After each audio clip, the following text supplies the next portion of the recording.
Ducklings, welcome back everyone, welcome back to another day, to the final day here of the Fusion Esports League FEL Cracov 2025 Polish Championship. Welcome to the playoffs. I'm of course just VIP, and with me I'm joined by the amazing players, by the people in the chat, by the sponsors of the tournament as well. Welcome one and all to the second broadcast of the day, technically the third I suppose, but we were just live with the Sparkling Tuna Cup with our weekly open tournament. But now we're here, now we are live with the FEL, with the Fusion Esports League. We're here with the semi-finals, exclamation mark B in the chat if you guys want to have a look at the back at yourselves, as the bracket is live, and we have our top 4 players in Poland. Here we go. We have our Wikipedia page, and as you can see, we have our 4 players. We have our semi-finals bit.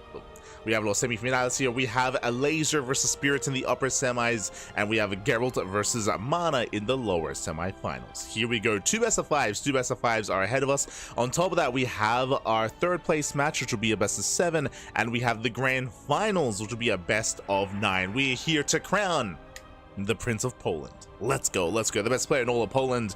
Again, that has kind of passed around all these players at one point or another, between Gerald, between Elazer, Spirit, and MaNa. But here in this season, in 2025, who is the strongest amongst them all? We're here to find out. On top of that, all these players will be taking part in the Fusion Esports League Cracov main event. There is going to be an offline tournament that is going to be in a couple of weeks' time. There are some people that I'm sure that are curious here that are questioning. They're like, hold on, is this the offline event? I heard about an offline tournament in Cracov. Yes. This is the Polish Championship. This leads into that offline event. That's going to be an $8,000 tournament, an $8,000 prize pool, I should say, at least currently. And in 2 weeks' time. In 2 weeks' time, we're going to be live with that event on the 27th of July, at the end of the month, after EWC, after Esports World Cup. But here we go, our players are ready, Vitas are done, and we're jumping into our first best of 5. We're jumping into our first semifinals, into Elazer and Spirit. Let's go. ZVT. Vámonos, papi, vámonos. I didn't get to cast a single Zerg player in the previous broadcast. not a single one, papi. Smurge. But here we go. Spawning in the bottom left-hand corner of Ultra Love, we have the Polish Zerg player. We have the Red Zerg representing Team Liquid. It is Elazer. And spawning in the top right-hand corner, we have his opponents. We have the blue Terran player, the Polish Terran representing ROC Esports. It is Spirit. And if you're in the chat, you know what time it is. It is a Gamba time. Predictions are open. Place your bets on who you think will claim the series. Best of luck in the chat as we jump into our ZVT. Coming into this, it's going to be a hard one to call. In a year, last year, if we were here this time last year, I would say Spirit 100%, but Spirit, I'll be honest, has been a little bit less active as of late. So is Elazer though, so that's why I still actually lean towards Spirit here, but we'll see if Elazer can bring him down, as we are going for a hatch pool opener. Later gas here from Elazer. Yeah, my attention. You have my attention. So again, best of luck when it comes to your predictions, when it comes to the Gamba time. Best of luck in the chat as we have our initial semi-finals, our initial best of 5. Oh boy, let's go. And of course, it's going to be MaNa versus Gerald thereafter, and then we'll get into 3rd place match finals as well. The entirety of that playoff bracket will be played tonight in today's broadcast. Let's go. As we are setting up back at home, CC first. Oh, my apologies. Okay, CC first. Yeah, the Spirit CC first into a delayed Rax into his own gases. So a very greedy build here by Spirit. I mean, Spirit, he's known for cutting corners, known for being greedy. At the same time, Elazer likewise also going gasless, also cutting corners, going for a 3rd base and going for what looks to be a roach base opener, just because link speed is going to be so delayed here for Elazer. So Elazer's being greedy, so is Spirit. Both players are cutting corners in their own way. It's a game of greed. It's a game of economy. That's Elazer and Spirit for you. True. Both known for that style. As the initial Reaper is going to be on the way, 3rd base on the way for Elazer. Again, so far we're just droning, still making workers, still saturating, still settling in. Now we'll see if Spirits can punish the greed of Elazer. Again, because link speed is going to be so delayed, Elazer is going to be vulnerable to Hellion aggression. I would say that because of that, going for a gases opener like this is typically reserved for specific maps. For specific maps where you can be it can be easier to defend here with purely queen defense. There are certain maps where that does kind of favor that style. I don't think this is one of them though. Like, I do feel like this is a big risk here from Elazer. Just now, like almost a 250 gas timing here, so 245 gas timing out of Elazer. Very late gas, very late link speed, and if Spirit recognizes how greedy his opponent's being, he can punish. He can punish the greed. Oh boy.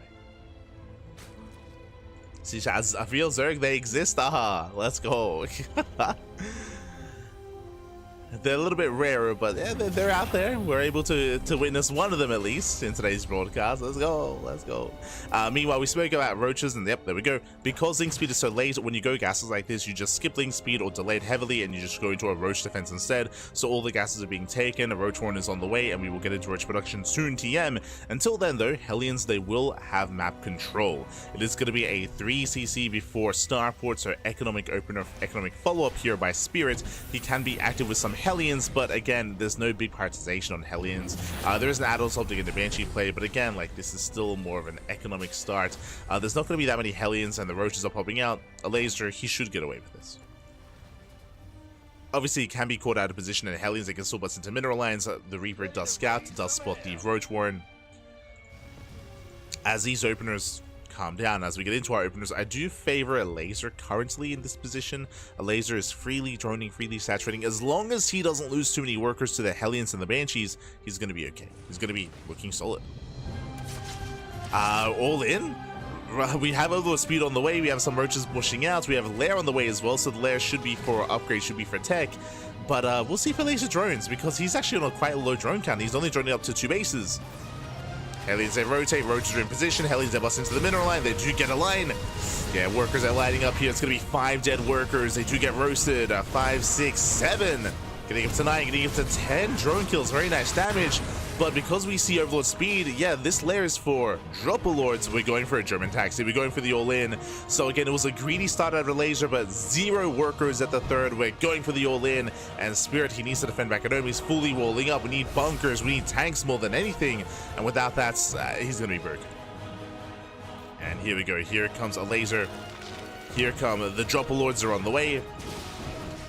Roaches get spotted by the Banshee. Gonna be loaded up. And Elazer, he is making drones behind this, so he's faltering. He is all in, but here it's showing us that he's actually second-guessing himself. He's droning up, he doesn't believe he can break his opponent. He doesn't believe he can break Spirit. Yeah, Elazer, his Spirit has been broken, he's pushing out as we speak. I do think he has potential. Like, again, there's no tanks at the natural, there's no tanks in the main. Like, if he committed to the all-in, I think he would break Spirit here and now. Yeah, there's 1 tank in the main base. SME is going to be going down. Like, imagine if we had Lynx behind this. If we had Ravagers morphing, I mean, the Ravagers are here. They can break down the front door. We can flood in Lynx. We could have broken the natural base. But again, the Elazer, he's droning. He's droning up behind this. I mean, he still might do critical damage anyway. True.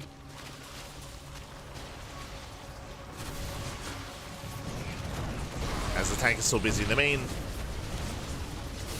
Ooh, our vials are connecting. 15 SCV kills. And it's just getting out of hand. Takes down both depots, supply lock Spirit. Takes down more SCVs, tank is now repositioning.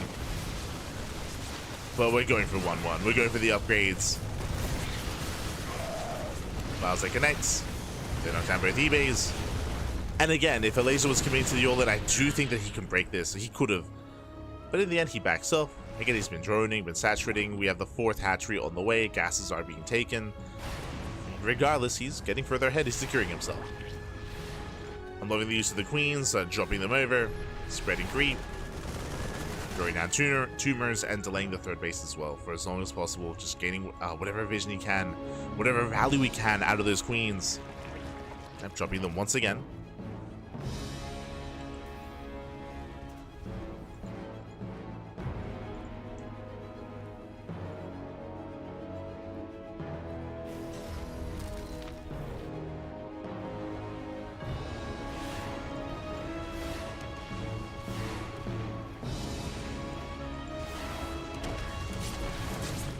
They head on over. They will almost catch the Viking. Almost.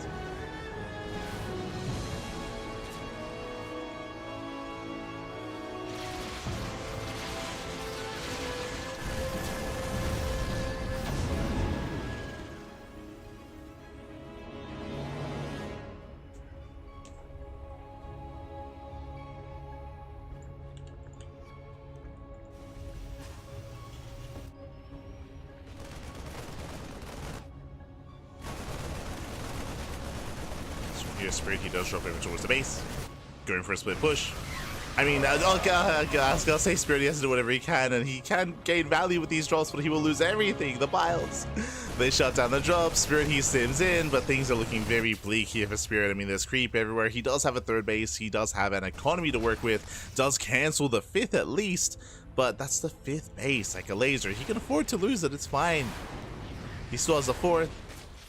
The creep is lackluster for sure. Oh my god. Jesus. Cuidado, papi, cuidado. We get out of here.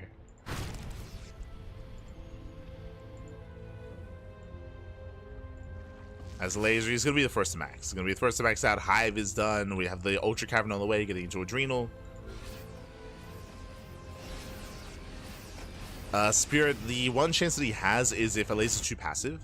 If Elazer, if he's too passive, if he makes some mistakes and takes a bad engage, or if he throws away too much supply going for counterattacks or run bys, and there's a chance. Likewise, if Spirit can get across the map, if he can get a mineral line, if he can trade efficiently with these drops, like there are ways to recover here, but a lot needs to go right for Spirit and a lot has to go wrong for Elazer. Gets a queen. That's a good start.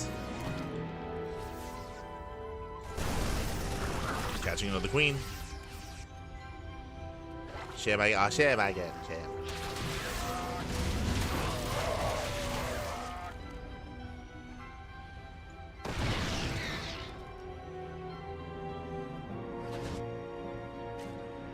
So we go. Ultra production has begun. Ultras are amassing.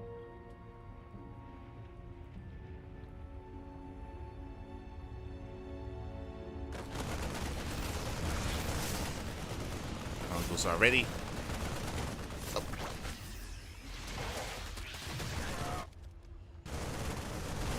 And once again, Spirit, he does deny the fifth. That's twice now. Which is okay. It's nice. It's being done. We still need more though. As Elazer is maxed. Like this he's reached his final form. He's maxed out. He's waiting for upgrades. Kind of splitting is gonna be a big one, of course. You do not want to hit without it. So kind of splitting is still on the way. Then into ultra speed, likewise +2 carapace as well. These two upgrades should be lined up. So Spirit, he has a little bit of time to try to muster a defense. Ghost Academy's on the way, but by the time the Ghost Academy finishes, then the army's gonna knock down his front door. Like again, like it just shows how far behind Spirit is tech-wise, supply-wise, army-wise, like economically.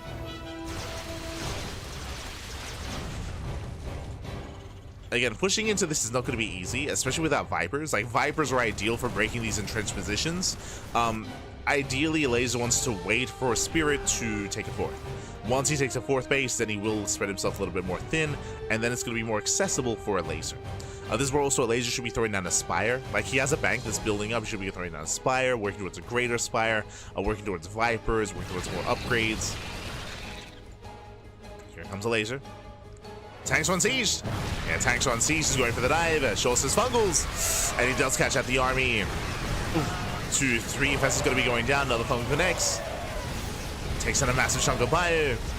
And he's pushing in. And again, the choke point makes it difficult to push forward, but GG gets called. The ultras overwhelm, and Elazer takes game number 1. GG. GG, well played. Elazer does take a lead in the series. Again, it was just a really rough start for Spirit, winding it back. Remember, both players were hyper greedy. Both players cut corners early on, but Elazer, he turned that greed into a 2-base all-in. Remember, he cut workers at 44, went for a 2-base all-in. If you recall, Spirit, he was unaware as to what was happening. Spirit was also being greedy himself. He did go for a heli run by. He killed 10 drones, which was great, but he didn't actually get eyes on the third base and the lack of saturation. Because of that, we were lacking tanks in position, we were lacking bunkers as well. Spirit, he did not have the defensive setup he needed, and even though Elazer didn't commit completely to the all-in, his move out, his push still did critical damage. So Elazer, he was ahead just from the moment that he was able to take control of the natural. And how many SCVs did he kill? Like 15 plus? Like 16, 20-ish, 20-ish SCVs went down. Like it was pretty critical damage. It was game-ending damage there, which is why we emphasize that it came down to Elazer making mistakes or Spirit forcing mistakes out of Elazer in the aftermath of that. Of course, he was hanging in there with that GG. With that GG well played, now we're getting to game number 2. And game 2, going to be loading into ley lines. Now, when it comes to Ultra Love is known for these all-ins and known for these early pushes. Like, it favors that kind of style just because of how small the map is.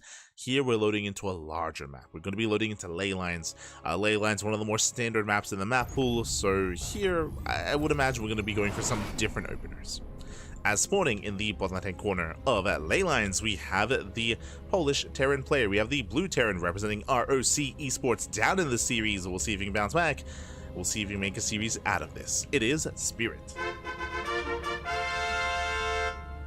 And spawning in the top right-hand corner, we have the Polish Zerg player. We have the red Zerg representing Team Liquid, leading the series 1-0. It is Elazer. Go. Now, I do not expect to see Elazer go for a gasless opener again. Like, as a reminder, last game he went for a gasless opener into roaches, into a 2-base roach all-in. That was much more, I should say, specialized for Ultra Love. Maps like Ultra Love, maps like Pylon as well, maps like Persephone. These are the maps where I do see that kind of play excelling. Here on ley lines, less so. So we're expecting a gas. Ooh. But despite my expectations, do you see what I see? Gasless. Hatchery into spawning pool. Once again, no gases. This looks like the same opener 2 games in a row.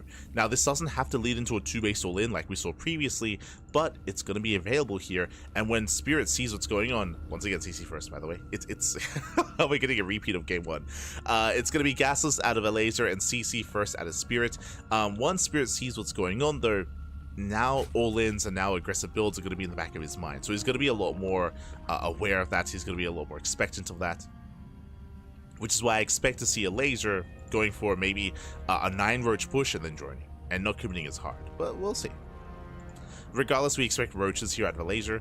The reason why, just like last game, if you weren't here for it, is because the build is gasless. It's too late to get into link speed. By the time you take your gases, it's too little, too late. It's not worth it. So you just skip link speed and you just open roach instead. Now, the biggest weakness here when it comes to this build here from Elazer, it's really greedy and you have to rely heavily on your queens to defend. Just because you have no links to defend, you have no roaches either for quite some time. We saw that last game. Remember, Elazer, he lost 10 drones. He lost 10 workers to the Hellion harass, and we could see that even get more out of control and out of hand. So it's going to be on Spirits as he does open up again. He went CC first. No Reaper.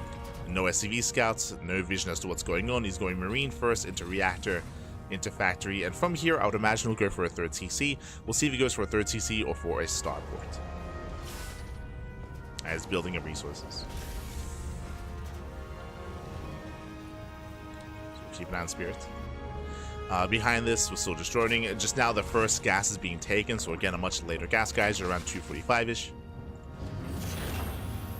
There's the add-on for Hellions, and there's the 4th CC. There's 4th command center is on the way. Oh, sorry, Starport. Spirit, he has 400 minerals. He banked up a lot of minerals here, which is why I just assumed it was going to be the CC, but he's going for a 1-1-1 instead. I like this. So Starport before command center.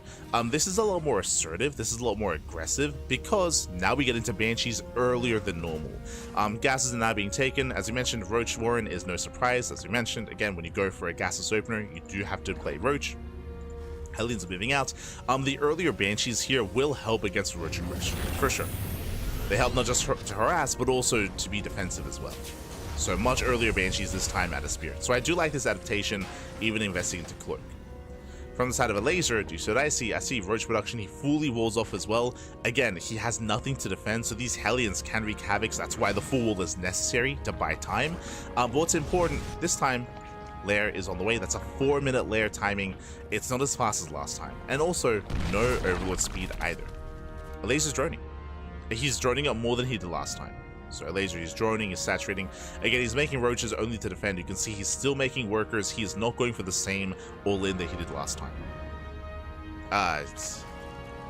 We'll see when he cuts workers, because that's overload speed. I mean, it isn't the same all-in, because he's droning up to 50. Droning up to 52. Now, overload speed is indicative of job alerts. There's no reason to get overload speed this early on. Double Evo Chamber, I mean, so far, you should be canceling one of those. Lair's on the way, also for drop lords. Roaches, they move out, and he's going for a roach drop into the natural. So we have a roach drop here across the map, and we're still droning. So again, this is not an all-in. He is going for drop lord play, but only to harass. And what I love about this build is that it looks similar to last game. It looks similar, but it's nowhere near as committed. Nowhere near. But of course, Spirit doesn't know that. Spirit back at home, getting to his double E-bays. Banshee's going to be going, Worker's going to be going down to the Banshee. So far, 0 detection. Overseer now coming in. 5 drone kills, not a bad start here for the Banshee. At the same time, here comes the Dropper Lord. But again, only 1 Dropper Lord to harass. Ooh, Elazer with a bit of an F2. Yeah, he does F2 the army back. So the drop is going to be heavily delayed as Roaches are racing back home to defend. Hellions are dealt with, but again, the drop is going to be later than what it should be. So later drop here from Elazer.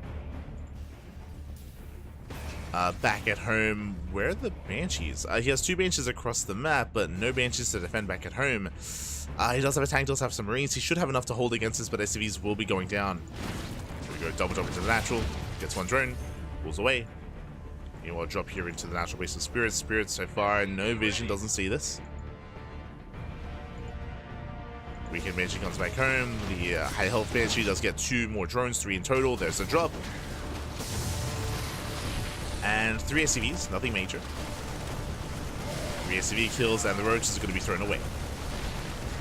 Now from here, the game will continue. From here, the game will progress.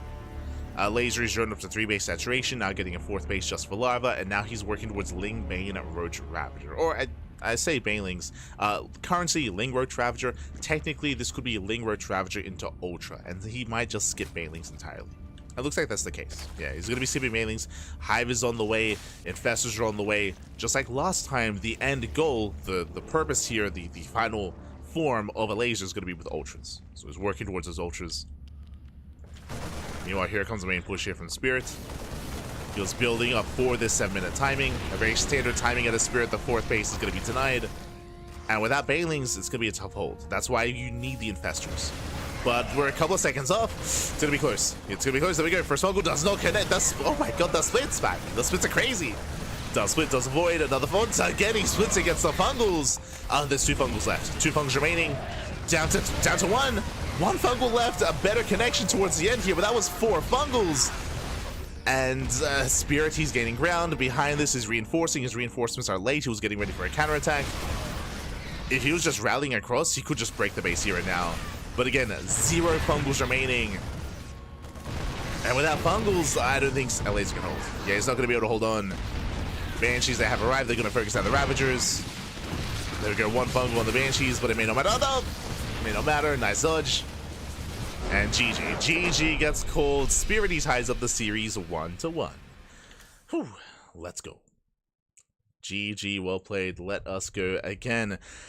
Elazer, he was relying so heavily on those fungal growths for good reason. Again, those were the only thing that were going to keep him alive, and we saw 4 fungals and only 1 fungal really connected, and even then it grazed the army as well. So some really nice splits there out of Spirit, some really nice unit control there as he does break and he does punish Elazer for his greed for cutting corners. When I say cutting corners, again, he was skipping out on Banelings, he was delaying, of course, he was rushing into a hive. The hive was on the way before his 4th base. That's how greedy this build was for Elazer. He was relying, again, everything was on those infestors. With that, GG. GG, well played. Spirit, he does break through. Spirit ties up the series. Let's go. Let us go.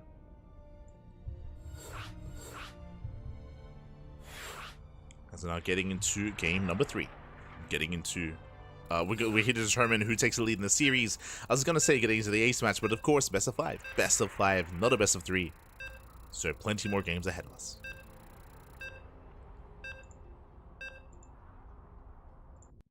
Plenty more games to come.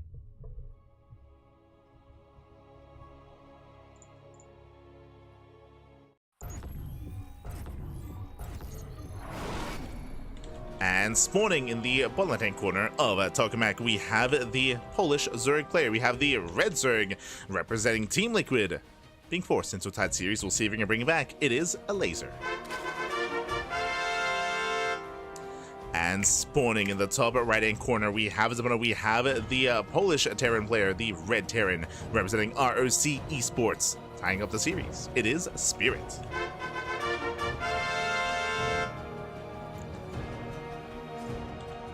We go.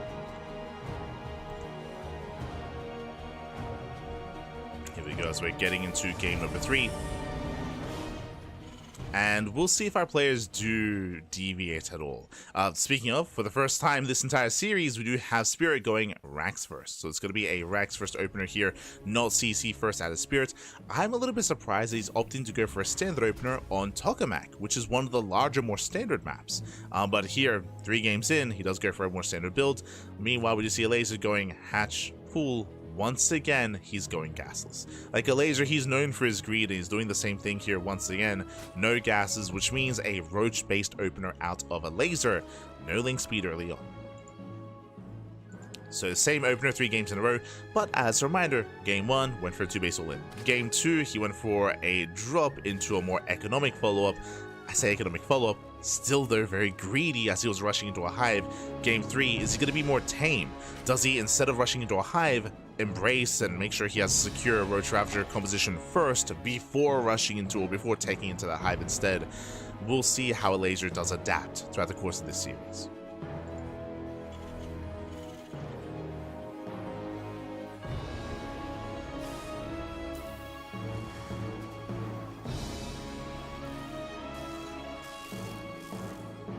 Here we go. Spirit, he moves out across the map. He's got his earlier Reaper. With this, he'll get faster scouting information as to what's going on. Remember, these past couple of games, he's been going Marine first just because of the faster CC. This time, he has the Reaper.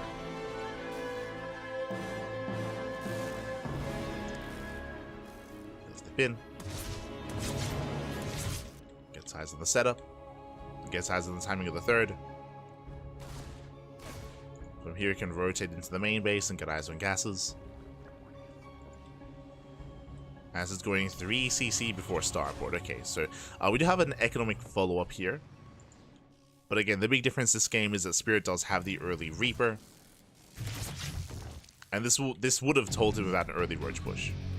Which isn't the case, right? There isn't any kind of early Roach timing. Gash is now on the way.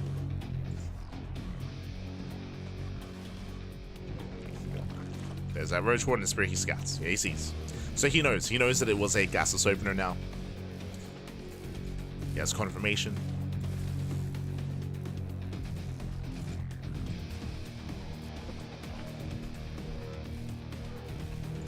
And we'll see how hard he commits with these Hellions.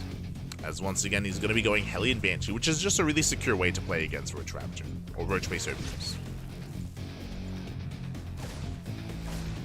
And as we mentioned before, it's going to be difficult here for Elazer to keep his worker count safe and sound. Not impossible, but it's going to be a little bit more challenging for him. It's going to be up to Spirit to try to get some damage done. Here we go, we have our first 2 Hellions. We have more Hellions on the way. Perks in, we do once again have a full wall. And again, this is your answer here. As we mentioned, just to re-emphasize, there is nothing here to defend against the Hellion Reaper, so if this wall was open, they will just rush in and they will kill drones. They will just roast up workers, which is why the wall is necessary here to survive. Oh, speaking of, roaches are just now coming out, and the roaches have come out just in time. I say that the Hellions are bust into the main, 1 Hellion goes down, just 1 Hellion left. And this won't get much done. Drones getting weakened, and 3 drones go down in total. Some okay damage. Gets an eye on the timing of the lair. Overlord speed is on the way once again for drop lords. Ooh, as Hellions, they hit the 3rd. They hit it just in time. They get 6 drones in total. They pull out, they pull away. And behind this, Banshees are amassing. Now, Elazer has to make a choice. Does he re-drone? Does he commit to a push? He's re-droning. He's droning, he's saturating, getting good 55 workers.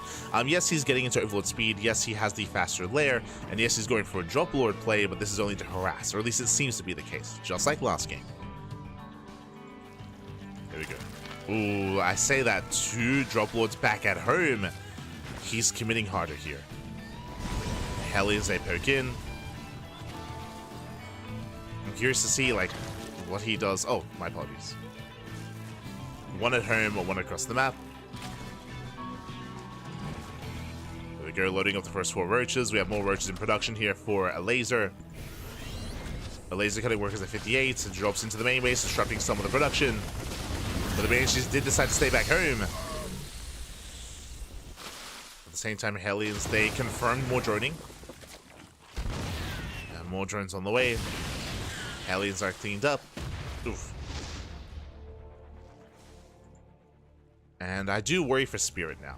Spirit, he's lost a lot of Hellions, he's lost a lot of bio. His production is, I mean, his racks are still not done. There we go, just now getting back on it. But once again, we do see the roaches being dropped on top of the production to delay, because here comes Elazer. It's all or nothing here. Elazer, he drones up to under 3 base saturation, so this is a 2.5 base all in, and he's pushing, he's just going for it.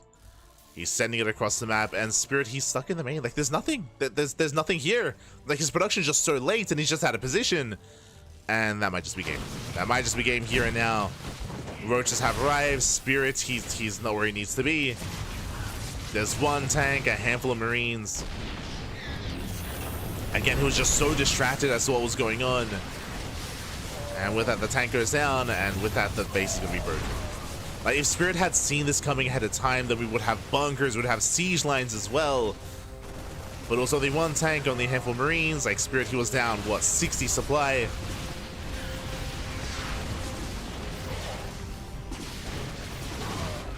Elazer dropping back into the main base. Again, it was this drop that was the MVP because it distracted Spirit. And with that Elazer, he has done it. He has done it. He has broken the back of Spirit. There's nothing at the 3rd. There's now nothing at the natural. Now he's pushing his way into the main.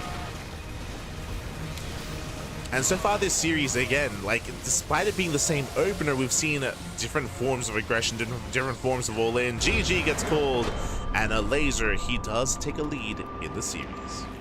GG. And again, Elazer has been so tricky with the follow-up of this build. Remember, game 1, it was a... Game 1 was an all-in, a 2-base all-in off of 44 workers. Game 2, he went into a more macro game instead, where he got shut down. At least he tried to be very tech-heavy and rush into Hive. Game 3, he rode for 2.5 bases on 58 workers instead of Game 1, which was 44. So here he drone up a little bit harder. It was a bit of a later all-in, but because it was later, it looks like Spirit was just assuming that Elazer was taking up. The Elazer was droning. He was just assuming that. Even though I would argue that the Hellions saw the roaches. Remember the Hellions, they saw the roaches as they were being produced. I mean, he saw some drones and some roaches being produced, so it was a bit of a mix of both. So Spirit just had a really hard time reading what Elazer was up to, and with that GG. With that GG, well played. And again, that job did a great job at just distracting Spirit, keeping his attention elsewhere, and Elazer got across the map unscouted. GG.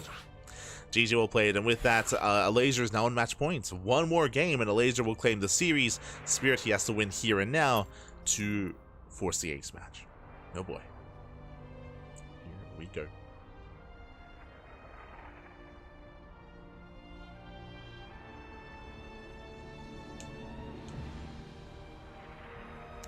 Here we go. Now getting into game number 4, and again, the pressure is on Spirit. And again, it's Elazer, he's coming up as a very kind of tricky player to play against, just because, like, is he droning, is he not, is he committing to an all-in, is he not, like, what exactly is happening? Spirit, he's having a hard time reading it. And here we go. Looks like our next game is going to be on Persephone. So Persephone is up next.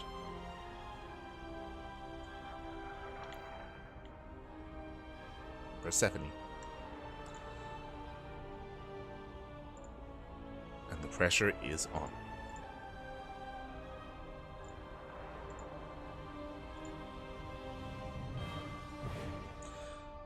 Roach drop alerts? Yes. We've had roach drops every game so far.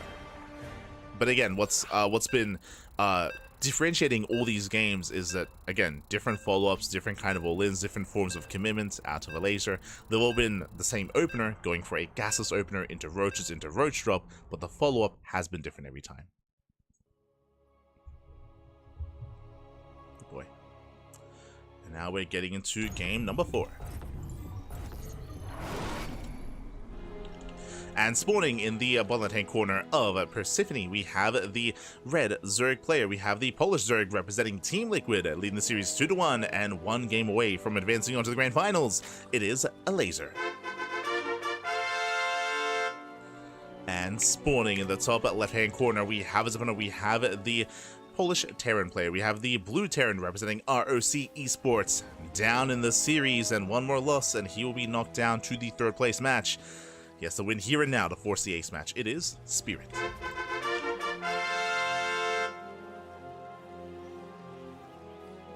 Here we go, and as we get into this, a big shout to Ragnar in the chat. Thank you so much, Gab. Thank you so much. Thank you so much for the raid. Hope you had a great stream. Hope you had a great ladder session. Hope you had a great time, and welcome one and all to the FEL, to the Fusion Esports League. We're now here in game number 4, potentially the final game of this series. As a reminder, this is the first series of this broadcast, and we still have another semifinals to determine who plays against the winner of this series.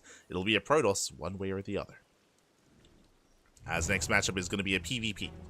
But focusing on this series here, once again, gasless opener. Once again, hatchery into a spawning pool. No gases out of a laser. Once again, going for a roach-based opener. And again, this is kind of going along the narrative that we've seen so far in this series, is every game it's been the same opener out of a laser, but does he commit to an all-in? Does he commit to roaches across the map or not? Does he drone or does he not drone? It's on Spirit. It's on Spirit to figure that out. Ay.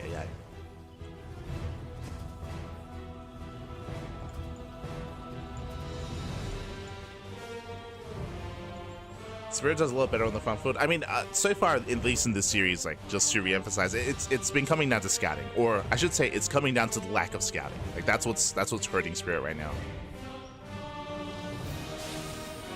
I do think that he's been making some assumptions, especially last game. I think last game he was just making some assumptions as to what was happening instead of confirming.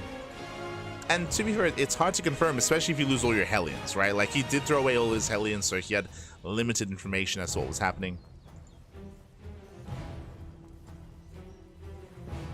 So very limited.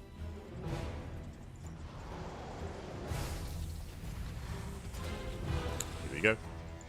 Reaper does move out across the map.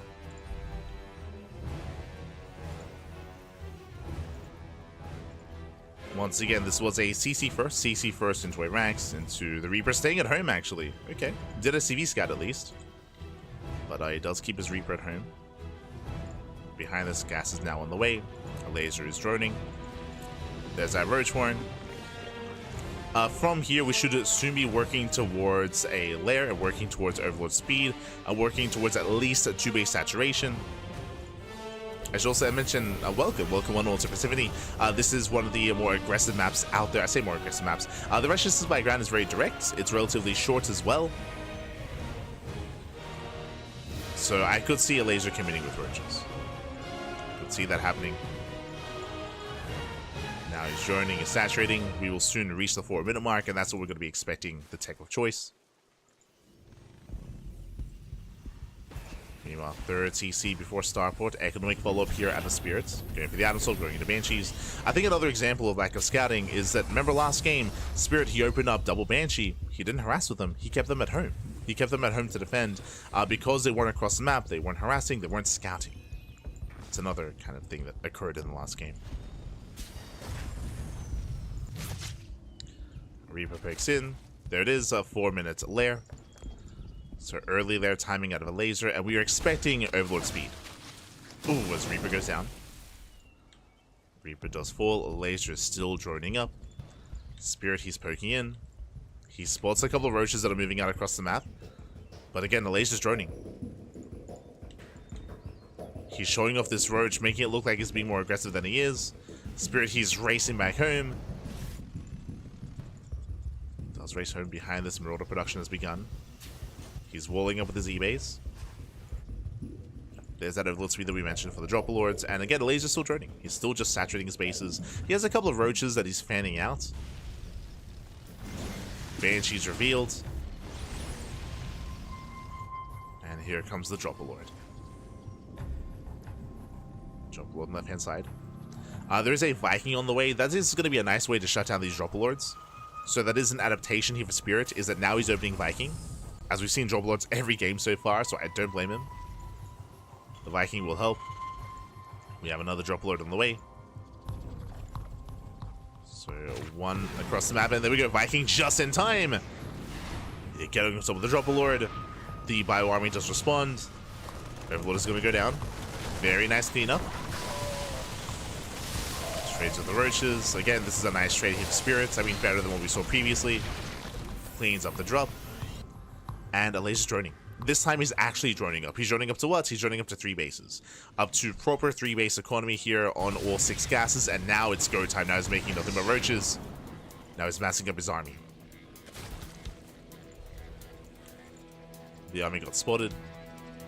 If we see a 4th base, it should just be for larva. There it is. 4th base is on the way. I would imagine just for larva. Roaches are building up. And Elazer, he's going to commit quite hard to this. So this time it's on 3 bases.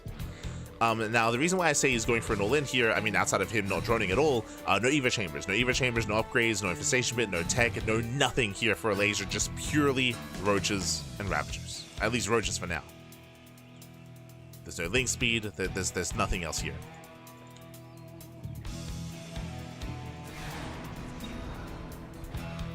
Meanwhile, Spirit back at home, he's trying to muster up a defense. He has 0 bunkers here. He has 0 bunkers at his 3rd. He just salvages bunker at the natural. Elazer coming in from behind. He slips into the bases. At the same time, being distracted here on the left-hand side as well. Again, 0 more workers here from Elazer, cutting workers at 66. The main army's being deflected, but Elazer gets into the mineral line. Yeah, and SCVs are going down. Likewise, he busts into the main. Gets himself with the production, takes down the tank, going for the upgrades. And Spirit's being pulled apart. He's being pulled apart again. He missed the army. He missed the flanking force. Now picking up more SCVs. Now Spirit, he will clean this up eventually, but not without losing 20 workers. And here comes Elazer. More boys are being pulled. More SCVs going to be going down. And this is game-ending damage. Yeah, this is just game-ending damage here. Elazer just committing. Spirit, he missed the main army. He missed the flanking army, slipping into his bases. He had no bunker set up. Once again, he didn't know how much danger he was in. Oof. Drop into the main. Drop into the main as well. And Elazer, he has done it. He has broken Spirits. Let's go.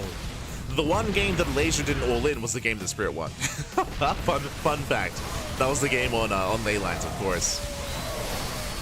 As Elazer coming from behind, he piles down the main army. The Marines, the boys are being pulled once again. There's barely any boys to pull.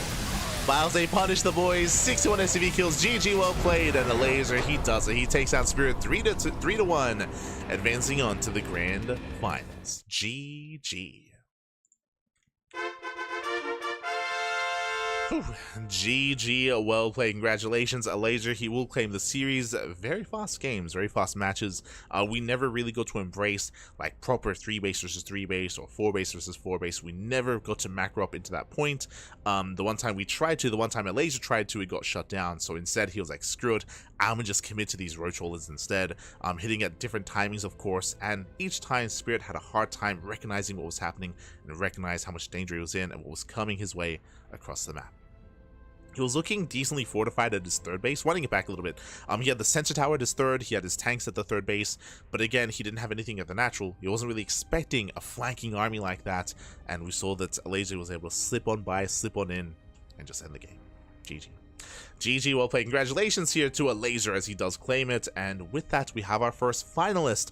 Elazer will advance on to the grand finals. Spirit, he's knocked down to the 3rd place match, where Spirit is going to be waiting, or they're both players I suppose, are going to be waiting for the winner and loser of our next series. Who's up next? Gerald versus MaNa. It's going to be the lower semifinals match between Gerald and MaNa. They're going to be facing off in a PvP to determine who makes it to the finals and who faces off against Elazer, who does face off against Spirit. Let's go. Another best of 5. Until then, we're going to be going on a short break. Actually, I suppose we can just show off the bracket. True. Let us show off the bracket here. Un momento.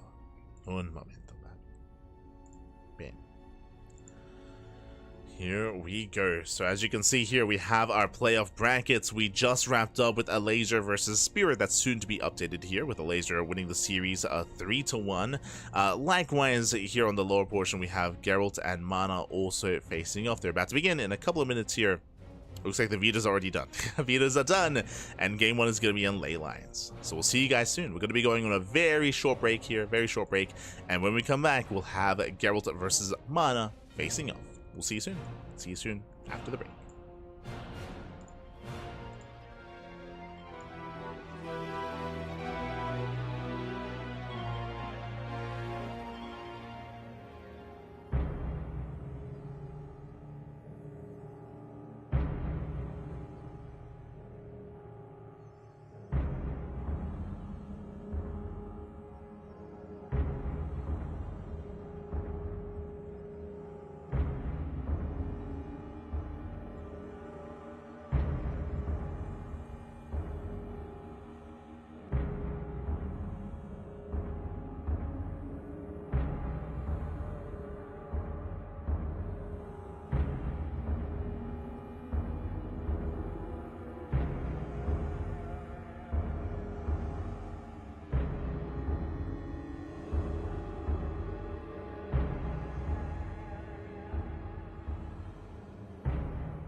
And welcome back, everyone. Welcome back to the semifinals or semifinales here of the FEL Fusion Esports League Cracov 2025 Polish Championship. Welcome to day 3. Welcome to the playoffs. We just wrapped up with the upper semis, and we have Elazer waiting in the grand finals, and he's waiting for one of these two players, for one Polish Protoss. But which one? We're here to find out. As spawning in the top right-hand corner of ley lines, we have the blue Polish Protoss player representing Streamer Zone. It is Gerald. And spawning in the bottom left-hand corner, we have his opponents. We have the red Polish Protoss player. We have the red Polish Protoss representing Team Liquid. It is MaNa, the manager himself. Let's go, let's go. And if you're in the chat, you know what time it is. It is Gamba time. Predictions are open. Place your bets on who you think will claim the series. Best of luck in the chat as we jump into our PvP. This is going to be a hard one to call. I would say that if we were casting this like a year ago, I would be like Gerald. He's favored 100%, right? A year ago was a different MaNa. We spoke about this at the start of the year even, how MaNa, he has been revitalized. Like MaNa, he was invited to a bunch of Stormgate tournaments, he was making a bunch of Stormgate content, and after that, that competitive itch was still there, the drive was still there, and over the past year of play, MaNa, he has been getting better and better and better results. He's been improving so much. He's been having a bit of a renaissance in his career and been looking very competitive amongst the other top European players. We've been seeing MaNa take down players like MaxPax, take down players like not on a regular basis, but on an irregular basis, and that's still something. Like, that's still really impressive. Like MaNa, he's got some crazy spikes, and he's got some crazy peaks whenever he's in form. Whenever he's locked in, he can take down anyone. Oh boy. Meanwhile, I would say that the more, whereas the peaks are high for MaNa, I would say that, like, when it comes to where our players kind of stabilize and where they typically are on average, like, I do favor Gerald. Like, Gerald, he's a very solid player. He's also been on the rise over the past, what, year, 2, 3 years, ever since like the COVID era of StarCraft. Like, Gerald has been slowly rising the ranks amongst the European Protoss players to the point where now I would say he's amongst the best of them. And yeah, he's also a very strong contender here to even claim the entire tournament. Oh boy. I mean, yet the best of the best in Poland, but true.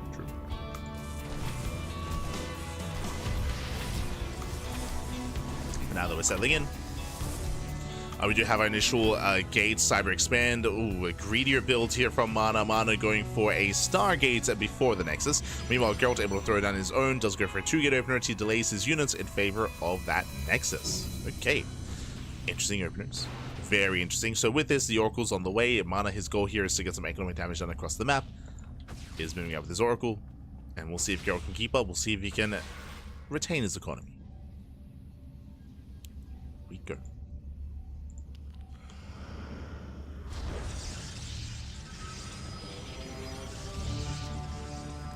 As both players do go for their Twilight Council follow-ups, both players working towards Blink. The first Oracle does zoom across the map. And economically, we're keeping pace with each other. The Nexus for Gerald's a little bit faster than his opponents, but only by a couple of seconds. Oracle does poke in, and Gerald, he's ready. Yeah, shield battery is done. Oracle is deflected. No hull damage. The Oracle does pivot away. Yeah, going for the stasis. Stasis trap. Ooh, is going to connect. Only on one. Only on one probe. Whew. Thankfully, Gerald does react in time. At the same time, he's keeping up with the main army. Adept does look to shade in. And will not commit. MaNa just looking for a weak point in the defenses here of Gerald. He's looking. So far hasn't found one. There's still, of course, a lot of potential as he does keep the Oracle alive. Gerald's breaking out. Bearing in mind, because MaNa invested into the Stargate, into the Oracle, Gerald's ground army is greater. Like, he has a stronger ground army currently. He's got 3 sentries to 0 from MaNa. And force fields, they can lock down an army this early on. They can completely dominate a fight. Because remember, there's no blink. There's no blink, there's no prism, there's no juggling. Gerald, he's expanding, getting a third base at the same time. He's pushing in. He does push forward. There's one shield battery. Zeliker is down. Waits for more reinforcements. The Oracle still looking for damage. Does go for the stasis. And Gerald, he does react. He does pull away. And no major damage, only losing 1 probe. But he pulls back. I do think he could have tried to be a little bit more assertive here, but he pulls back home. Gerald, he plays it safe. And what he did do, even though he didn't break the base or he didn't try to bust into the mineral line, he did contain. And as a result, Gerald, he's now up in expansion. MaNa still on 2 bases, going for a much later third instead. There we go.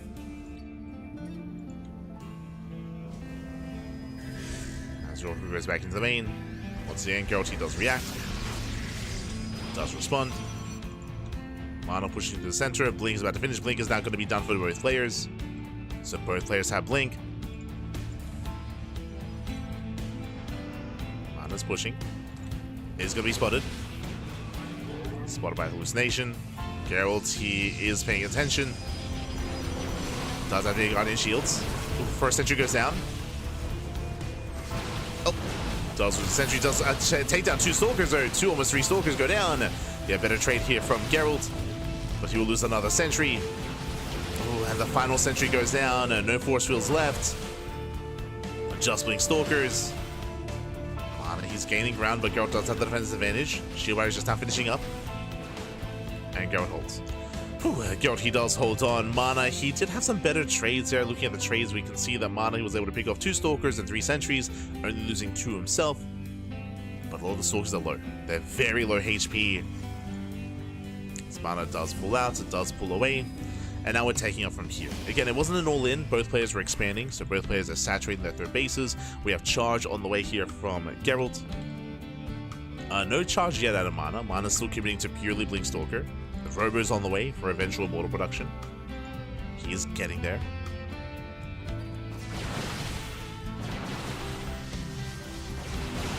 Likewise, does start to step in. He does have a higher stalker count, 17 stalkers, and Gerald, he's getting caught out here. Yeah, he's getting caught out, so his gateways are still on the way. Stalkers are being overwhelmed, and MaNa, he just commits. He just breaks on through here and now, just going pure stalker. Gerald, he was taking into all these gateways, into immortal production, into charge. Units that aren't helping. Units that won't help with the defense. As MaNa, he just went for the kill, and MaNa, he will overwhelm. There's, what, 4 stalkers remaining. MaNa, he can keep going. He can just keep pushing.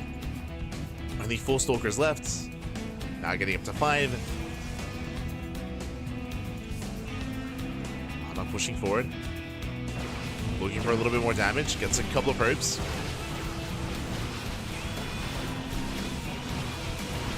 Elazer is able to tank.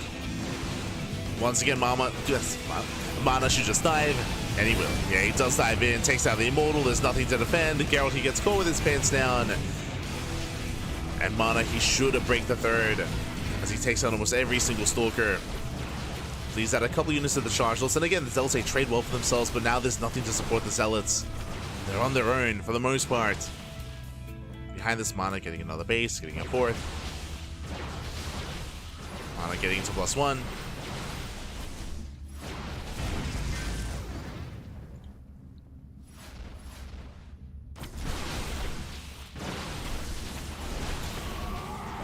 Getting further ahead. Oh.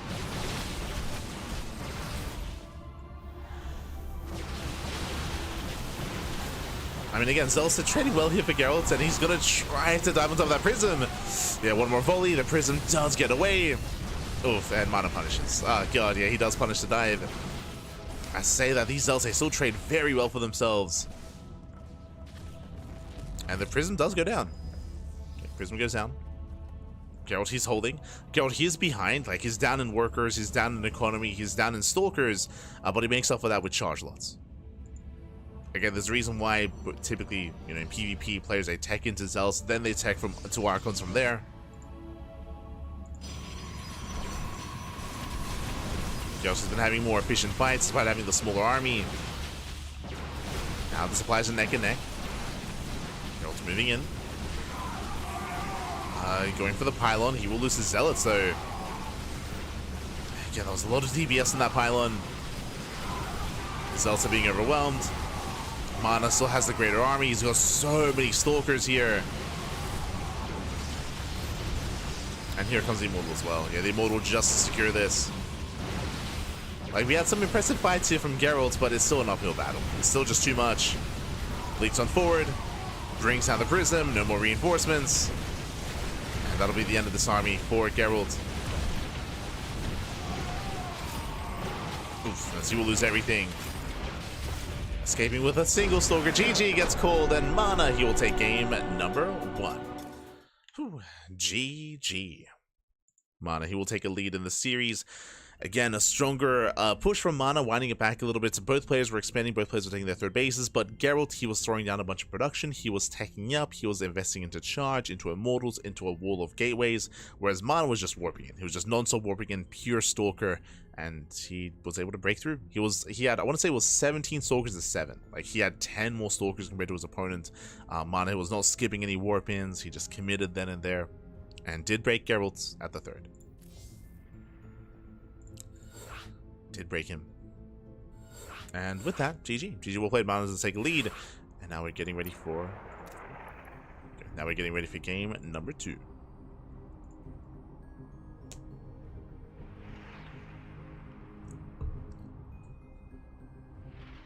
Getting ready for game 2. Game 2 is going to be on Tokamak. Now, what I will say is that I don't think we really got to see too much of our two players here. MaNa was just very aggressive, very assertive, and Gerald didn't miss that. We'll see how our players will adjust coming into Tokamak, one of the larger, more defensive maps in the map pool, a map that we often see longer, later games. Also, I'm curious to see how our players do deviate when it comes to the opener. I don't know if you noticed, but MaNa, he went for a Gate Cyber Expand. And he's very fond of this. He's very fond of cutting corners and being greedy, going for a Max Pax-esque opener. We saw that Christiana was able to punish him with 1-base all-ins previously, quite a lot actually, and we'll see if Gerald can do the same, or if he even wants to do the same. As spawning in the bottom left-hand corner of Tokamak, we have the red Protoss player, the red Protoss himself, the Polish Protoss representing Team Liquid, leading the series 1-0. It is MaNa. And spawning in the top right-hand corner, we have the blue Protoss player, the Polish Protoss representing Streamer Zone. Down in the series, we'll see you bounce back. It is Gerald. We go.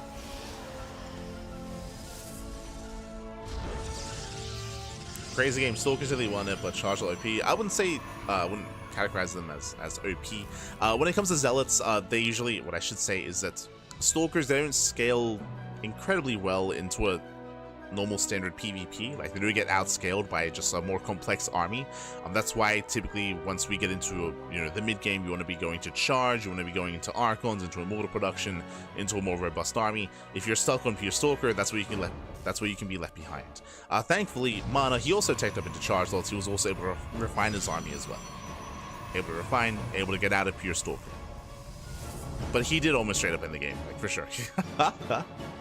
I think he could have actually. Like, I think if he was a little bit more assertive, if he had like a proxy pylon or a way to reinforce, I think he could have overwhelmed a little bit earlier. But regardless, we do have an initial opener, 2-gate opener out of Gerald. Meanwhile, MaNa going for a Gate Cyber Expand. If you remember, we spoke about this opener in the lead up to this game. We spoke about how MaNa is very fond of cutting corners. He's very fond of going Gate Cyber in this matchup, going Zealot first into a faster Nexus. You can see Gerald, that's why he's on patrol. He's on patrol here to block the base. Otherwise, MaNa would have already expanded by now. So Gerald, he's here with a pylon block. He does force out the Zealots, as Zealot has to deal with a pylon. There's that pylon. Slow down the expansion, and MaNa forced to throw down the Stargate. So this is the exact same opener that MaNa was forced into last game. Stargate opener out of MaNa into a delayed base. Meanwhile, Gerald, he does open up Stalker Sentry into, I think he's going to skip his 3rd and 4th unit for a faster Nexus. We'll see. As Gerald sees, oh no, ooh, the probe goes down. Yeah, that should not have happened, but a miscontrol there from Gerald. And you can see here, yep, no 3rd and 4th unit. Like, Gerald, he's skipping his units here. Why? For a Nexus. And there it is. So he will skip and delay his 3rd and 4th unit here. He will get his Nexus. At the same time, MaNa also expands. So the base timings are very similar between our two players. Even though MaNa was being greedier, the timings are the same. Of course, one advantage that MaNa has is the Stargate. So he's moving out with the Oracle. The Oracle can harass across the map, of course. We saw that Gerald, he was able to keep up with the Oracle harass quite nicely last game. It was really impressive. Very impressive. Dev gets in. DDF does 2 shots, and there we go. 1 probe goes down. He gets 1. And, ooh, he gets 2. Yeah, he gets 2 towards the end. Just barely. Shield battery is almost done. Twilight Council's all the way for Blink. And here comes the Oracle. This time, MaNa is investing to a second Oracle. This did not happen last time. Remember that. This didn't happen last game. It was only 1 in game 1. But here he's got 2. Because this second Oracle, the Twilight Council was later than last game as well. So later Twilight Council and later Blink out of MaNa. Later tech, later upgrades. The Oracle does break forward.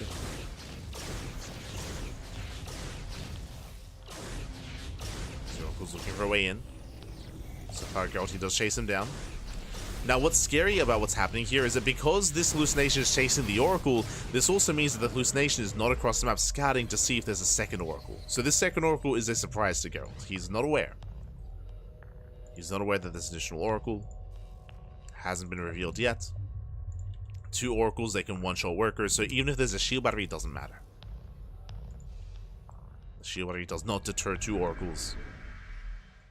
Stalkers do, but you can see Gerald, he's out of position, he's getting a third base. As he takes a third, the Oracles, they bust into the natural, and probes are going down. Yeah, 2, 3, 4, 5 probe kills, very nice damage. 6, 7, 8, ay, ay, ay. 8 workers go down, and MaNa takes a lead. MaNa, he's now ahead economically, behind this, working towards Blink. Again, later Blink out of MaNa, going for his own gateway explosion. Oracles, they go back in, they get another couple of probes. Oh god, 12 in total, 13 in total, ay, ay, ay. 13 workers go down, MaNa does get away, and this is just brutal damage. And again, a big reason for this is because Gerald, he didn't scout, he didn't know that another Oracle was coming, he was not in position to stop the Oracles. So again, Gerald, he was lacking scout information, he was out of position, now he's committed, he does have a third on the way, a faster third than his opponent, that's true, but he has to do some counter damage, he's pushing. Look at the armies, we're neck and neck when it comes to Stalkers, but Gerald has 3 sentries. And remember, Blink is delayed. That's the one upside here for Gerald, is he knows that there was a second Oracle, so he knows that Blink is later than last game. And without Blink, MaNa, he cannot engage, not into force fields. Speaking of, yeah, force fields, they lock down the Stalkers. Yeah, he's locked in. And that's going to be 1, 2, 3 Stalkers going down. 4 Stalkers even, 4 Stalkers. Very nice trade for Gerald. Just bullying the army. Force fields, they once again look down another Stalker. So these are nice trades for Gerald, but at the same time, double Oracle, they go back in. Oof, they go back into the bases. Another 4 dead workers. And MaNa still maintains a massive economic lead, and now Blink is done. Now Blink is done, now it's go time. And even though Gerald did outtrade MaNa, because of MaNa's greater economy, he can now have a larger army. Like, it's all coming into each other here. As MaNa, he's overwhelming. He takes down the Stalkers one after the other. And there's nothing, there's 1 Stalker. There's nothing here. There's nothing to defend. GG gets called, and MaNa, he will take game number 2. Whew. GG. GG, well played. A very, very strong game here out of MaNa. Again, a lot of this just came down to the hallucination, to be honest. Like, as we mentioned, because Gerald, he chose to use that hallucination to follow the Oracle instead of scouting across the map, he did not know there was a second Oracle. And this is where mind games come into play for the entire series, because the reason why Gerald didn't go across the map is because he assumed there was only 1. Why did he assume there was only 1? Because of the previous game. Because in game 1, MaNa, he went for the same build, and he only went for 1 Oracle. He only went for 1 Oracle in game 1. So it looked like the same build. It was not. So with that, MaNa, he caught Gerald with his pants down. The Oracles did critical damage. They did critical damage here, one-shotting workers and crippling the economy. Gerald was forced all in, and he had a nice fight with those force fields. It was nice, not good enough. Not good enough, though. Again, he was not able to break the third base. He was not able to break MaNa with that push. In the end, MaNa overwhelmed. GG. And now we're getting into game number 3, and we'll see how this game, or we'll see if this series will continue. I'm hoping for a game 4. I'm hoping for a game 5. I'm hoping to see some more out of these 2 players, but the pressure is on. And spawning in the top left-hand corner of Persephone, we have the Polish Protoss player. We have the Red Protoss representing Team Liquid, leading the series 2-0, and 1 game away from claiming the series. It is MaNa. And spawning in the bottom left-hand corner, we have his opponent. We have the blue Polish Protoss player. We have the player for Streamer Zone down in the series. Can he fight back? Can he bounce back? Can he make a series out of this? We know he can, but the pressure is on. It is Gerald. Go.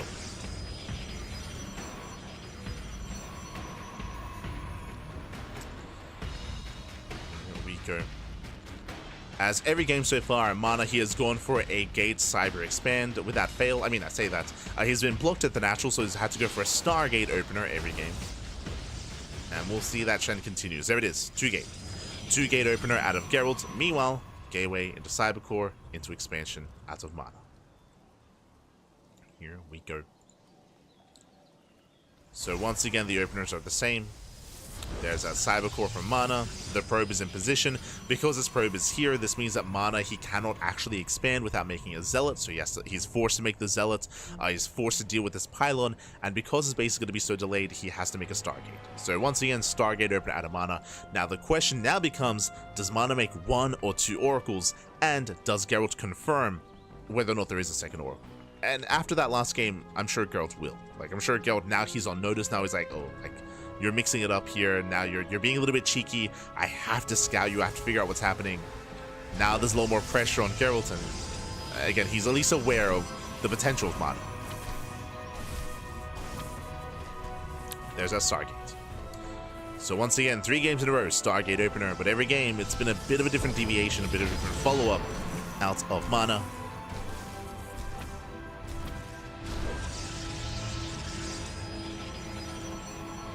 Breaking in. Ooh, can he get the Cybercore? Doesn't let it finish. There we go. Backup pylons on the way. And the reason why he cancelled, the reason why he threw down another pylon is ideally he can cancel this as well, just in Elazer for as long as he can.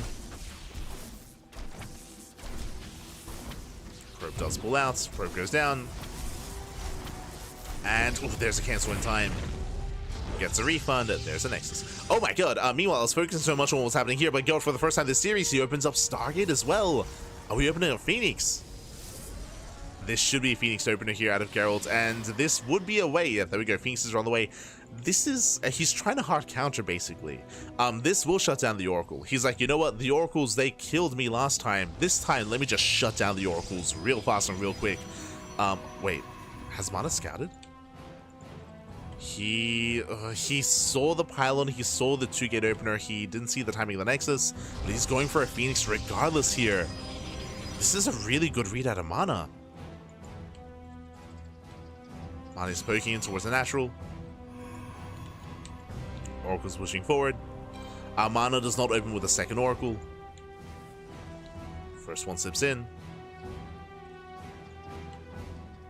And this Oracle's going to be shut down. Yeah, forced to recall.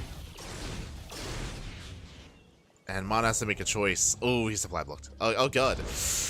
Brutal supply block here.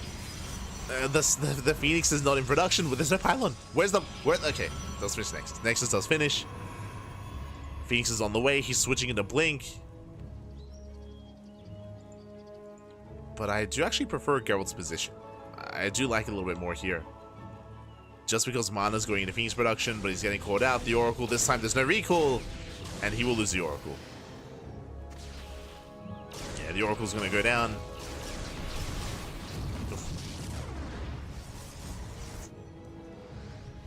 And Gerald, he will be able to maintain map control. Map control and air control as well.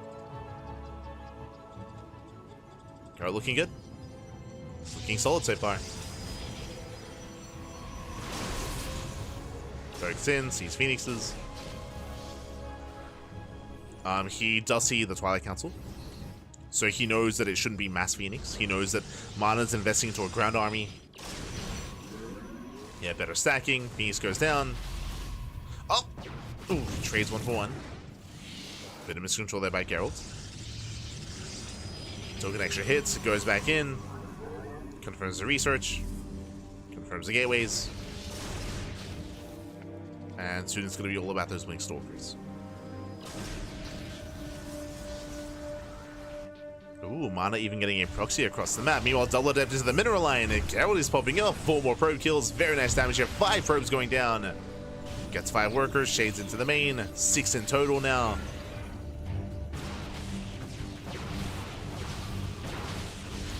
And MaNa's gonna be forced into an all-in. Do you see what I see? I see as he does take down another Phoenix.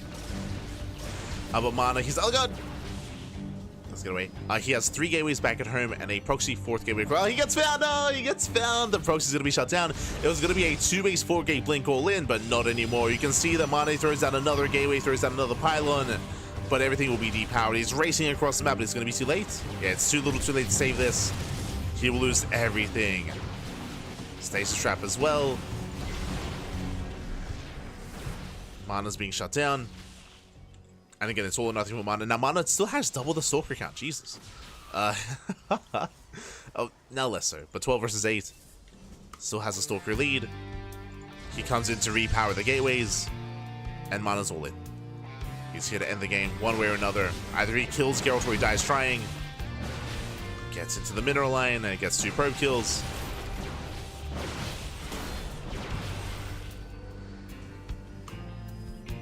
It's 2 probes.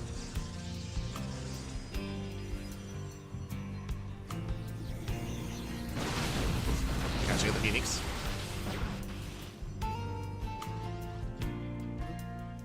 Let's catch out the Phoenix. Likewise, MaNa, he does want to fight out here in the open without any shield batteries to bother. And MaNa does take better fights. Still reinforcing, still we're bringing more stalkers. Oh, making use of the heal. Let's go. Making use of the healing pad. Does heal up. MaNa. Tops off the army. Ooh, we'll lose a stalker there. Yeah, but a miscontrol there from MaNa. Does blink in. And he's overwhelming. Wow, he's overwhelming Gerald here. Gerald, he's fighting without the shield batteries. Once again, he baits him out into the open. That was not the fight to take. Gerald pushing up a ramp into a concave. The shield batteries are helping though. True. Does have those shield batteries. Ooh, despite that, still out of range. Yeah, still just a little bit too much out of range. And MaNa, he's done it. Wow, he has done it. This is a better showing here from Gerald. He was able to hold his own, able to shut down the opener, able to delay the all-in. But despite that, Gerald, he's still in danger. Oh my god, brutal stasis. Stasis goes off in the natural. Massive stasis trap. Once again, MaNa, he backs off. He tops up his army. Again, this healing pad benefits Protoss the most out of all the races, just because Terran armies can still heal and repair. Zerg armies, they heal up over time, but Protoss armies, they only regenerate shields typically. But now they have a way to heal up their main health. Does he have enough though? He's trying to overwhelm, leading out a lot of stalkers. Remember, the longer this game goes on, the better it is for Gerald. As Gerald has a full base, right? He has a 3rd base fully saturated. Remember, 2 base all in. Yes, MaNa's going for the golds, but MaNa still needs more damage. So Gerald, he's so close to holding. Needs a little bit more time, then he's good to go.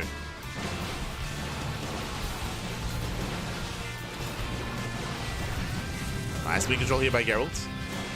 He blinks well for himself.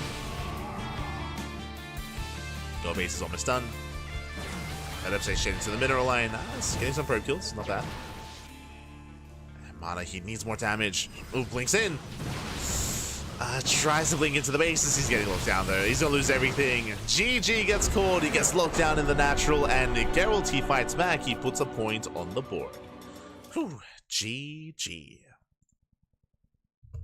Gerald, he does fight back. Again, a much stronger showing here by Gerald to be able to go into his Phoenixes, to be able to, more importantly, wreak havoc with the Adepts, get probe damage. We saw that MaNa, he was shut down when it came to his Oracle, when it came to his economy. He was forced into a 2-base all-in, and as he was being forced into the all-in, Gerald, he was able to find the proxy pylon, shut it down as well, and delay the push. I will say that MaNa had better fights out in the open, of course. Even though the all-in was stifled, even though it was delayed, he was still finding some better fights. But as we mentioned, he was on a timer, right? As we did mention, the longer the game went on, the better it was for Gerald, as he had a better economy, he had a better defensive setup, he had more shield batteries, and he eventually did it very well. GG. GG, well played. We have a series. We have a back and forth. Whew. Hi. Very intense there. Very intense.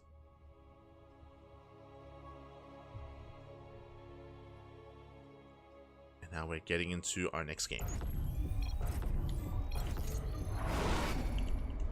And spawning in the top left-hand corner of Pylon, we have the red Polish Protoss player. We have the Team Liquid player leading the series 2-1 and 1 game away from claiming the series and advancing on to the grand finals. He needs to amass 1 more game to make it through. It is MaNa.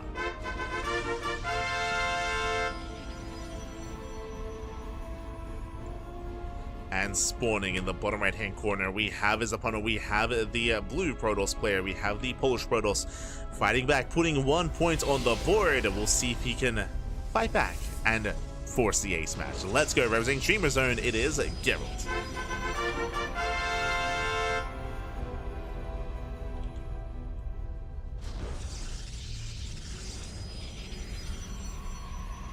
Go.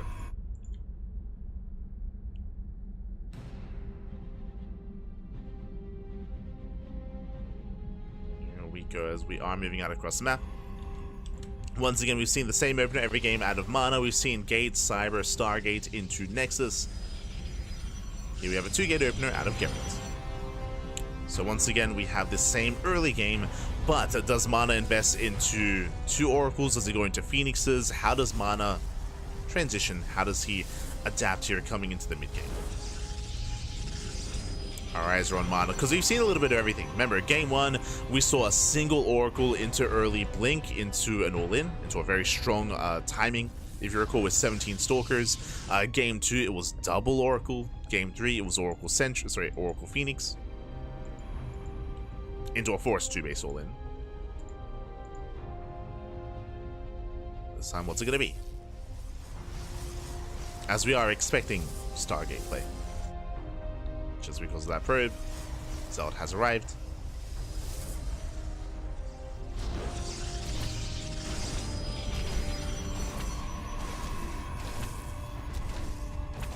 Yep, and there's a Stargate. I wouldn't be opposed, especially on Pylon, to go for a Stargate opener, single Oracle into fast Blink again, just like game 1. I do feel like this map would benefit that kind of play. Speaking of the map, welcome to Pylon. Pylon is a smaller map in the map pool, very aggressive map as a result, very short rush distance by ground. As a result, aggressive moves, early timings, and all-ins are stronger on Pylon. That's Gerald, he will delay. Speaking of Gerald, he skips his 3rd and 4th units in favor of an earlier Nexus. You know what, that's a cancel on the Pylon, and now MaNa can expand as well. So there's a Nexus for Gerald, and there is the Nexus for MaNa.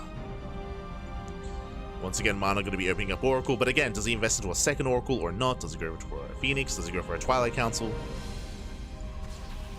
Our eyes are on MaNa. Meanwhile, Gerald's applying a little early pressure this time. Going double Stalker, true. And he's going double Oracle. Okay, he's going for the 2nd Oracle. He's going for the same opening he went for in game 2. Oracle moves out. Gerald, he's working towards Blink. Twilight Council's on the way. As MaNa's Oracle is spotted. The Adept as well. Meanwhile, Gerald, he's in position. We're going for the stasis. Oh! Early reaction, but does pull away. Whew. Does pull away in time. Catching out 1 probe. And with that, Gerald, he holds. He does hold, he does defend for the time being. Meanwhile, now the pressure's on Gerald. He needs to scout across the map. He needs to scout across the map, and hopefully he does move out soon. The hallucination. What's going on? The hallucination. Get out of here. Hallucination. There we go. Whew. Does move out. But alas, Gerald, he's thankfully in position though. He does have Stalkers at the natural. He's got a Sentry in the main base, 2 Sentries in the main. These Oracles, they can still wreak havoc. Again, it's going to be a late scout here by Gerald, and probes are going to go down, getting 1, 2, 3, 4 probe kills. Nice start. Not game-ending, but a nice start here for MaNa. At the same time, poking in at the natural. Just causing a distraction. Going back into the main, getting another probe. Ooh, taking a lot of hits, though. Does take a lot of damage. Pulls out in time. 5 probe kills in total. And what's important is that MaNa does keep this alive. Behind this, working towards Blink. getting to the next game. So far, this game is similar to game 2, except this time, this isn't critical damage, right? Last game, or last time, when we saw this, we saw that MaNa, he was able to get 10 plus probe kills. This time, only 5, which is still good, but nowhere near as much. So Gerald, he's still in this. Like, Gerald, he's still in this game. He's now expanding. The worker counts are still neck and neck. Both players take their third bases, and now we're getting into the mid game. We're getting into a longer game state. And there's Forge on the way, Gateway as well. With that Forge setup, Gerald, he's working towards +1 and working towards a later stage here, getting into upgrades. Meanwhile, MaNa, no Forge yet. Interesting. No Forge in sight. He's warping in extra Stalkers. So a couple of things are happening here. MaNa, he's on 3 gates, correct? 4, sorry. He's going 4-gate Blink. This is the same build he went for in game 2. This is the build that caught Gerald off guard and caught him with his pants down, because Gerald, if you noticed, he has been skipping warp-ins. He's been skipping warp-ins here, and he's on a lower gateway count, so he only has 2 gates. Only 2 gates compared to the 4 of MaNa. MaNa does push in. MaNa has double the production, and he catches out the Stalkers. Thankfully, there's a shield battery. Yeah, there's one shield battery. It doesn't matter. We're still one-shotting. One-shotting Stalkers here, and MaNa, he will overwhelm. Again, 4-gate Blink out of MaNa. He breaks through, and again, Gerald, he was staying on a lower gateway count. He was working towards the Forge, working towards +1. Got a later 3rd gateway. And Gerald, he's caught with his pants down. And this is the same build that MaNa went for in game 2. And it also caught Gerald out there as well. As gateways are going down, stasis into the main base, catching out 3 probes. Nothing major, but still damage is being done. And GG, MaNa, he will catch Gerald out, and MaNa will take the series 3-1, advancing on to the grand finals. GG.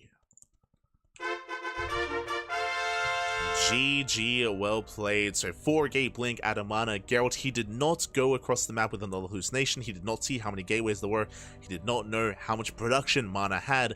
Gerald instead was going for a Forge for +1, which hits later, of course, and he was going for a later 3rd gateway, and which means for the majority of that game, for the majority of that defense, he was only on 2 gates. That's why his armor was so small, because he could only warp in 2 units at a time, whereas MaNa was warping in 4 units at a time. MaNa, he was doubling down and committing that much harder. Bam, able to catch him out. GG. GG, well played. With that, congratulations, MaNa. He will take the series. He will advance on into the grand finals. And with that, we have our confirmed final matches. Oh boy. Here we go. So congratulations. Now, if you're a fan of Gerald, do not worry. We're still going to be covering some Gerald coming up next, actually. Same with Spirits as well. So we still have some more matches. We still have some more series. Do not worry. Let us switch our scenes over and catch up on the bracket.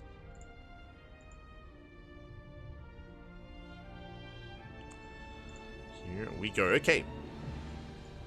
Exclamation mark B in the chat if you guys want to have a look back yourselves. Here we go from the bottom, from the top. We have Elazer. If you recall, we covered this match earlier today. We had Elazer taking down Spirit 3-1. Elazer was waiting in the grand finals for his next opponent, and we have his next opponent, MaNa. MaNa takes down Gerald 3-1. So it's going to be MaNa versus Elazer in a best-of-9 grand finals match to determine the best player in all of Bologna right now. We're about to get confirmation. But of course, before that best-of-9, we have the 3rd place match. There is a prize difference between 1st place, 1st, 2nd, 3rd, and 4th, so there is a 3rd place match. Spirit, he still has a chance to earn some extra prize money here. It's going to be Spirit versus Gerald in a best-of-7 3rd place match. That's a lot of games. That's a lot of games. That's up next. So first is going to be Spirit versus Gerald in a best-of-7, and then we're going to be getting into Elazer versus MaNa in that best-of-9.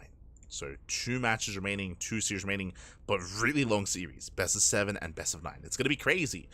As we speak, vetoes are underway. Vetoes are underway, so we're going to be going on a break, and when we come back, we'll have that next series. The manager does it, yes. The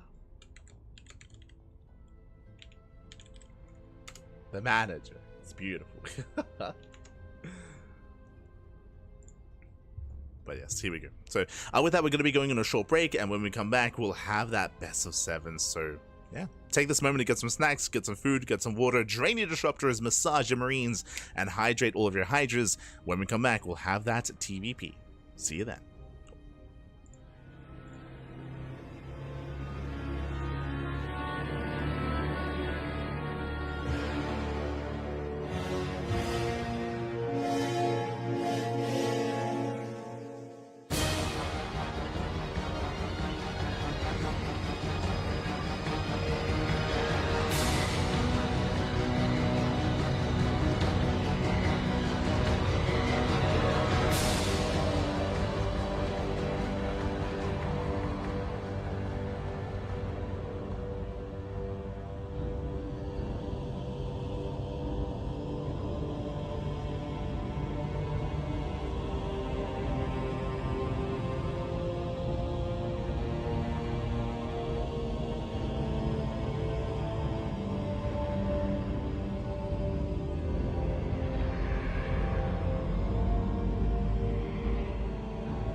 welcome back, everyone. Welcome back to the Fusion Esports League, the FEL Cracov 2025 Polish Championship. We have made it to the third place match. We just wrapped up our semifinals, and now we are here to determine who will finish in third and fourth place as we have a PVT for the first time this broadcast. Let's go for the first and only time. This morning in the top left-hand corner of Persephone, we have the Polish Protoss player, the blue Polish Protoss representing Streamer Zone. It is Gerald. And spawning in the bottom left-hand corner, we have his opponent. We have the red Terran player with the red Terran himself representing ROC Esports from the land of Bologna. It is Spirit. And if you're in the chat, you know what time it is? It is Gamba time. Predictions are open. Place your bets on who you think will claim the series. Best of luck in the chat as we jump into our TVP matchup. Oh, hello, as Spirit, as he does skirt around the edge, as he does avoid the initial scouting probe, and he sneaks in with an eBay block here to block the natural base. So cheeky move here by Spirit as we open up in our best of 7. Also, as a reminder, this is a prediction for the entirety of the best of 7, not just the game. And also, again, it's going to be an extended series. The best of 7 is going to be crazy. It's going to be wild. Let's go. Give us all the StarCraft. We're going to be here all night. Let's go. Let's go. Aye, aye, aye. As eBay has been thrown down, and what does the eBay do? It blocks the natural and it forces the unnatural natural. There it is. Gerald forced to expand here at the triangular third location, a much more exposed location. And Spirit, if you notice, he follows this up racks, not expand, racks into factory. This does mean the Spirit has access to early Hellions, could even go for an add-on swap into reactored Hellion to try to harass and punish his bases. Oh, as we do actually re-expand, Gerald, he cancels the Nexus. He does not cancel the pylon, but he does cancel the Nexus as the eBay was cancelled, and he will expand where he needs to be. Let's go. So he does take his natural base. Whew, we'll get it up and running. It's going to be delayed, but it will be more secure. This means it will be easier to defend and easier to make sure that he doesn't lose workers, that his mineral line doesn't get roasted. Speaking of, yep, add-on swap into Hellions. Oh boy. Into proxy starports. Aye, there's a lot happening. There's a lot going on here. There's a lot happening. So as this is about to be scattered. Yeah, Gerald, he comes in with a rope scout. He does scout, he does confirm, and he will punish. There we go, does force a cancel, and the Hellion drop is denied. Nice play here from Gerald. He's all over Spirit. He shuts him down. Again, the reason why Gerald was scouting was because he saw the factory. A faster factory means more Hellions, but if Gerald was going to be walling up and expanding here on the low ground at the natural base instead, then his base would be more secure. He would be vulnerable to drop play. He scouts, he checks, he shuts down the drop play. Ooh, okay, like so much has happened already. It's crazy. It's crazy, man. It's crazy. As we do see Gerald moving out, he will delay the CC on the low ground. Remember, it's a delayed CC because it's a CC after factory. So later command center, and can he force a cancel? No shot. Hellions, they should deter this, but we have more reinforcements on the way. We have a second Stalker coming in. Yeah, second Stalker has arrived. Hellions being targeted down. Does focus on the Marine. Ooh, one Stalker falls. We'll lose one, but here comes another Stalker. Takes down the Hellions. And he's so close to getting top of that CC for a second time, but we have more Hellions on the way. Spirit, he should hold. Yeah, he should hold on. We have more Hellions coming. Oh no, forced to cancel. GG gets called. He loses control of the low ground. And Gerald, he will take game number 1. Whew, GG. Oh my god. GG, well played. A very intense game. So much happened in, what was that, like 2 minutes? So much happened in such a short period of time there when it came to the opener, when it came to the mind games, when it came to the follow-up, when it came to the reads as well. Again, Gerald, he was able to shut down the attempted, so it was a 4-minute game.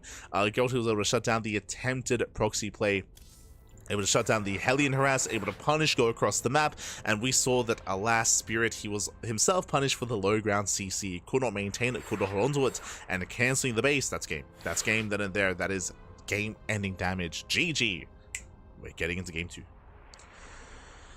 Whew, we are getting into game number 2 here. Let's go.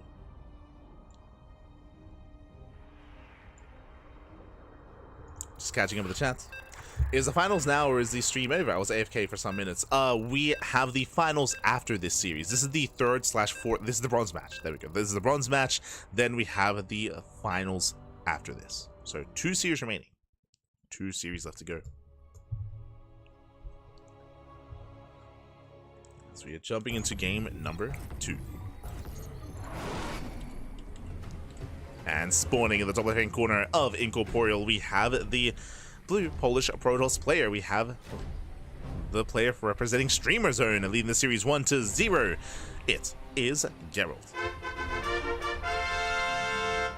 And spawning in the bottom right-hand corner, we have the red Terran, the Polish Terran, representing ROC Esports down in the series. But it's the best of 7.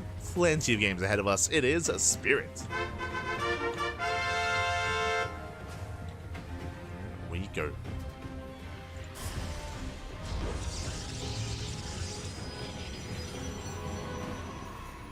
And again, Gerald was able to overwhelm, able to punish, able to barely break through and break the natural base. This time, no eBay block.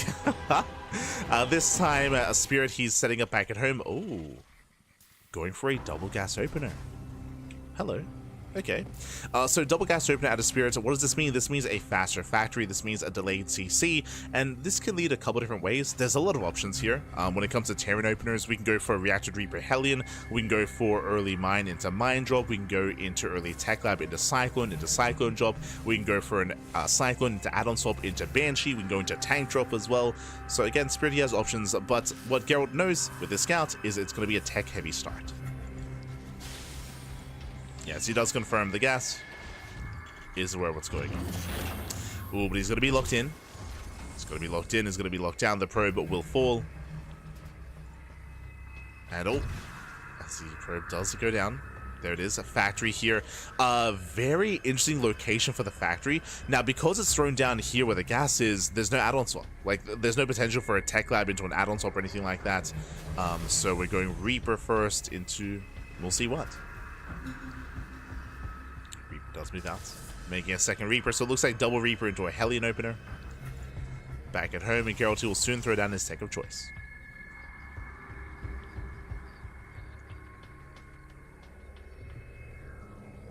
Here we go.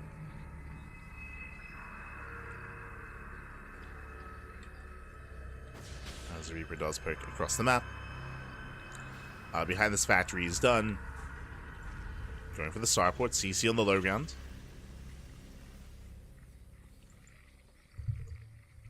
And we are still going for the Hellion, we're not going for the early attack lab. Okay. Interesting. It's going to be more of a delayed Hellion. It's a bit of an interesting start here from Spirit, is what I will say. It does feel a little bit awkward, but we're getting there. Meanwhile, Twilight Council opener out of Gerald is going for a standard blink-based opener. No crazy Stargate or no defensive robo-based play. Not against Spirit. Here comes the initial Reaper Hellion. Widowmine behind this. Into drop play. Now, what I'm most curious by is the add-ons after this. Hallucination does confirm the 111. Does confirm there's no faster second racks. There's no third racks either. Hellion Reaper is deflected. Does not find a way in.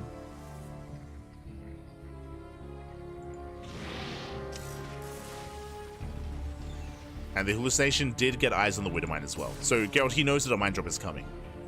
You don't make Widowmines unless you plan to drop. There's that tech lab on the way. We have tech lab for both the factory and the starport. Spirit, he did commit quite a bit here to harassment, as he does get spotted. Gerald with the interception. Does move out. For now, is distracted by the Hellion. Does move in time, and he will deflect that drop. Yeah, Medevac could be forced back at the same time. Reapers, they bust into the mineral line. And they get one probe. One probe goes down. Medevac still being deflected. No, he does boost in. Yeah, Stalkers, they missed the rotation. Stalkers out of position. The army does get into the main. 4 probes going down. Spirit, he's pulling Geralt apart. And does he react in time? Oh no! The reaction! Oh! Okay. Ooh, does pull away. 1 probe kill. It's 1 worker so far. I mean, 4 in total, 5 in total. Just 5. Yeah, nice dive. Nice save there from Geralt. Again, you can trigger something like a mine. You can dive inside the gas guides to save your probe. So very nice save. It's similar with like bunkers and with CCs as well, where you can send units inside a building or inside a medevac to bait out a shot.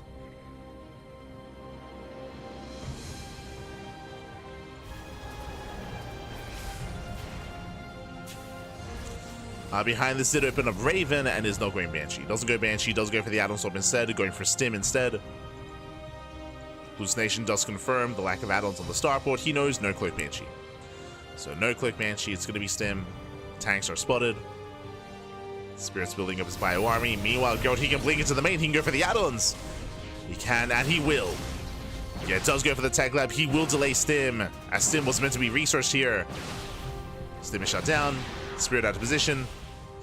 Going for the other tech lab as well. Doesn't quite get it. Oh no! Does get the medevac though. No, doesn't quite get it. Medevac somehow survives. How? Medevac does make it out, and Gerald, he only really got the tech lab, and Stim is being researched from the other tech lab instead. It's still delayed though. Still delayed.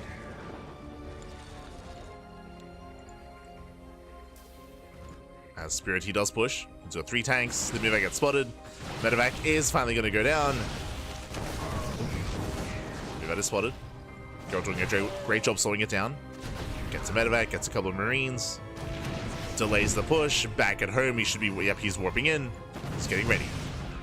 Charge is almost... Oh my god, he almost gets a tank! Does get it! Tank goes down for a stalker. For 2 stalkers. A little bit expensive there, but alas, still worth it for Gerald. Pulls away from the auto turret. Saves the mineral line. Speaking of, another auto turret here into the natural. This time probes will go down. 2, 3 probe kills. But at this point, Spirit, he shouldn't push. Yeah, he knows. He knows that it's too late. Like, he's bought enough time. He knows that Geralt has enough to defend. Spirit knows he's too late. He backs off. Pulls away. He reinforces. Third CC is on the way. Is floating over. Spirit is going to be stuck at home. Oh, but he will take a better fight. Catching a zealot.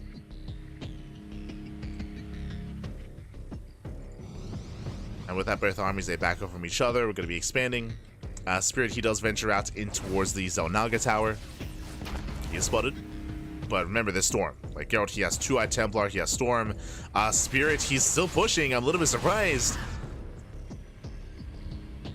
I don't think he can take this fight. He has Storm zones, gets another tanks. Tanks are going to go down. He's getting one, getting both tanks. Yeah, brutal losses here for Spirit. He'll lose both tanks. Now he only has Marines and Marauders, and there's still Storms. Yeah, there's still a Storm in the chamber. Spirit is still rallying across the map. Just really risky play here from Spirit. Very risky. It's rotating over.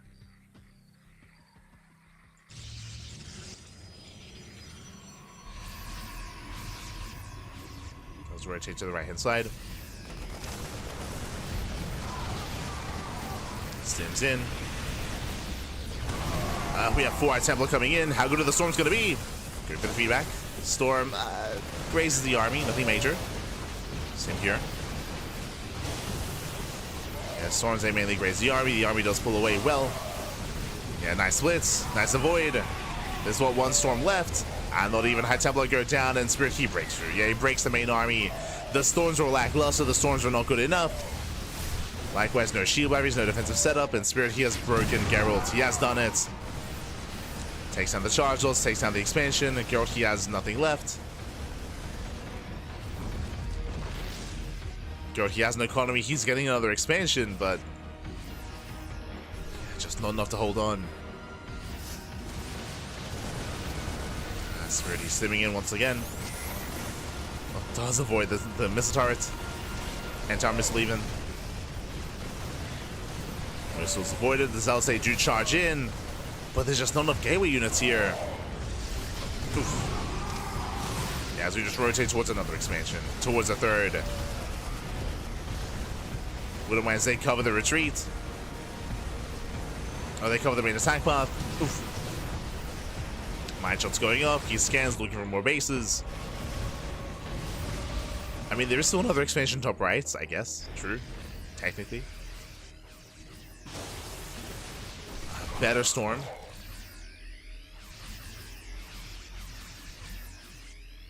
Spirit, he has plenty behind this. He's getting a 4th CC. Taking up into Ghost. Ghost Academy is already done. Spirit just building up a greater army. He's almost maxed out. And at this point, it's a numbers game. Like, at this point, Gerald, he just cannot hold his own. Not anymore. He split out too many units, split out too many bases. He was just so heavily reliant on those storms to buy time. And to trade well. As we still have a couple more storms. Nice spread. And Ghosts have arrived. Now it's time to EMP. Oh, does take a storm to the face. Better storms towards the end. But he finds the expansion. GG gets called. And Spirits, he will take game number 2, tying up the series 1-1. GG. Does tie the series up. And now we're getting into game number 3. We're all tied up here, and we'll see where our players do take us. When it comes to this game, again, Gerald did a great job when it came to scanning the first push, slowing it down, shutting it down as well. He was taking into Storm, he was getting another expansion, but again, the Storms were a little bit lackluster. He was forced to fight out in the open. He wasn't able to engage earlier on top of the ramp to slow down the push. Spirit, he was just so aggressive, so assertive. I wasn't too confident that he could actually break through, that he could push into the bases, but Spirit, he went for it. GG. Impressive play. Impressive play there by Spirit. Very aggressive once again.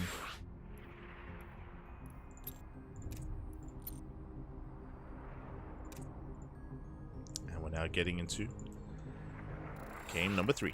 Going to be loading into Ultra Love, a much smaller map. A much smaller map here. Aggression is more favored on Ultra Love, so we'll see how Gerald adjusts. We'll see if he goes for a safer opener or something more aggressive. Do we see something crazy like 4 Gapeling Stalker? Do we go for an earlier Storm timing before the 3rd base? How safe is Gerald going to play? Because there are safer builds out there. As spawning in the bottom left-hand corner of Ultra Love, we have the blue Protoss player. We have the Polish Protoss representing Streamer Zone being forced into a tied series. We'll see if we can bring it back. It is Gerald. And spawning in the top right-hand corner, we have his opponents. We have the Polish Terran player. We have the Red Terran representing ROC Esports. It is Spirit.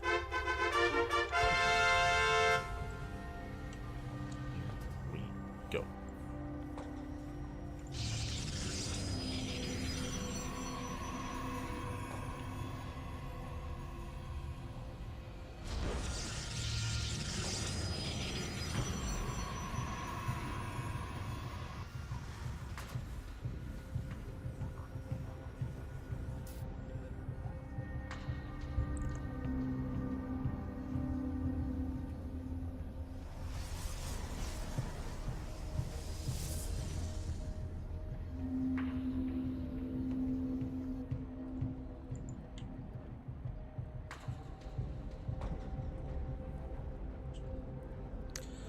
Here we go, we're getting to our next game, getting to game number 3.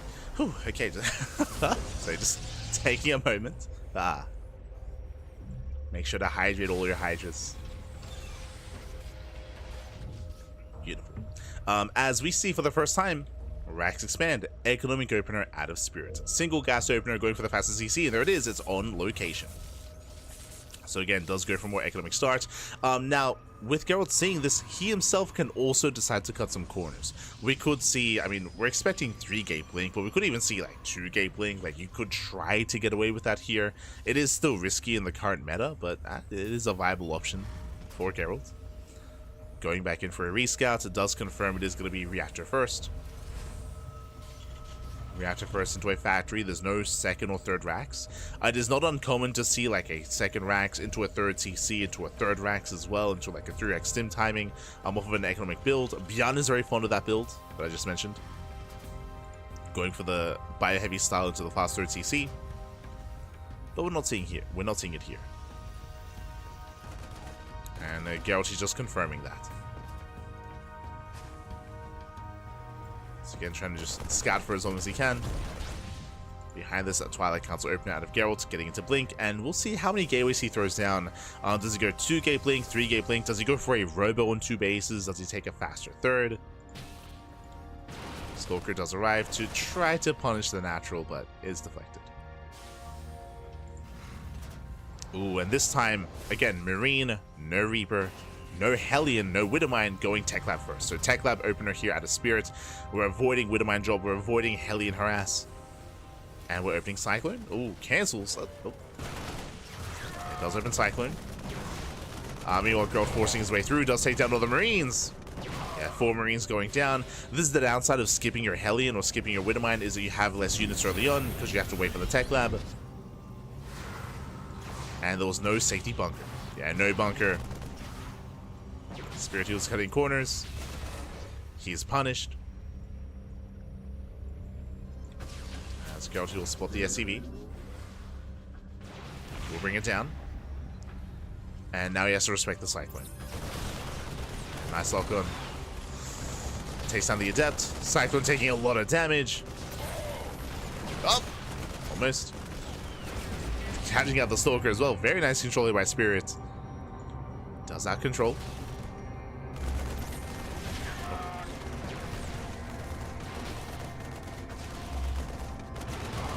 Does take down the Marines. Gerald, he pulls away.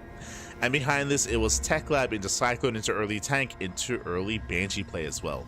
This is very tech heavy, as you can see. It's very tech heavy here. Early tank production, early Banshee production as well. We're getting ready for an earlier push. Very committed push.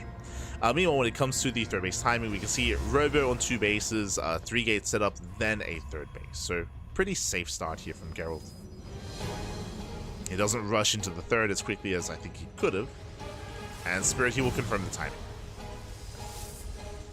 He does confirm. He sees how much later the progression is on the third base.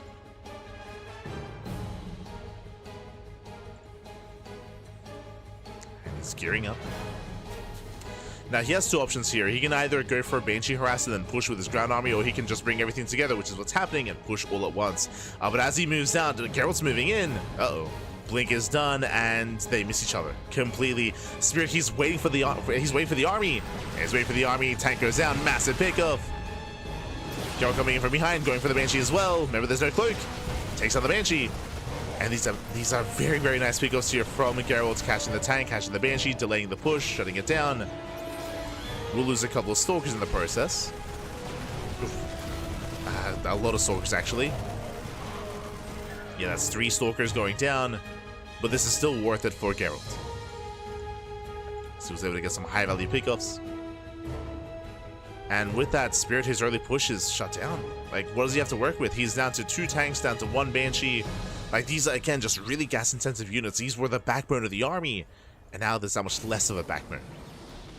So much strength. The strength of this push has been taken away from Spirit. Gerald's getting into charge, +1, and Bay for Colossus. Not rushing into Storm this time, but going into Colossus instead. So a very different kind of follow-up here from Gerald. And Spirit, he's stuck in the center. At this point, I don't think it's worth pushing. And he doesn't. Oh god, as he will not lose the tank, thankfully. Doesn't lose the Banshee either. Banshee barely survives on 10 HP. Oh, as Gerald is getting a little bit too cavalier here, but he does want those tanks. And he will get 1. Yeah, 1 tank goes down. Takes out the Banshee, takes out another, and all 3 tanks. Oh god, all 3 tanks go down. The Banshee as well.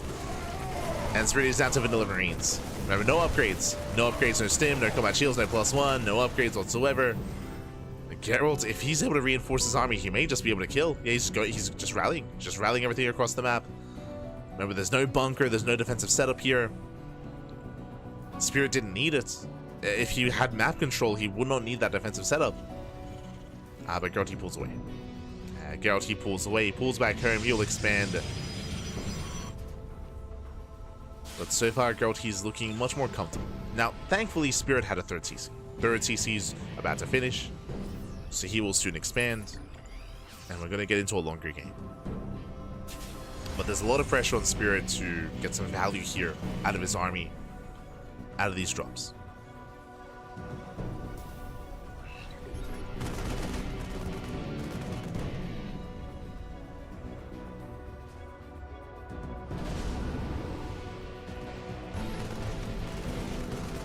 Observer is gonna be hunted down.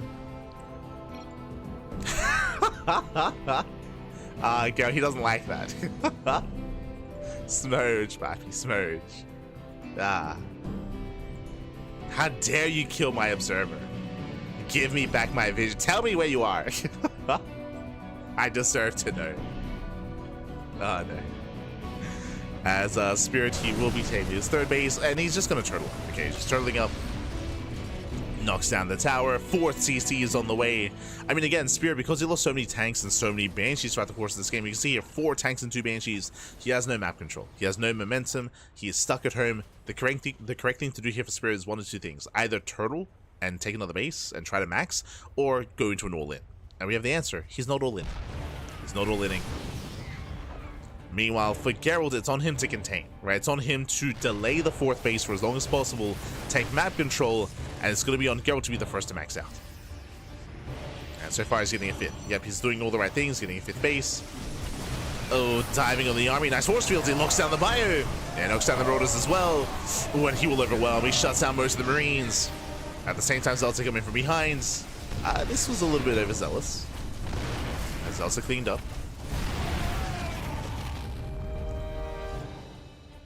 Charge shots are cleaned up.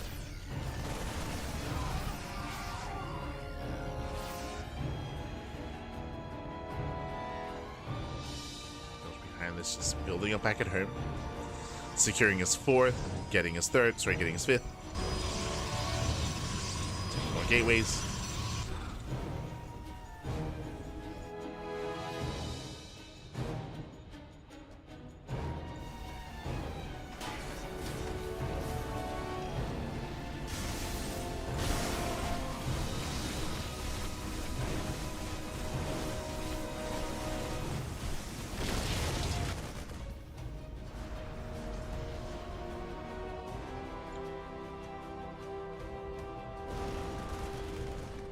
And Spirit, he is expanding, or at least he's trying to. Again, once again, the pressure is on Gerald to make sure this doesn't happen and to try to fight for this base, but Spirit's getting in position. He's getting in position, he's securing his 4th. Gerald is now aware, now he responds, but this response, it feels a little bit late. Oof, yes, the tank's already sieged. Tank's already sieged up. Spirit, he has secured his 4th base. And this is a pretty big win for Spirit. Like, again, the pressure was on Spirit to get a 4th, and now he has it. And what does this 4th mean? This 4th means that Spirit will max. He will max out. Meanwhile, Gerald's looking for a way into the main. Does slip in. Likewise, Gerald's getting a 6th expansion. Gerald's getting into disruptors. Is he on... he's still on 1 robo. He should be on 3. Does find some free tanks. Yeah, he gets 1, 2, 3 tanks going down. Spirit out of position. And I was concerned that this base was going to get up and running for free, but no, Gerald, he does punish. Oh, no! Where's the bio, though? Sorry, where's the support? Where's the buffer? Where's the gateway army? Let's get the hell out of here. Gerald pulls away. Spirit going to hunt him down. He sees how vulnerable this army is, and Colossus on their own, they mean nothing. Yeah, Sims on 4 takes down 1, 2, 3 Colossus. Yeah, 3 Colossus go down. Gerald to overextend. But at the same time, Zelda wreaking havoc in the main base, forcing the main to lift. Taking down the gases, getting into all the depots, came with the production, trading well. So Gerald, he still trades well. And behind this, the supply does lie, right? The soup does lie. As Gerald, he has a bank. He has 2,000 minerals in the bank, and he needs gases. Oof. Fun fact, Gerald, no gases at the 3rd or the 4th. He's still on only 4 gases. Gerald, take your gases. Oh my god. That's why Gerald can't afford a 2nd robo. As he's gas starved. And I'm hoping he can take his gases soon, otherwise Spirit could recover. Like Gerald, he's stuck only remaxing with Zealots. And Zealots are good, but you know, a more complex and tech-heavy army can be better. There we go. Gases are now on the way, thankfully. We're getting some gases, but these gases are late. These are late gases for Gerald. So that is a bit of a concern. Gerald, he's on 12 gates. Let's also hit the right-hand side. So far, Spirit's keeping up. Despite that 10 SCV kills. And Spirit, he still is holding on to his 4th. Supply block, but he's holding on. Show us the Novas. There he goes up. Turns away. Flips the army. There's 1 Nova left. Down to 0. 0 Novas. Now there's the second Robo. And again, now he can afford the Robo just because now he has gases. He's just now saturating. There we go. Now taking more gases. Again, again, Gerald was just really, really gas starved. Now he is taking them.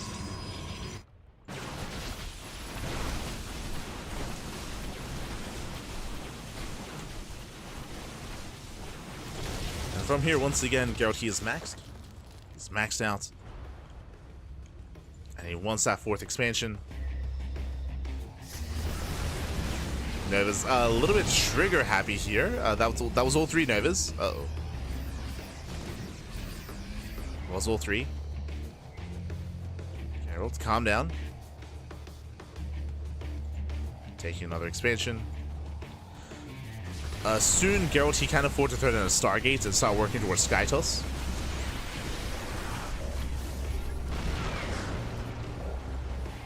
Spirit, he is holding, he's defending, and Spirit, for the first time, Spirit, he's maxed. Spirit, he's maxed out, 200 supply.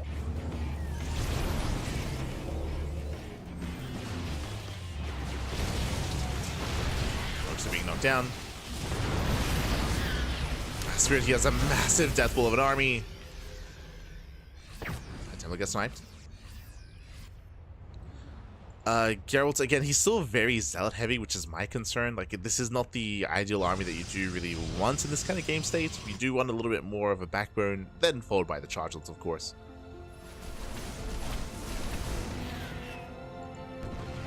Zealots take the northern base.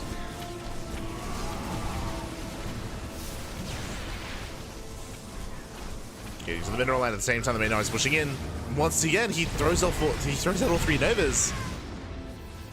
Gerald, calm down. He does get the Nexus, though. Does get the Planetary, I should say. There we go. Planetary does go down. Very nice pickoff. Takes down 15 SCVs, and this makes it worth it. And Spirit, he's committed. Gerald, we need warpins. We need reinforcements. Ooh, nice EP. Takes down the High Templar. Storm popping up. The storm connects. Goes moving in. Catching out some of the tanks. Tanks are going down. Ooh, disruptors overextend though. Yeah, a bit of miscontrol from Gerald. He'll lose all the disruptors, but it may not matter. He has plenty of charge lots. Ooh, takes down a full medevac. And Gerald, he should run away with this. Remember, Spirit, he lost his 4th. He lost the 4th base. He's rebuilding here on the right-hand side. Spirit, he bleeds out most of his army. Gerald, he should be quick to max, to remax, and then to push. Gerald, he's all over Spirit here. Again, Spirit just had a really rough early game and early to mid game. As he was losing far too much, GG gets called as Spirit is broken, and Gerald, he will take game number 3, taking a lead in the series. Whew, GG, well played. Gerald, he will take a lead here. Again, a much stronger early to mid game from Gerald. He was able to maintain map control. He was able to punish Spirit, able to catch out the Banshees, able to catch out the tanks, able to shut down the main push. And Spirit, he was stuck at home. As we mentioned at the time, he had to make 1 of 2 decisions. Spirit, he could either turtle and try to max out, or go for an all-in. And his choice was to turtle up, was to try to max out. But the problem there was as we saw, that Gerald, he had free reign to do whatever he wanted, and he was still able to pull Spirit apart. With a Prism into the main base, with a Zealot run by in towards the towards the 4th base.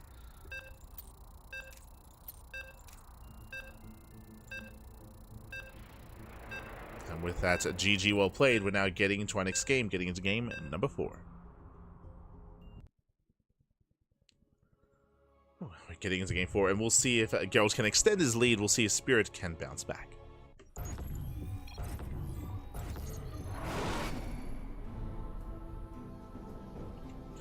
And spawning in the bottom left-hand corner of Tokamak, we have the Polish Protoss player. We have the blue Protoss representing Streamer Zone, leading the series 2-1.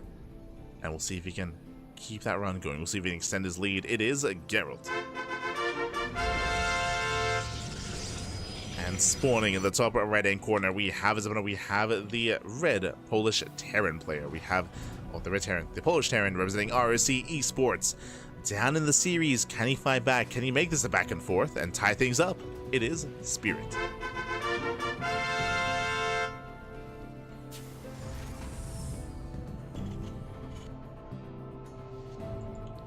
go.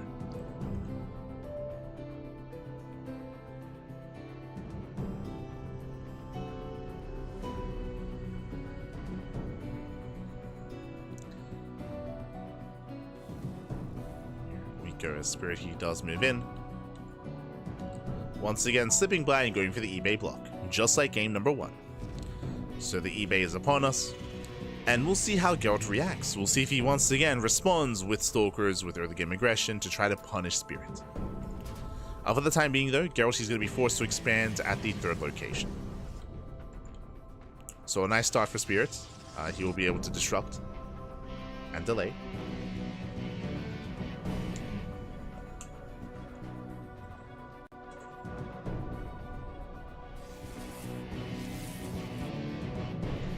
There it is, Gerald expanding here at the 3rd location, at the linear 3rd. We'll see when Spirit, there we go, does cancel, and up! Oh, Gerald, he canceled the base, he tries to throw it down, but he's gonna be denied! No shot, it's such a big delay. Zilla does arrive, and there goes the Nexus, but again, a late Nexus here from Gerald. Now, thankfully, he gets it. Thankfully, there was the cancellation, and the probe didn't go down. Would have been brutal if a second eBay was thrown down. Whew. Okay, we're calming down. Meanwhile, Spirit is going for the low ground TC. That's a command center before the factory, so this time there should be plenty of progression on the command center. Safety bunker as well. Spirit, he has learned from game 1. He has learned from it. Remember, what happened in game 1? Game 1, he had gone for the... was it game 1 or the previous? Or game 2? Where he had gone for the later command center. Yeah, he had gone for the faster factory, later command center. And he was punished. This time Spirit playing safe. He plays safe. The Stalker has arrived, but this time there's a bunker. Right? This time there's a bunker. This time the natural's more secure. The army poking up the ramp.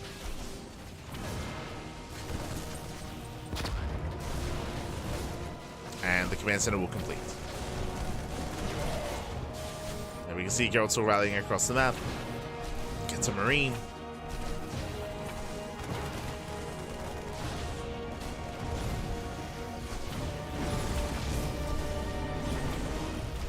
Gets a Marine, does not get the depot, and with that Spirit he holds. He holds, he shuts down the initial Adept, the initial Stalker. Spirit is all over this. Forced to recall, and does not recall back home in time. Adept goes down. Spirit looking good, looking solid. He delayed the economy, he delayed the Nexus. Behind this, getting into his own 1-1-1. He saves his own natural base, and he switches up into Cloak Banshee. Ooh, okay. So a couple of things here. Now, because of the opener, because of the build, because of what's happened so far in this game, Gerald, he opened up Zealots into Stalker, into Adept, into another Stalker. What I'm getting at, 0 sentries. 0 sentries here just because he was trying to be hyper aggressive. The aggression failed, and now he's stuck at home defending. He will clean this up, nice around. But no sentry means no scouting, means he has no idea what's going on. Like, Gerald, he has no idea that Cloak Banshees are coming, as he has no sentry and no way to scout. Behind this, we have 2 more gates on the way. It's going to be a 3-gate blink setup into a 3rd. I believe that's a 3rd base before Robo. So no Robo, no detection, no observer. Gerald, he's cutting corners because of the early game, so that's why he's going for the faster base. Oh, my apologies. We did warp in 1 sentry. Okay, did warp in a sentry, thankfully, and will scout. And does confirm. Okay. Whew. Does confirm the blink. Sorry, the blink. Does confirm Cloak. Does confirm the upgrade. It does confirm what's going on. So Gerald knows. He knows back at home, safety shield bars are finishing up. Robo is on the way. Now remember, the Robo is late because of the faster base, because we're trying to recover. Banshee has arrived, and so far, 0 detection. But the Banshee does not commit. Ooh. Okay. Doesn't go into... I mean, there is a shield battery, which will keep units alive, but Spirit, he doesn't risk losing his Banshee. Doesn't risk it, and this is helping Gerald. Like, if the Banshee had hit the natural, pros would be dying. If the Banshee had hit the 3rd, pros would also be dying there as well. I mean, transferring workers. So this is very fortunate here for Gerald, as he's being given time. Oh no! He's being given time. Banshees are heading into the main base, but the Observer's about to pop. And Spirit is taking a little bit too long.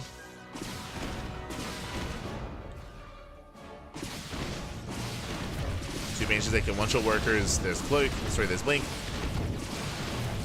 Getting over the Banshees. That's still going to be 7 dead workers, though. It's crazy. 7 probes go down. Not a bad trade for 1 Banshee. True. Not bad. Could have been worse, but not bad at all. From here, Spirit, he does break out with his main army. And again, that was merely only the first phase. The first wave. Because now we have Stim, Combat Shields, and +1 all lined up here for Spirit.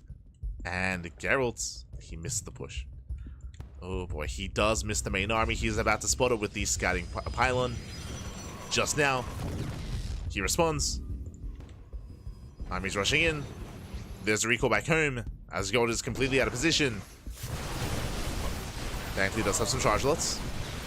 Marauders, they do drop in. Medevac gets targeted down, does focus on both Medevacs. No more healing. Oh, it doesn't matter. Yeah, it doesn't matter. He breaks through the defensive line anyway. He gets into the middle line. Probe's going to be going down. This is critical damage. This is game-ending damage. Oof. As he does take down the army, going for the Nexus itself. GG gets called. There's nothing to defend. And Spirit, he will tie up the series 2-2. Whew. We have a back and forth. We have a series. Let's go. Oh, let us go. We have a series here. And we're going to game 5. Bearing in mind, this is still a best of 7, by the way, so we still have plenty more games ahead of us. we got more games to come, Pappy. Let's go. Plenty more. Here we go. We're getting into game number 5. And again, Spirit had a much stronger start here. He was able to punish the Stalkers, punish the Adepts, able to secure his own setup, able to get away with the Banshees. And again, even though the Cloak Banshee was scouted, it was a late reaction, which means it was a late setup. And we saw the Banshees, they still got damage done. They still got 7 probes.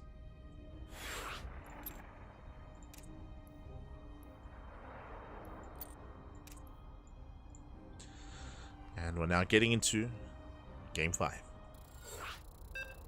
Getting into game 5 here. And we'll see who takes the lead. Who takes the lead in the series. Who will gain that momentum.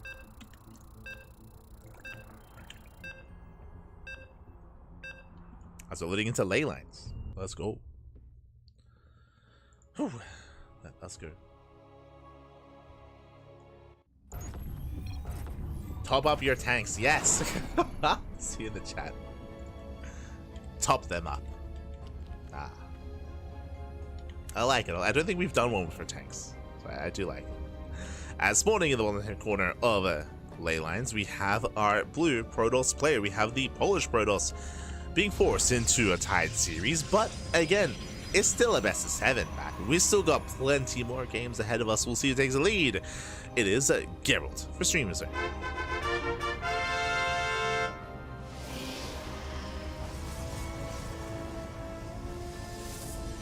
And spawning in the top right hand corner, we have his opponent. We have the red Polish Terran player. We have representing ROC Esports once again sneaking out with that SCV. It is Spirit.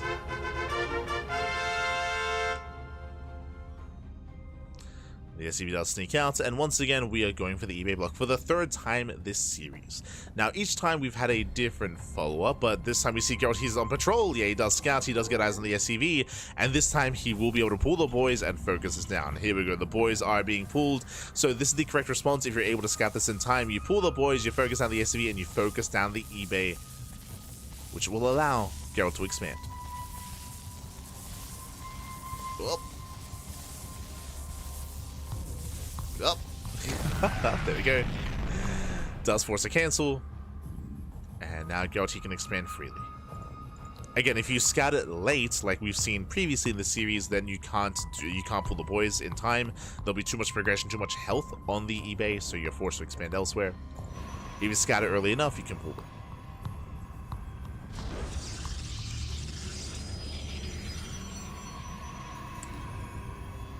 Can pull them down. And from here, Gerald can now expand. Likewise, Spirits are going for a single gas opener, racks into CC. Economic openers all around.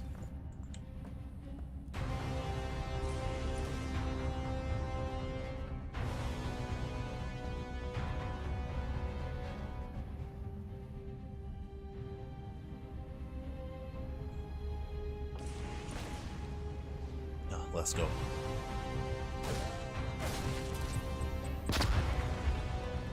As Reaper does break in.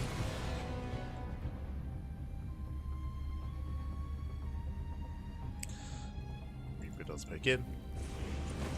Just trying to get a read on the tech of choice. Speaking of, there it is. Twilight Council opener out of Gerald, and the Reaper does confirm. Let's confirm the opener. Behind this, Spirit going for his factory on the high ground. He's all set up for an add-on swap. Getting to his own 1-1-1.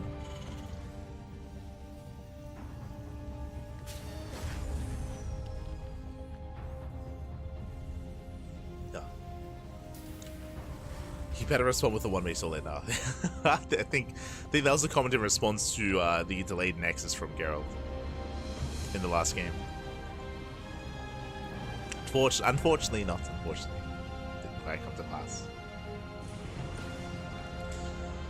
But we do have our Hellion into Winter Mine, so no early Tech Lab. No early Tech Labs this time from Spirit, going into a Mine Drop, followed by, oh, even another Winter Mine, okay. Committing a little bit harder to the Mine Drop. We Hellion into the Mineral Lines. They'll sit by. Does scout the initial 2-gate setup.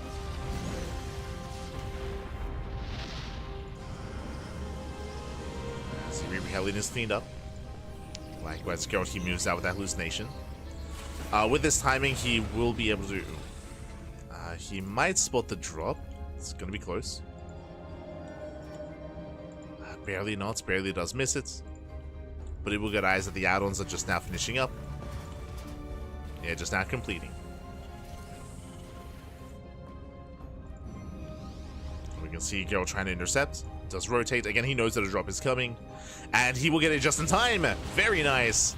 The is going up. Oh, Autobus does bring it down. Nice cleanup here. Gerald shuts down the drop. He shuts down the Winter Mines, and they do 0 damage. Whew, okay. Esther, Gerald. Calm down. Brings down the medevac. Likewise, Temple Archive is going to be on the way. We saw previously in this series Gerald switch into Colossus, but here on Ley Lines we're going into Storm. Gerald does shade into the main. Gets one SCV. Ooh, not even. Gonna be cleaned up.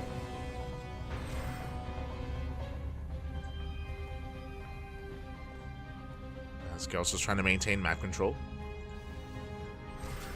Does rotate over, does delay, does contain the Raven. Ooh, never mind, the Jukes! Yeah, the Raven pulled away, then pulls back in, and Gerald, he will miss the Raven. It was a really good rotation out of Gerald, but alas, he did misread Spirit's movement. And Spirit gets by. He does slip by.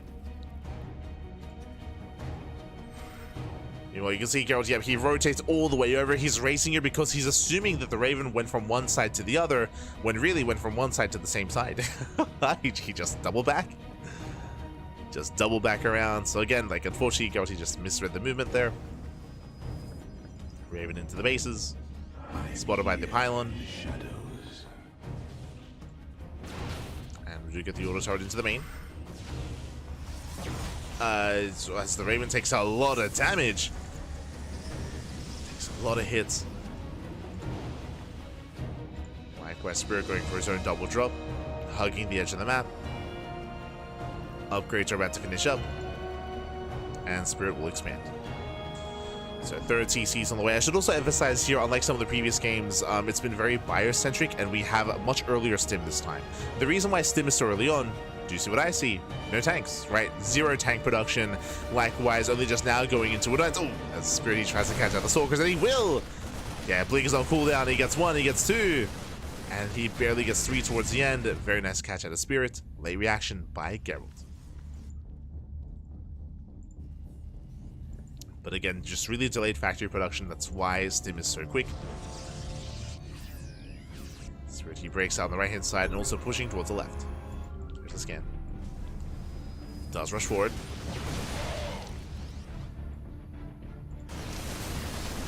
To the natural. Gerald trying to respond. Storm in the mineral line. Despite that, does delay mining a little bit longer here, but he has to pick up. He has to get the hell out of here. Trades well, but does leave. Does sort of towards the main. At the same time, the main are pushing on forward, but there's still plenty of scans, right? Plenty of storms. Plenty of storms left over. There's the first storm. We've got at least 3 more left, at least.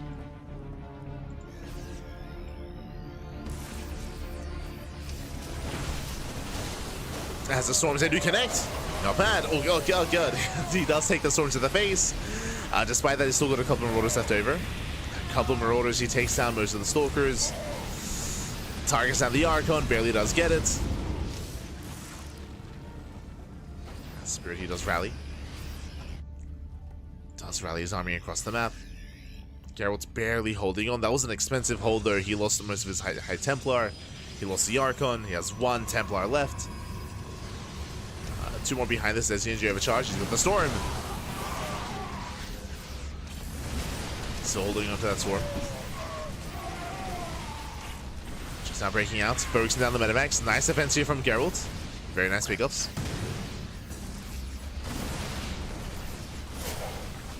Gerald, he's holding, he's defending. Targets down a Marauder. Forces Spirit back home. Oh, and from here the game continues. Spirit, he's just now finishing up his own Ghost Academy. 4th CC is now going to be on the way. Spirit, he's still not backing off. He's still being hyper aggressive. But he hasn't achieved too much damage. He's been trading with the army, yes, but he hasn't done any economic damage. We can see Gerald, he's on 85 workers. Gerald just now taking his gases. Making sure he can actually afford getting into splash damage and getting into Colossus.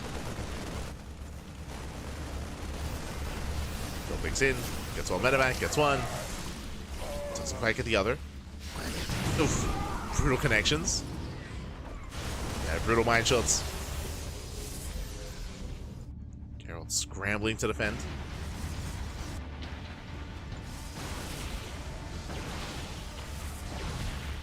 Does warp it in time. Ooh, the Raven goes down. It's been there in the corner of the map for quite some time, but is going to be cleaned up. And with that, Spirit is forced home. With that, Gerald, he has gained map control. Pushing on forward. Here come the storms.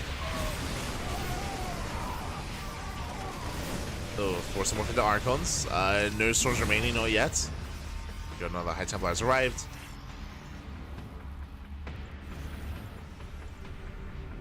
Templar, they're reinforcing from across the map. There we go. Bay is now on the way. 2nd Robo as well. Getting to double Robo production. Double Colossus production eventually. He just needs a little bit more time. Until then, Spirit can still take a fight. For now he's stuck at home.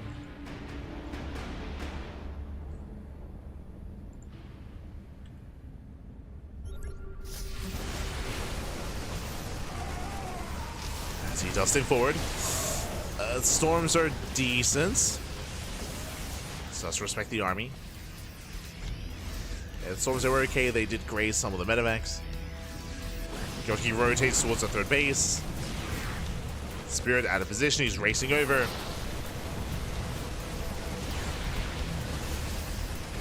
He does get here in time. And again, there's just no power units behind this. Like where the storms, where the Colossus. They're the Zealots, so true. Can't say SCVs. Zealots, they cracked. 8 SCVs go down. Spirit pushing towards the center.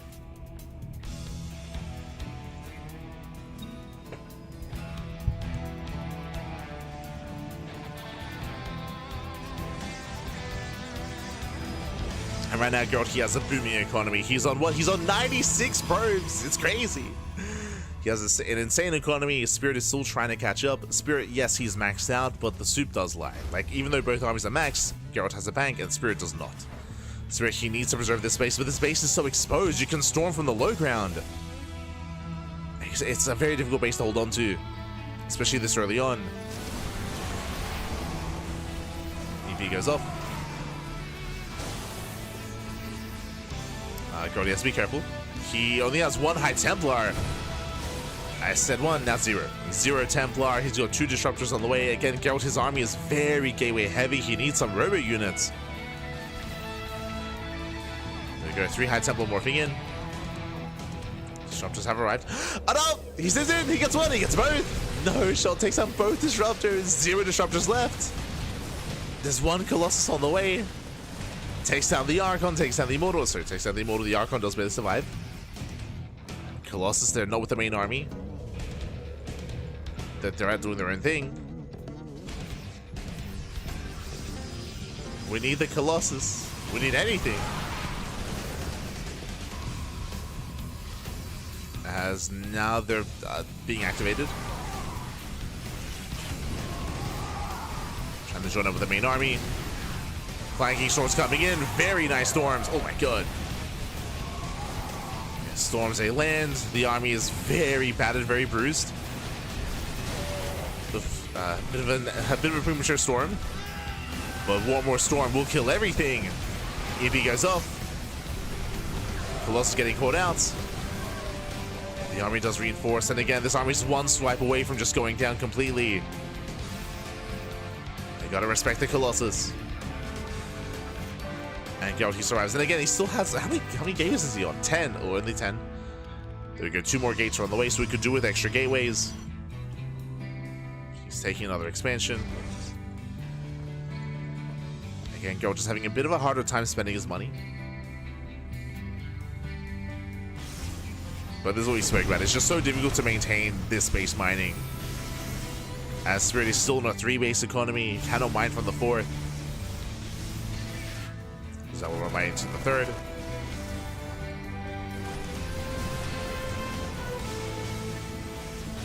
Little planetary going down.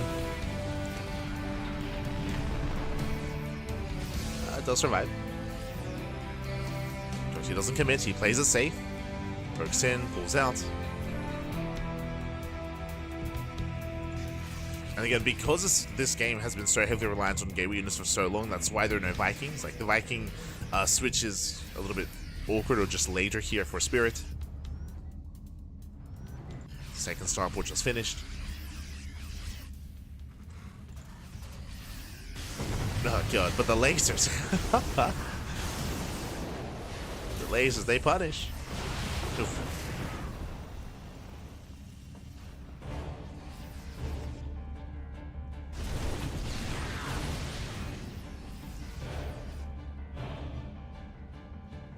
Coming from the right.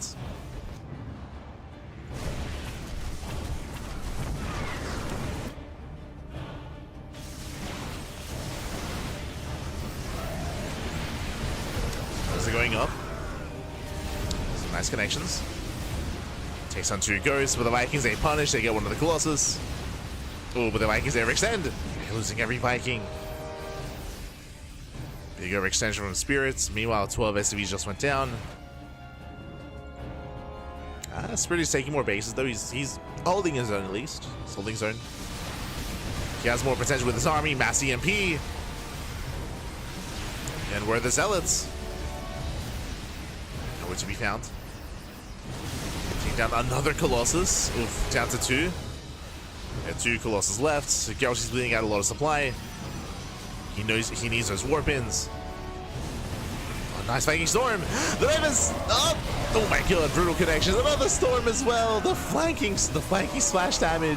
That's what he needed. He needed a pappy. Oh, Zealots would still be ideal here. Just charge or reinforce him so that he goes to Stalkers instead. Just whatever he can.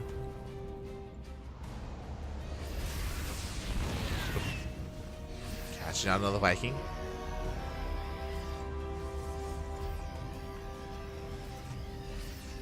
Building back up his disruptors. And even though some of these trades are a little bit awkward, or even some of these trades are better for Spirits, what's important is that Gerald is trading. And the important thing about that, of course, is that Spirit doesn't really have a large bank, so he can't afford these trades the same way that Gerald can. As Gerald has all these mass expansions. Has 102 Gerald, we need to calm down, okay? 102 workers. That's too many probes. Not again. Not again.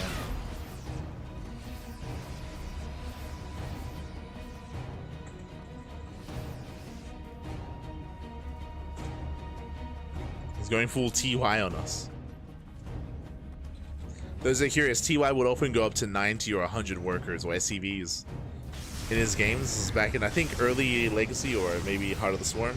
And he was asked in an interview why he does that. His answer was like, I expect SCVs to die. Like I expect them to die to run-bys or to counterattacks.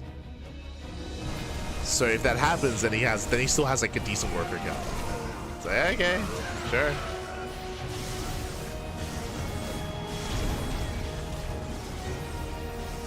I mean, it worked.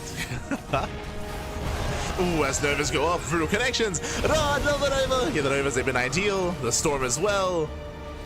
Spirit taking everything to the face.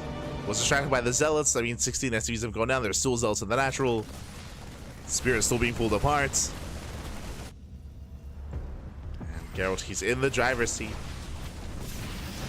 Has been for quite some time.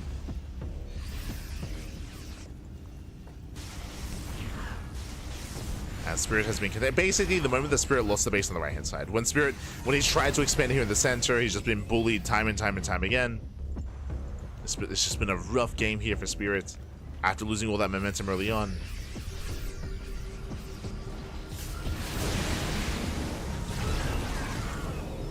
It's just so difficult to regain that from your opponents in TVP.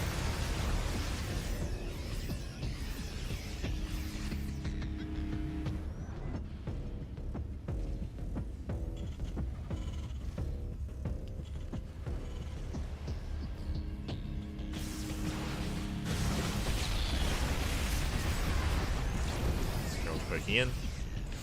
Spirit, once again, he's maxed out. Gerald, he's got a 10k, 5k bank. We have mass DT. Large Templar have arrived. Now, thankfully, Spirit is in position and he has turrets as well. Gerald, he doesn't have Blink, doesn't have Shadow Stride, just now finishing.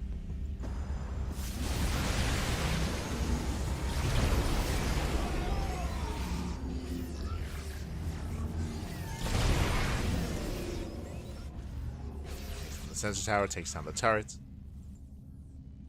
Still being active. Liberation has arrived. This will make it more difficult here for Gerald to break the center base. This is where Tempest come into play. This is where Tempest do excel. If your opponent has a high Liberator count. And speaking of, how many lives so far? 11! 11 Liberators for Spirits. Gerald, he has not thrown down the Stargate. He's not ready for Sky Toss. Does he need, like, Skytoss is ideal in this position to take up into Skytoss, to take the skies. Does Gerald need it? Technically, he can still win the game without it, but he's giving Spirit the opportunity to have better fights and have more efficient trades.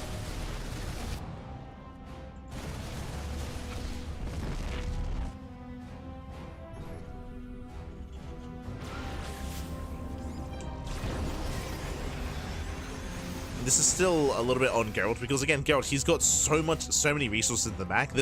There's no reason not to start like +1 air attack on the Cybercore, second Cybercore, double Stargates in towards like just at least have all the tech ready.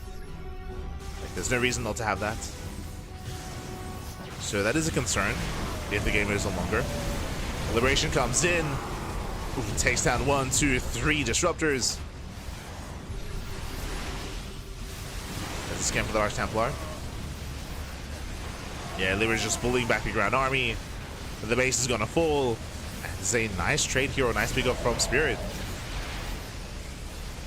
Wins the main fight, takes down the expansion. He can just keep going from here.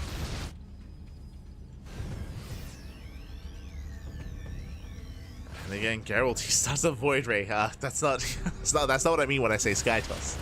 No.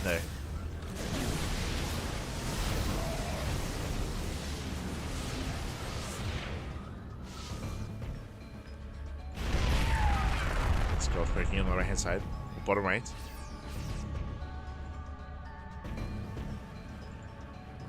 Templar still looking for damage.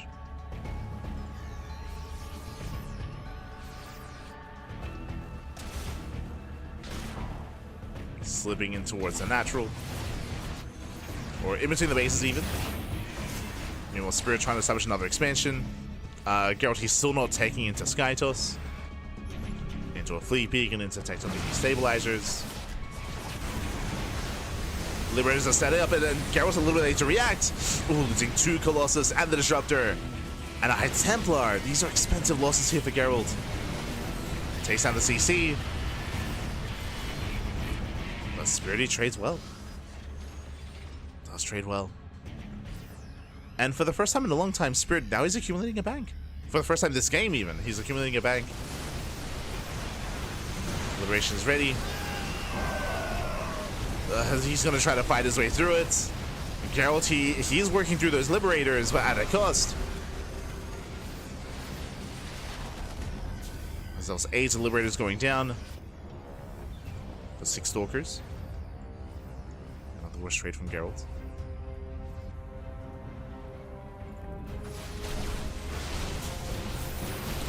So here Gerald, he does push to the center. Ooh, nice save on the SCVs.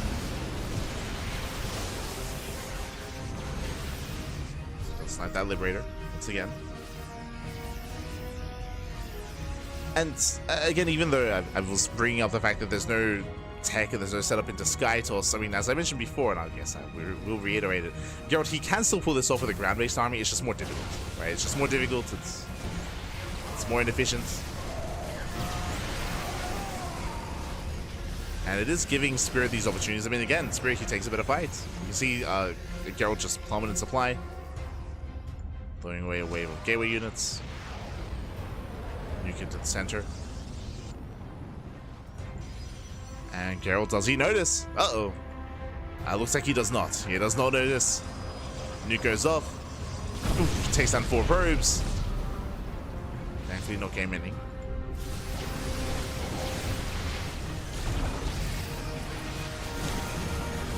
That's what's going to mean now. He's taking the new flash. Liberation is here. He's got the freedom. He's got the freedom.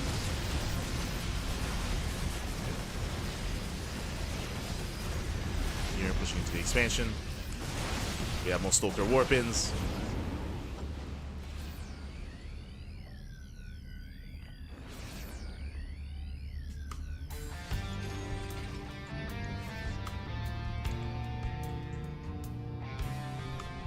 The Liberator comes right there. Oh no, Miss Rally! Throws away 2 Colossus. Again, these are the moments that Spirit is hoping for. Recalls bottom right, which means the army is exposed. And Gerald, he will save bottom right, but he will lose top left. Yeah, this base is going to go down. Trading a base for a base. So a bit of a base trade here. As planetaries that will buy some time. This base will fall.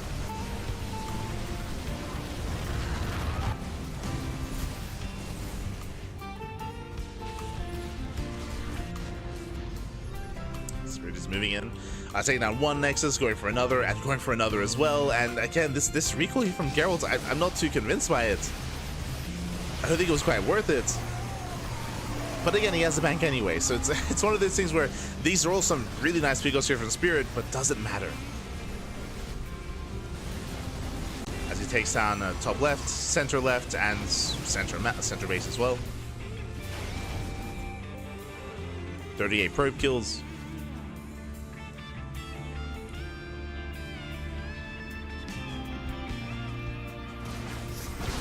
So they blink in.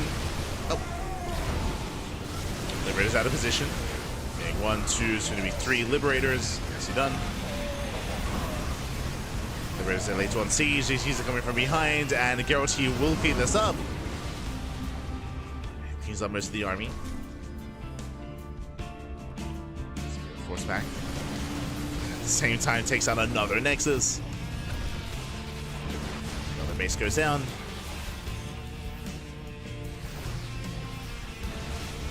And the head-on fights, I do favor Gerald here as he takes out another planetary. He's got 3 Disruptors, 2 Colossus, Mass DT. Yeah, Spirit is racing back home. Spirit, he's running out of resources. Yo, we're just waiting for the warp-ins, waiting for the remax.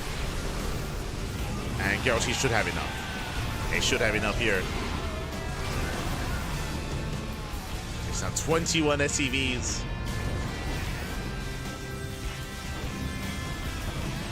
Okay. Raining down the low ground. Punishing the economy. And Spirit, he was able to snipe a lot of bases, he was able to do a lot of damage. But likewise, Gerald, he also knocked down the next planetary. Also getting to mineralize, also crippling the economy here. Oh, Spirit. There's another base is falling.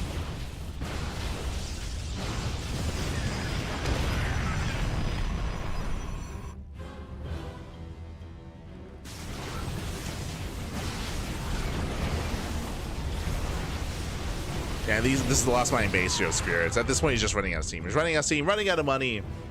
Gerald, he's done it. He's done it. It wasn't the prettiest way or the cleanest way to end things, but it's fine. It's fine. Just commit to Grantos. When you have that much of a bank, it doesn't even matter. As members are connecting. Brutal connections there on Spirits. Motion forward. Gets on top of the disruptors. They'll take him in from behind. Yoshi's trading well enough. We have more reinforcements. Nah, that's plenty. And from there, there's going to be plenty. GG gets called. And Gerald, he will take a lead in the series 3-2. Taking down Spirit here on ley lines. And one game away from claiming third place. GG. GG, well played. Whew, again, winding it back, if you missed out, again, it was a half-an-hour game, so if you missed out in the beginning, if you did miss out in the start, you may have missed the openers, but Spirit had a really rough early to mid-game.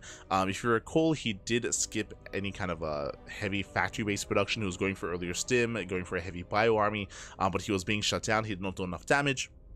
He very quickly lost map control, and we saw Gerald snowball from there. Able to contain, able to punish. We spoke about it, but the game-winning move for Gerald was like, what, 20 minutes ago, when Gerald had broken the fourth base, the original fourth base of Spirit.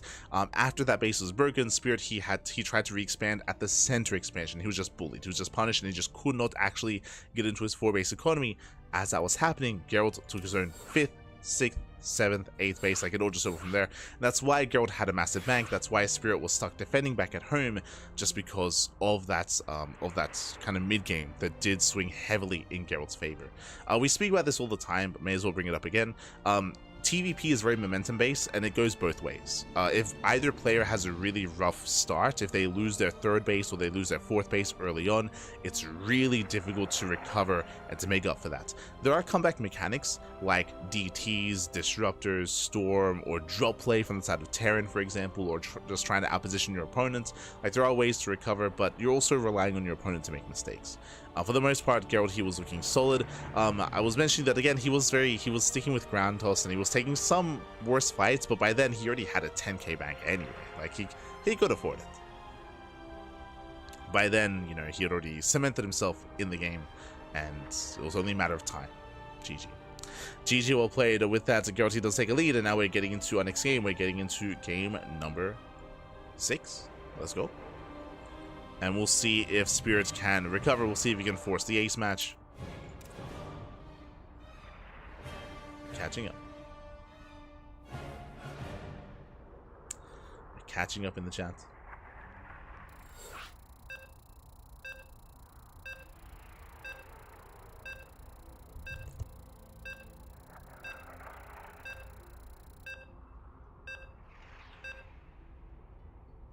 Here we go.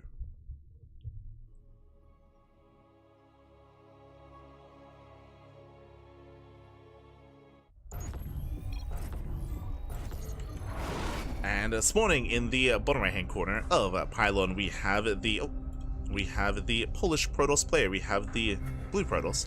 The Blue Protoss himself, leading the series 3-2, and one game away from claiming the series and claiming his 3rd place here at the FEL Fusion Esports League Polish Championship, representing Streamer Zone. It is Gerald.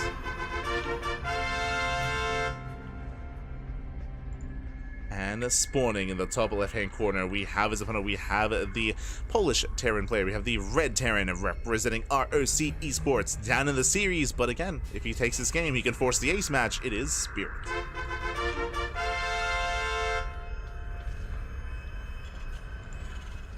Here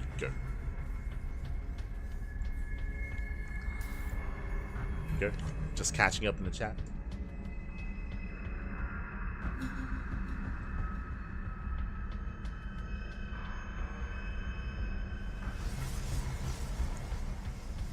Honestly, Spirit doing Gerald a favor, killing probes. 13k panic, don't need 90 probes anymore. He had 106, which was crazy. But yes. When it was losing workers towards the tail end there, it was definitely benefiting Gerald a lot more. For sure. It was benefiting him. As we get into openers, single gas opener, so Racked expand out of Spirits going for an economic start. Likewise, we have Gerald back at home going for his own standard opener as well. We're going to be settling in. And again, welcome one and all to Pylon. Pylon is known for aggression. Pylon is known for all-ins from the side of the Terran, or really from either side, really. Aggression is favorite here on Pylon. We rarely get Z longer in later games on this map. Not impossible, but they are a rarer sight. So we'll see which one of our two players is going to be the aggressor. Likewise, when it comes to this game, when it comes to this series, stamina is very much so a factor. It's a best of 7, and even last game, that was 30 minutes. There's a reason why it took us a little bit longer to get into this lobby, because the players did need a moment to catch their breath. Like, it's a lot. For sure. We'll see if Spirit does have the stamina to go all the way.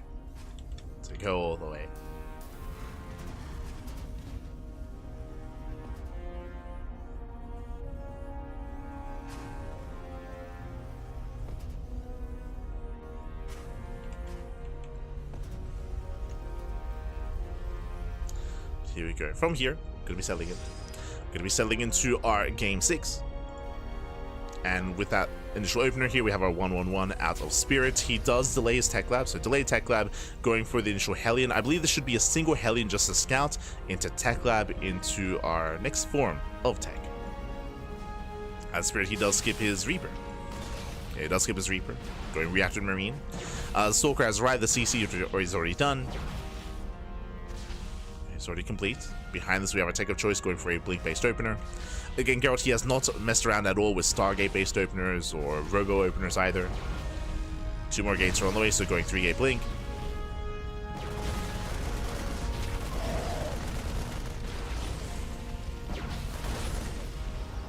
Spirit does break out, does force back the army. Wouldn't mind does burrow.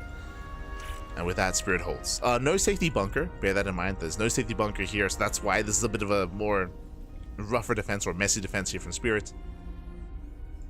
Set behind this, going for a mine drop, not going for the tech lab. Okay. I assumed he would. Nice pick off there from Gerald. Baits out the mine shots. Ooh, tries to at least. Meanwhile, Gerald, he has not actually scouted the main. Hoping he does. The depth does fall. Gets a second Marine. It's 2 Marine kills. Boys are pulled to repair. And we have the mine drop across the map. 1 Widow Mine, 1 Hellion. Bearing in mind that 1 Widow Mine was left back at home to defend. So a bit of an awkward drop, more designed to scout more than anything. This isn't really meant to deal damage. Slips into the bases. Gets behind the mineral line. And probes. He's 9 mining time, true. Does 9 mining. Does scout the tech. And does disrupt the economy, at least somewhat here for Gerald.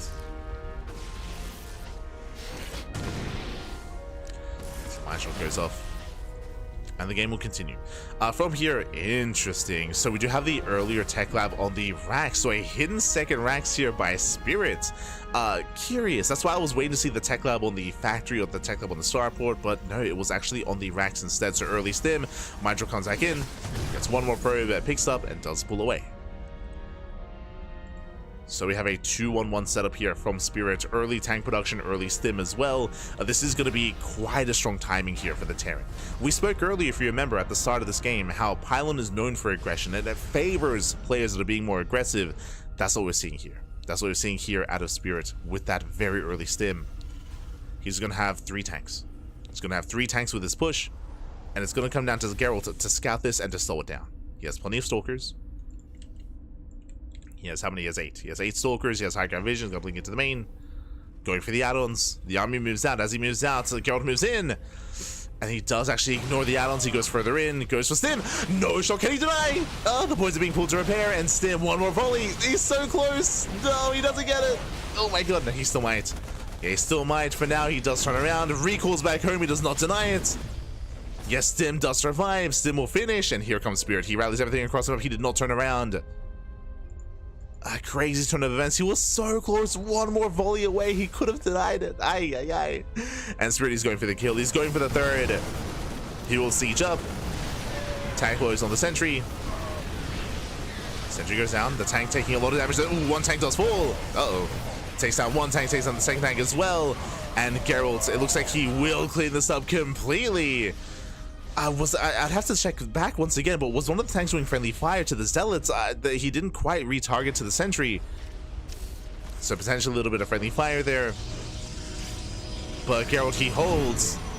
And now I'm concerned for Spirit. Like, he was so dedicated to that timing. He was so dedicated to that push. And what did he get for it? He got 3 probes. As you can see here, that was 2 tanks, 12 Marines, 2 Medivacs for 3 workers, a sentry, a couple of zealots. As you can see, there's some friendly fire on the Marines, like that. It was just not worth it here whatsoever. A stronger defense for Gerald, and now Gerald, he does gain map control. Now behind this, Spirit getting a 3rd. He's working towards his 3rd base. Likewise, Gerald should be getting a 4th as well. Spirit, he's not out of this by any means. He still has a tank count back at home. He's building up his bio army. It's going to be a while for him to push out, and actually, my apologies, I saw the CC. He's double expanding. This is pretty drastic. This is pretty drastic here. Pretty extreme. Getting a 3rd and a 4th CC as well. This tells us the Spirit, he wants to try to macro out of this. He knows that he's behind, and he's going to try to double expand.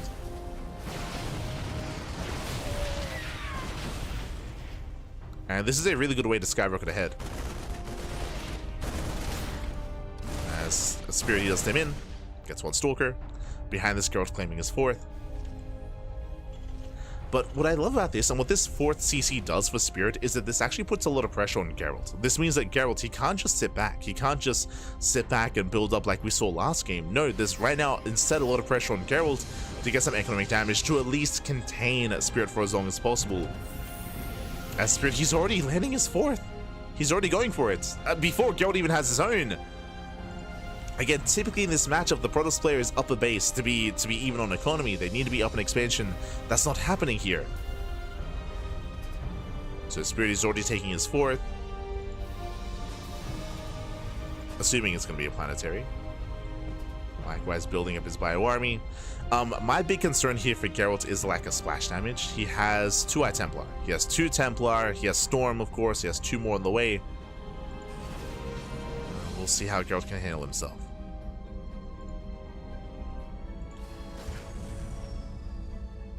That's the 4th base that's been placed. Morphing in the planetary. Geralt, he has no idea. He has no idea that this is already a 4th. So again, just so much greed here by Spirits, but I do like it. Like I think it's really smart.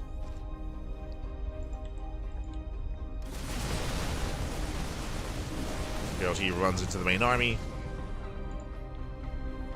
Bay's on the way, working towards Colossus.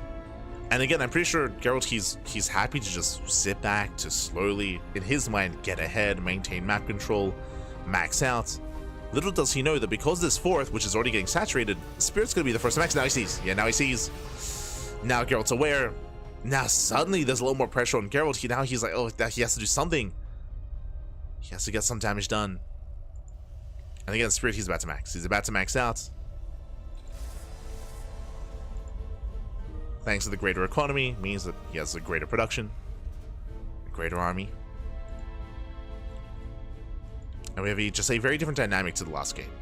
Remember, last game, Spirit, he struggled to get a 4th. This time, it's already up and running. It's fully operational. It's a very different dynamic. It's also being forced back. Viking production has begun. Ghost production as well. We have a Zealot armor on the left-hand side, but nice SimCity here protecting that bunker. Yeah, the Elazer just cannot engage. At the same time, Storm's going to be coming into the mineral line. Yeah, try from the attack. Zella warping into the main base. Zella run back towards the third, and the main army towards the fourth. Yeah, Spirit doing everything he can to break Spirit. Well, Gerald doing everything he can to break Spirit. Pushing in, going for another Storm. SCVs are going down. Nice Storm, 16 SCV kills. Zealots, they're still popping up in both bases. They're still distracting. And another Storm. Oof. Yeah, the Storms have been brutal. He has one Storm left. More Zealots coming in. The main base has been defended, but that's still going to be 21 SCV kills, and the bunker is exposed. Okay, nice repair. Does save the bunker. Central tower goes down. Spirit does hold. Spirit does defend, but at a cost. Again, he took a lot of Storms to the face. He lost a lot of SCVs. And behind all of this, Gerald, his own economy was untouched. Right? His bases are completely untouched here.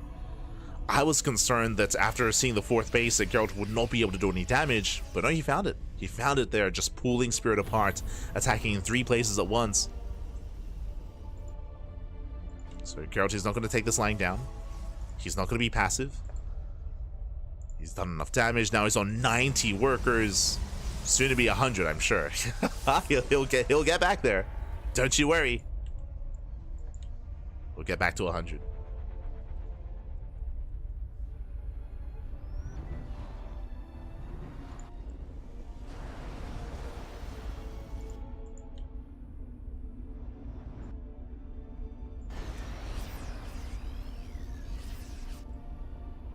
He rotates, both armies are maxing out. He gets eyes on the 5th. They spot each other. They're roaming in the center.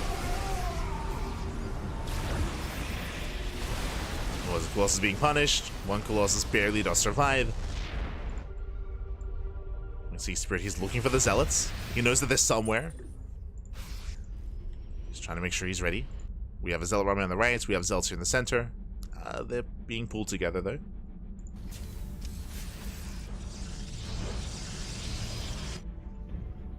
Being pulled together.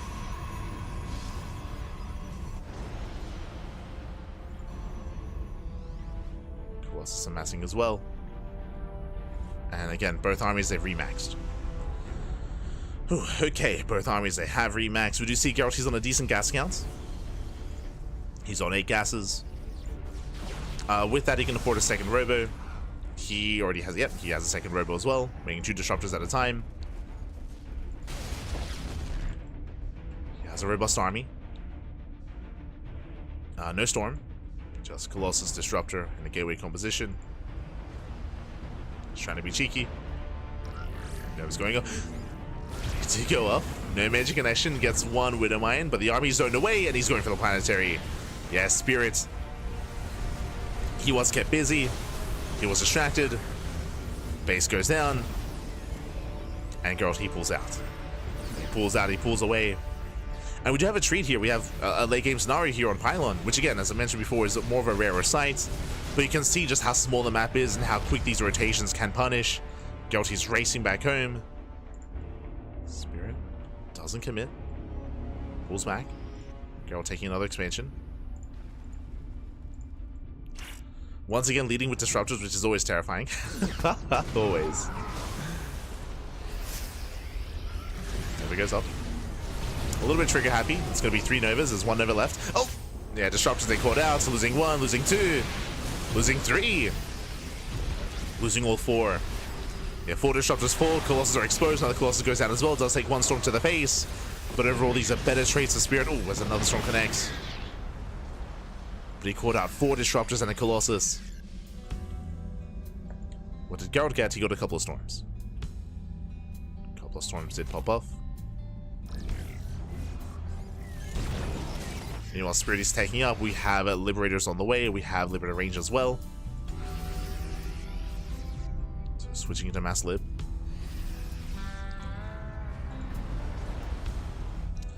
Gerald, he is amassing quite a large mineral bank at least. He's making use of that. Zelarame does drag the entire army towards the left-hand side of the map, and Spirit's out of position. What's he out of position for? The main army. The main army of Gerald, he pushes right down the center. He gets spotted going for the center CCs. Spirit, he's racing back over. Ooh, brutal Nova. Does catch 2 ghosts. CC's forced back, Elazer go back in.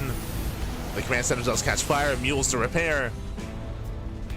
Spirit is holding, still has Gerald back in. Again, just going back and forth. Takes down 1 orbital. Going for another. No flanking Nova. No zoning Nova, I should say. DT top right. Planetary goes down against Spirit. He's late to react here. He's late to rotate.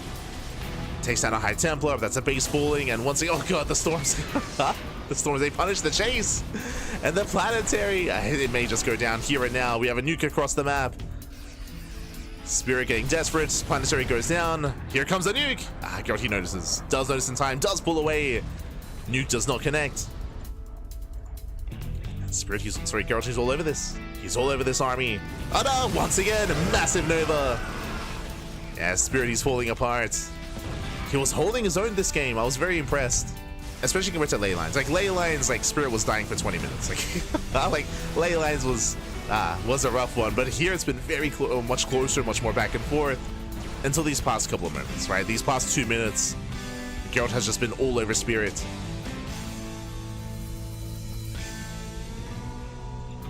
Spirit, he just could not keep up. Ghost doing what they can.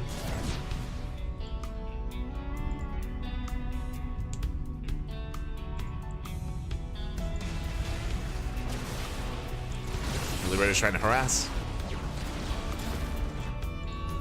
And you can also see just how exposed some of these bases are as well. They're more exposed, they're more out to the open. So exposed is more vulnerable. There we go. Spirit does bring everything together. He can take this fight. There's no more disruptors. Disruptor gets sniped. Colossus are low. No High Templar either. Just now reinforcing. Brutal EMPs.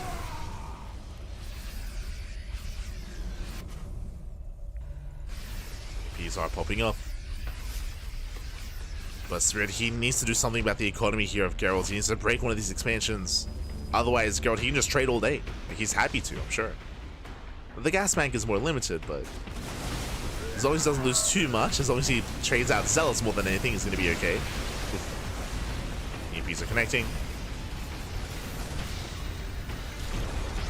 Yeah, that does run away.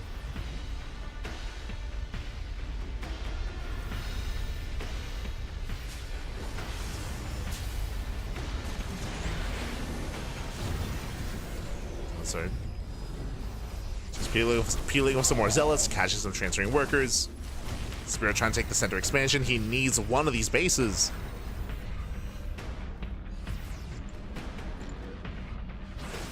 Needs a CC. Oh, nice catch. Takes down a High Templar. Templar goes down. Colossus does overextend. Well, what are we doing out here? Colossus goes down. He rotates to the center, getting behind the Liberators. Gets one. Oof. EMPs are still brutal though. It does send out all of his Novas. And that's 4 Novas. Head running into storms. Does break through, takes down the High Templar, going for the Nexus. Gerald is trying to keep up, but he will lose the base. There we go, the base goes down. Massive pick off here from Spirit. Finally takes down the expansion. At the same time, Zealots are going in between the bases though. They're catching reinforcements. And Spirit, he drops into the main. Oh no! Does leave his army behind. Yeah, it does leave behind some ghosts. But the army does get in. Does drop into the main. Liberation has arrived. Going for the main base production. And if he can take control of the production, he can take control of the game. Takes down the Dark Shrine. Going for the gateways. Can he maintain this position though? More Zealots across the map. And here comes Gerald. Yeah, he's moving in. He has a massive army.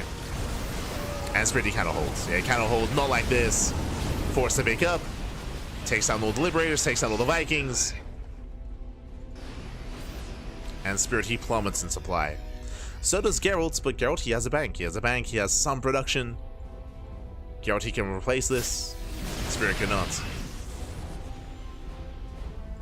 Again, it was a desperation move for Spirit to go into the main. It's desperate. Gerald, he's down to 12 gateways, a decent gateway count, and the gateways are they're still powered. We're still missing some warp ins. We could do with a third robo, for sure, just to remax that much faster. Like, the robos are limiting Gerald's remax, likewise the gateway count as well. Could get to like 15 gateways at this point.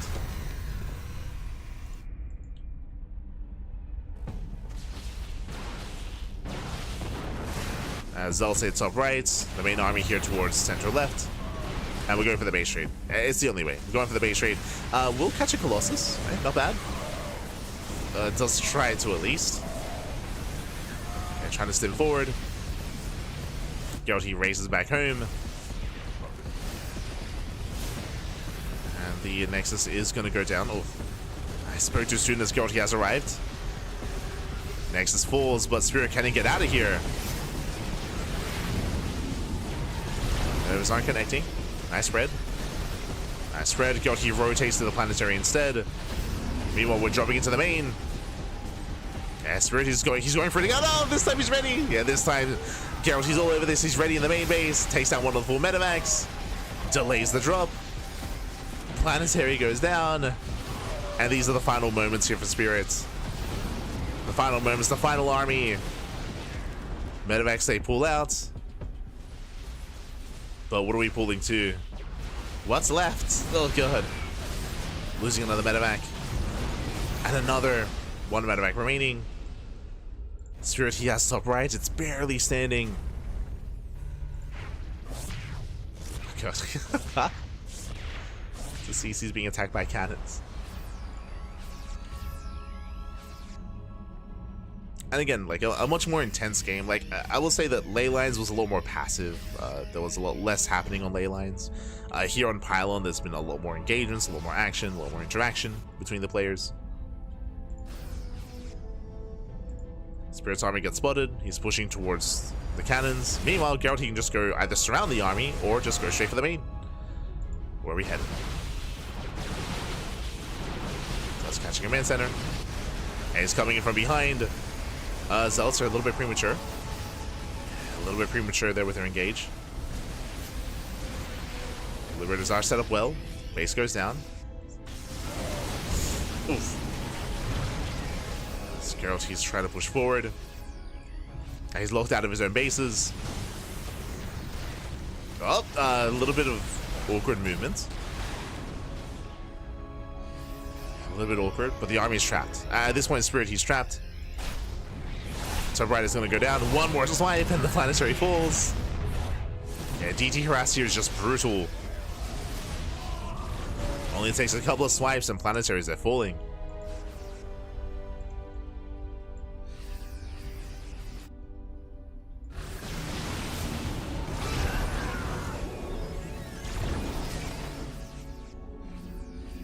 And this should be the final army. Spirit, he has no mining. he has no economy.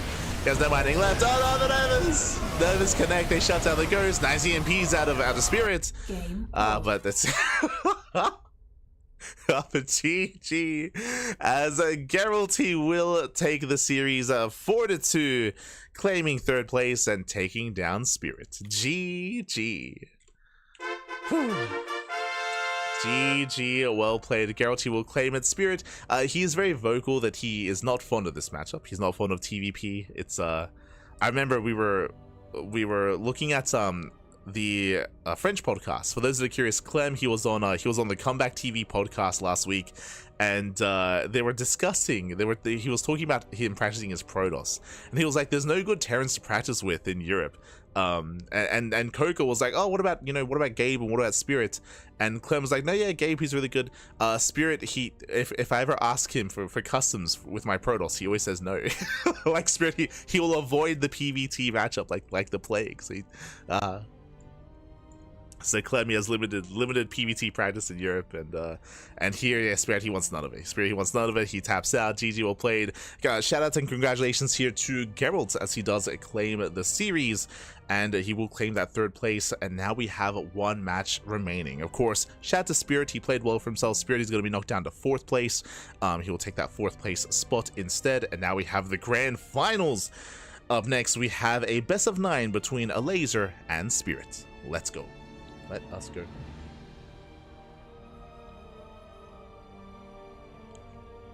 Getting ready for the finals. Here we go.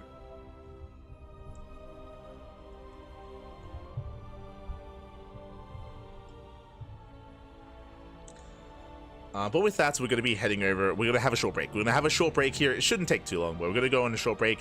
And when we come back, we will have the grand finals. Who's in the finals? Elazer and MaNa. We have the top 2 players in Poland, and we're here to crown the Prince of Poland. Let's go. Will it be Elazer? Will it be MaNa? Best of luck. We'll be back soon after the break. See you soon. Bye. See you soon.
And welcome back, everyone. Welcome back to the grand finals, the grand finales here of the FEL Fusion Esports League Cracov 2025 Polish Championship.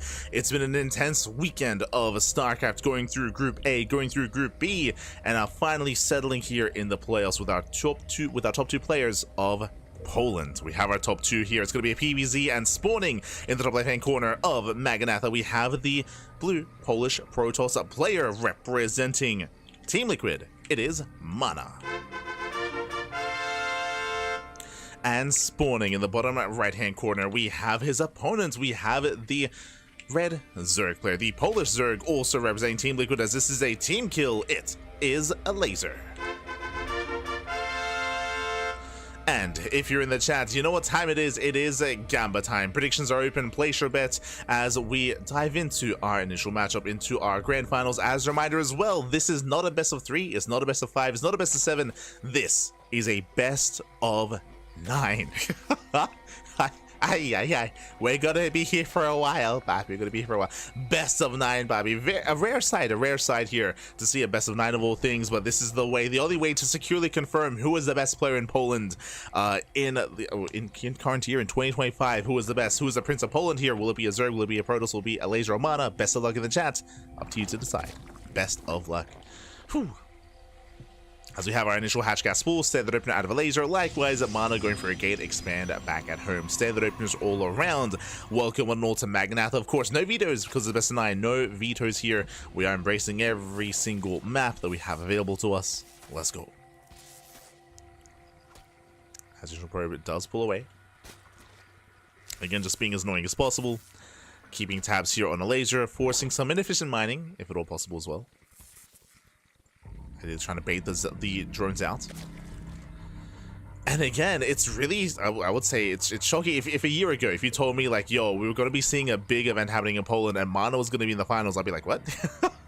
Not Cristiano, not Gerald, not Spirit, but MaNa instead up against Elazer. Again, a year, we spoke about this earlier, but 2 years ago, MaNa, he was not really too active in StarCraft. He was competing every now and then, but he wasn't really devoting too much time, and he was a little bit lower on the rung when it comes to European Protoss players. You know, I would have rated players like Cristiano and Gerald higher than MaNa, but ever since last year, I want to say like the beginning of last year-ish, like we saw MaNa competing a lot in Stormgate events, competing a lot in Stormgate Invitationals, and streaming a lot more as well. And we bring this up all the time, but it felt like MaNa, like a fire was lit in once again. Like he got the passion to compete again, and he did divert that attention to StarCraft. He diverted it back to StarCraft once the Stormgate events died down. He continued to stream, continued to compete, continued to make content, and as a result, he's been excelling and improving so much more. It's almost like a renaissance of MaNa, where he kind of, you know, died down. You know, there was a bit of a lull, as we're going for an all-in, by the way. There's going to be an all-in. We're going for a Link Flood, but MaNa, like, his career kind of dipped down for a couple of years, you know, around 2023, 2024, but here coming into 2025, he has been on point, has been on fire, and we'll see if he can claim the win. As Elazer, he's massing up Lings, and he's going for a massive Link Flood. Let's go. Does move out, doesn't see, doesn't scout. Oh, MaNa's in the dark. MaNa, he's claiming a third base. Back at home, he's got his first Oracle on the way, but he has no idea what's coming his way. He doesn't know what's coming across the map. Not yet. Not now. As Lings, they're going for the third. They're going to knock it down. Alas, Elazer, he will force a cancel. Does take down the expansion. And doesn't keep going from here. He rotates back around. Behind this, MaNa's droning. MaNa, he's droning up. He's trying to catch up in workers. He's down currently when it comes to the economy. But he is catching up and rotating back around and continuing to just contain MaNa on 2 bases. Just containing the Protoss, keeping him pinned.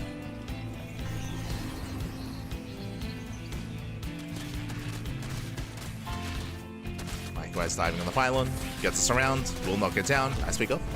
Takes in the pylon, supply blocking MaNa as well. Ay. Yeah, MaNa, he is supply blocked behind this, going for a Robo into Twilight Council, into what looks to be Archon drop. Extra gateways have been thrown down. He has to spend his money somewhere, some way, and he's being forced into an all-in. Yeah, there's the Archon drop. Temple Archives here. That's to get Archons up and running. Now he finally expands, but such a late third base here for MaNa. It's so late, it's so delayed. Elazer going back in. He shouldn't force a cancel, but does surround the Adepts. Oh, not quite able to there. MaNa, he does deflect. He holds on to his third. But again, a rough start from MaNa. Behind this Elazer, he's already running up to 60. Now taking gases. Roach Warren is on the way. Lair is on the way as well. Elazer just freely droning, freely saturating, and getting ready for what's to come. Now, seeing his vision here, he already saw the Robo. Seeing a Robo after the Stargate screams Archon drop, so he knows. He should know what's coming his way. Elazer going for his own drop play, actually. Okay. Roach production has begun. He's getting ready for his own Ling drop in towards the main. Remember, there's no Overlord speed, so it's going to be a bit of a slow drop lord. A slower drop lord, I should say. Yeah. He'll make his way in eventually. As the Prism is spotted. And Roaches are coming out just in time to defend. It's going to be close. Yeah, they're already out. Roaches, they respond. Ling drop into the main, going for the pylon. Pylon does go down. Picks up, pulls away. Likewise, a Prism looking for a way in. Finding a Queen, not bad. We'll get it. Queen goes down. This is a nice pickup here from MaNa, but ideally he wants more, right? He wants workers, he wants creep tumors, he wants more queens. Elazer is getting up to 3 bases. He's cutting workers at 62. He does have a 4th base on the way just for larva, and I believe he's going for the all-in. Yeah, he's just massing up nothing but Lings, Roaches, and Ravagers. He's rallying everything across the map. He knows he has momentum. He knows that he is close to breaking his opponents, close to breaking MaNa. And it's all or nothing for Elazer. Drop of the main base goes down. Overlord being chased out in the center. And what is it to defend? 0 shield batteries. Oof. 0 shield batteries here at the 3rd base. 0 shield batteries at the natural. There are stasis traps. True. They will connect. Not bad. Stasis traps are popping off. Storm connects as well. But is this enough? It shouldn't be. Especially once the stasis trap runs out. So then rotating it. Oh, Biles connect. They take down the Archon. Cells collapsing in. Stasis trap still has yet to run out. Nice storm. And he gets a full surround. Very impressive play here. Impressive play out of MaNa, but it's just a numbers game. It's still just a numbers game at this point. Getting on top of the Immortal. Diving on the main army. Starts stepping forward. And the Elazer should be able to break through. I mean, the Immortals are holding their own. Another nice storm. That MaNa. Oh my god. He does shut this down. Very impressive defense here by MaNa. As again, defending with the bare minimum, but no, the Archon goes down. This is the army, 2 Immortals, a High Templar, and a Zealot. And MaNa holds. He barely holds on. Again, with the bare minimum. Honestly, if it wasn't for the stasis trap, I think it would have been broken. He would have been broken then and there, so it was an MVP stasis trap for MaNa. Elazer, he backs up. Elazer, he still has momentum, but he's droning. Elazer is droning, so it looks like he has given up on trying to break through. He understands that most likely he can no longer break MaNa, so he is going to be droning.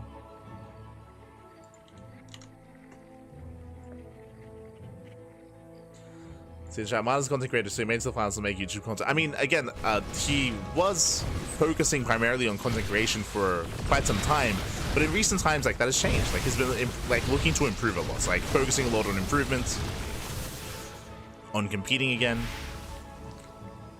He had an interview recently where he said that Clem was helping him a lot when it came to his Protoss. I mean, it helps now that Clem is also Protoss as well. So he's also been able to impart some wisdom on MaNa. And Skillus, true. They've actually both learned from Clem, fun fact. Skills, he also brought that up as well.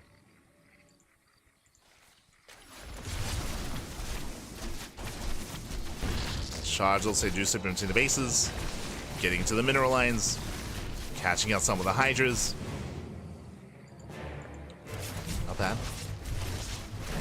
2, 3 drones going down. Meanwhile, Elazer out of position. The base is exposed. As I'll say, peel off here in towards the 4th. But the Immortals are exposed. Yeah, the Immortals are exposed. Nice storms. Storms a zone away. The Immortals are trying to get behind the army, but one Immortal does go down. Down to 3 Immortals, but again, MaNa still taking the better fight here. Gets on top of the Hydras. Hydras, they're just crumbling here before the Zealots. Boys are being pulled. Immortal goes down. Ooh, nice pick up. Immortal does go down. A little bit of miscontrol there from MaNa. But MaNa, he's done it. Yeah, he's done it. He breaks the base. GG gets called, and MaNa, he takes game number 1. Whew, GG. GG, well played. Again, MaNa, a very, very strong defense out of MaNa. Even, like, what's crazy is that, again, MaNa, he had no idea what was happening. He missed the scout, he missed the army, he missed the all-in, and he had very little time to react, but he had some better unit control. He was able to pop off those storms, he was able to reposition his immortals. Again, as I mentioned at the time, the stasis trap was a big part of that as well. Like, he caught so many roaches with that stasis trap to be able to delay the aggression and delay the push, to buy some time, and from there, MaNa overwhelmed. Another reason why things snowballed out of control there is because, again, remember, Elazer, he was all in, he was committed, he was hyper committed to his all in, to his early push. When it failed, he fell behind, he had to re-expand, had to re-drone, he was taking into hydras, but he was caught out just at the right moment, and with that, an impressive game 1 there out of MaNa. GG. GG, well played. With that, we're now getting into game number 2, and we'll see if MaNa can extend his lead here or if Elazer can bring it back. Likewise, again, Elazer was really aggressive here. If you were watching previously, you'll know that Elazer, he did nothing but all-in against Spirit.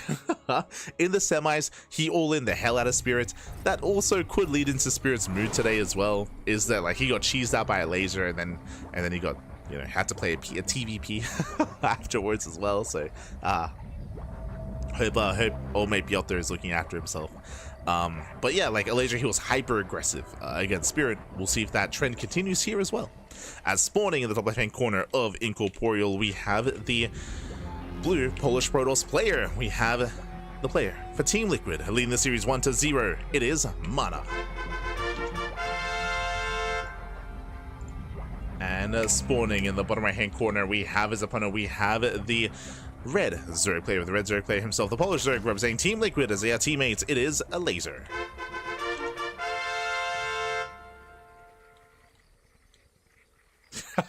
I see what you did there, Eistan. I see what you did there. He wasn't content with just doing content. Este Eistan. You're an animal, Papi. You're an animal.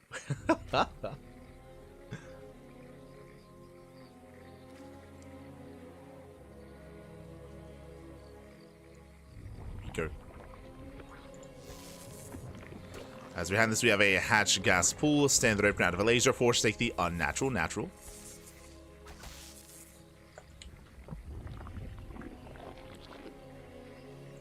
Likewise, MaNa behind this, setting up. I'm still thinking about the last game, about how MaNa didn't even have any shield batteries.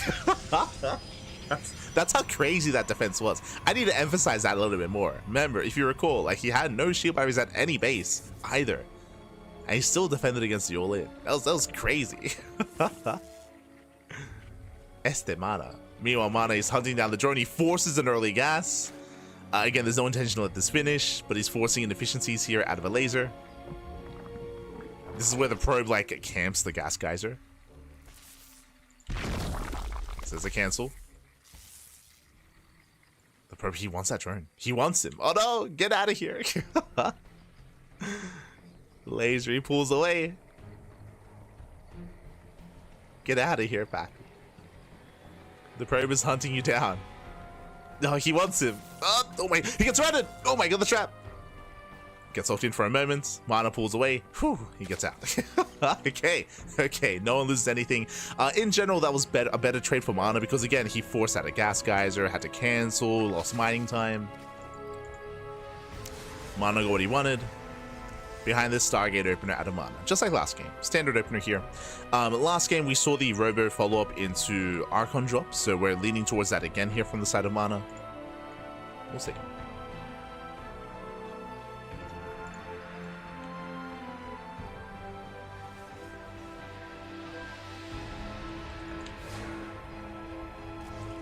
Breaks in.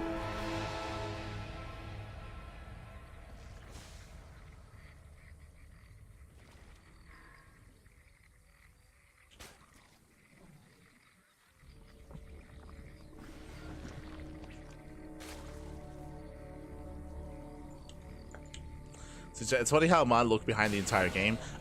Repeat what I say. The soup lies. The soup does lie, Papi. Like, he was quote-unquote behind when it came to the defense, like, which is why it was an impressive hold. But after the defense, like, he was in a much better position. Meanwhile, 2 drone kills here in the main. Nice pickoffs here out of MaNa.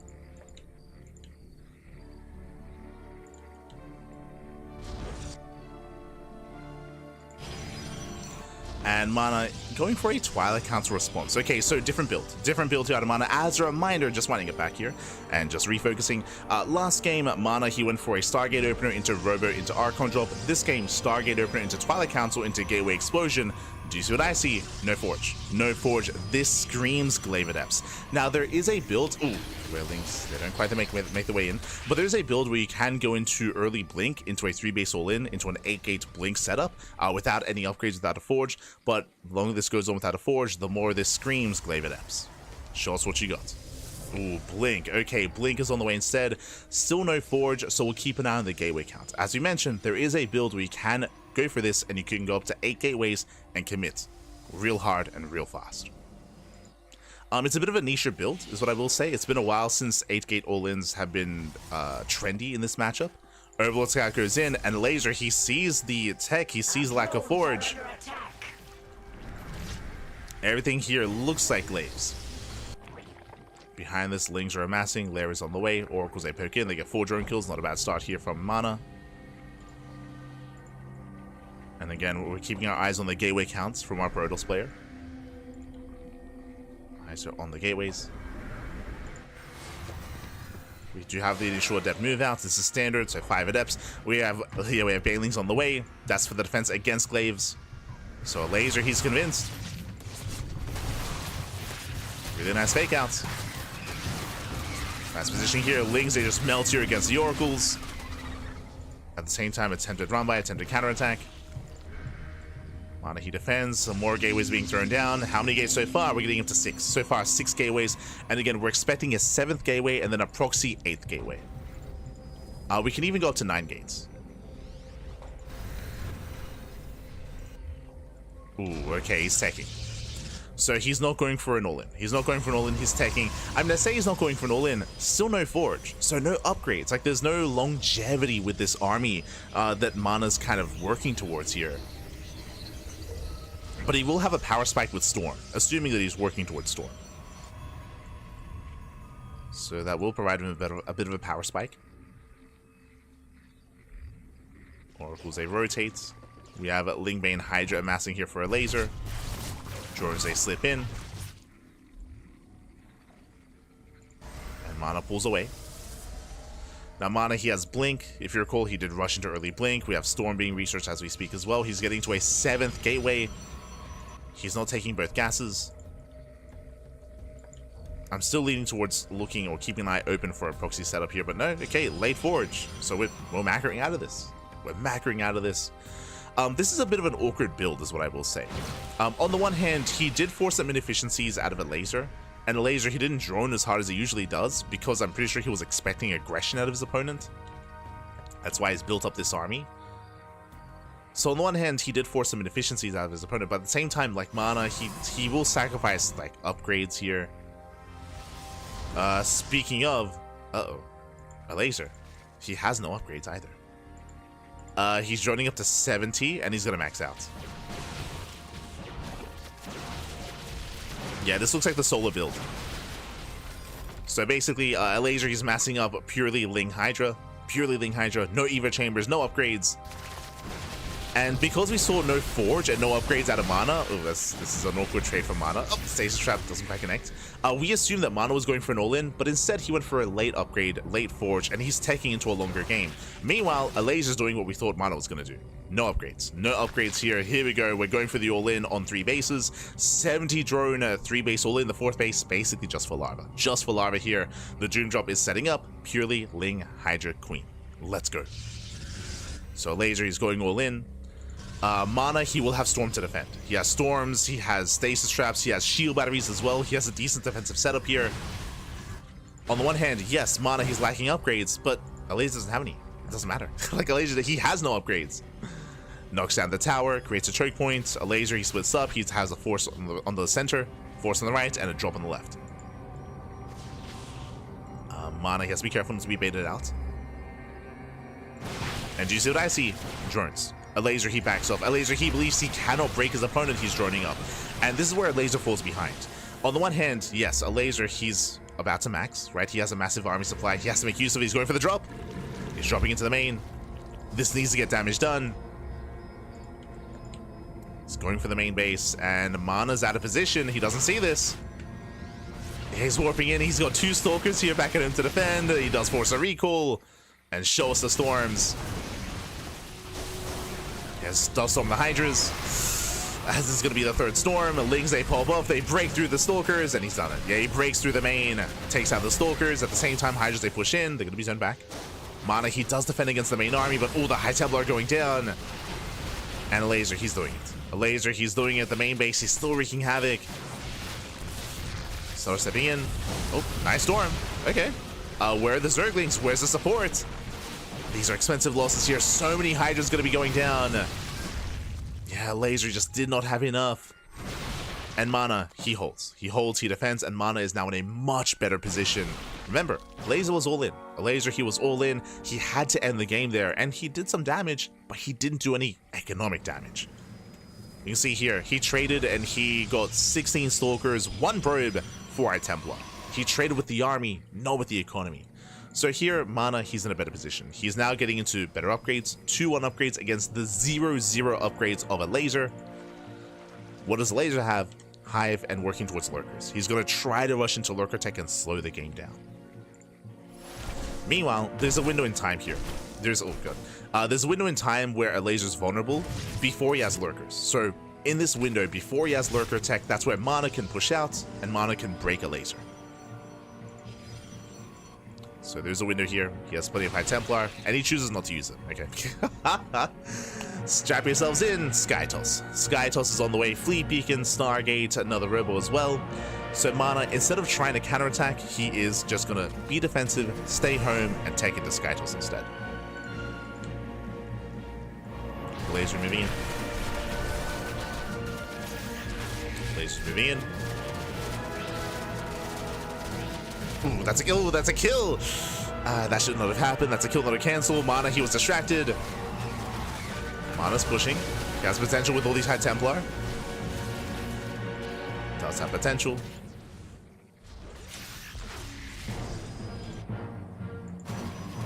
Going for the 4th base once again, and this is all Elazer has to do. Oh god, okay, cancel this time. But this is all that Elazer has to do, just deny the 4th. Deny the 4th base, contain MaNa for as long as possible, and then Elazer can catch up on upgrades and catch up on economy. He's running up to 77, he's working on +1 upgrades. Elazer, he's securing himself. Elazer, he is securing himself. We have a fake Dune drop into the main. Oh, as the Tempest has arrived. MaNa, he doesn't fall for it. Okay. Does not fall for it. He's in position. Now, who do we favor in this kind of game state here? On the one hand, yes. Elazer, he's been able to drone, he's been able to max out, and he has a decent army. True. And now that he's hit Lurker Tech, now the momentum has swung in favor of Elazer. Now, I would say that Elazer has a window where he can try to break MaNa before Skytoss, before the Skytoss gets out of hand and out of control.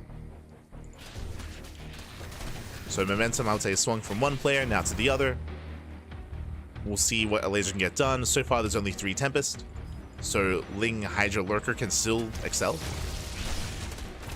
And again, he wants that expansion. He's going to get it. Where's the army? Ooh, MaNa is across the map. He's across the map counterattacking. This base is going to go down. Or is it? Yeah, it will. That's going to be another cancel. 4th base is denied. At the same time, MaNa does get an expansion. This is a nice pickoff, but I would say this base matters a little bit less for Elazer compared to the 4th base for MaNa. Storm's going to be popping up. MaNa, he will lose this army. Going to try to pull out, at the same time pushing on the right-hand side. Lurkers are in position. Oh no! The move command! Oh god! Yeah, he does run in. Bleeds out a lot of units. Elazer does take the fight on the right and left-hand side. Yeah, detection has arrived. But again, remember, the win condition for Elazer is not just survive, but also deny the 4th. Deny the 4th base. Lings arrive once again. Tampa's pushing in. MaNa's trying to be active, but he will bleed out Stalkers. MaNa, he desperately needs that 4th expansion. He needs the 4th base. MaNa has to pull away. Spire is done, and here come the Corruptors. Oof. Yeah, the Corruptor production has begun. Now Elazer, he has an answer to the Sky Toss. Up until this point, he really didn't, but I mean, now it's going to be 15 Corruptors. And there's not much support for this, not yet. Like, the army is still quite low for MaNa, and the reason for this is because, again, he needs an expansion. Someone get this man a base. As he's heavily oversaturated here. Back in his natural and his third, he needs that base up and running. Then MaNa can max. MaNa is almost there. He's almost there. Corruptors have amassed.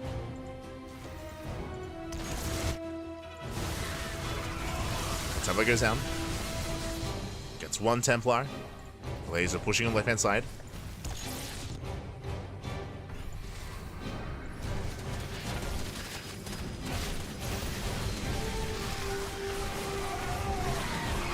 Does move in. Nice defense here from MaNa. But the Tempests are exposed. He has to get out of here. He has to get out. Tempest getting caught. Gonna lose one. Yeah, one Tempest goes down. Mass Storm. A bit of a panic storm even. To zone away the Corruptors.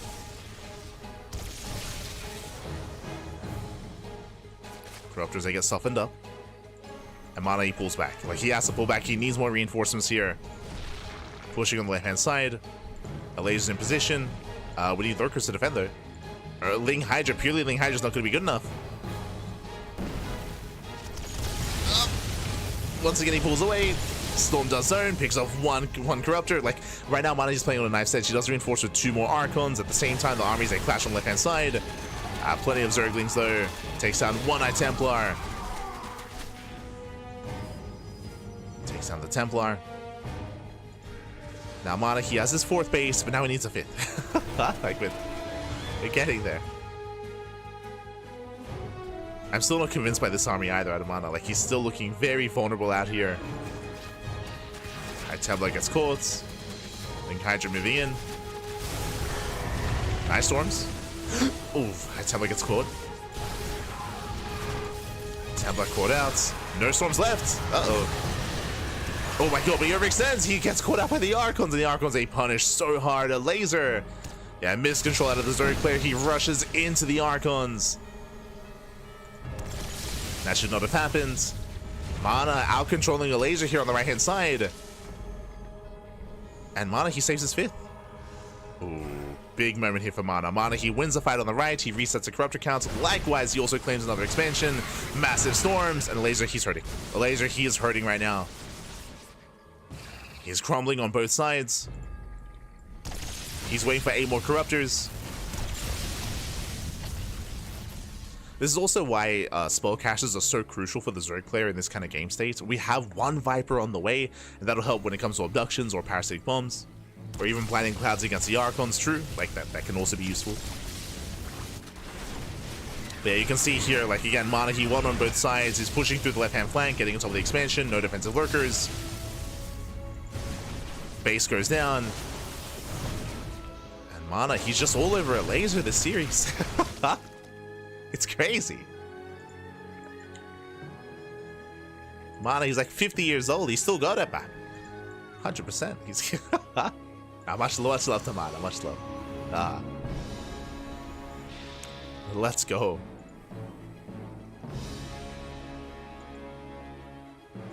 So Elazer's being bullied back.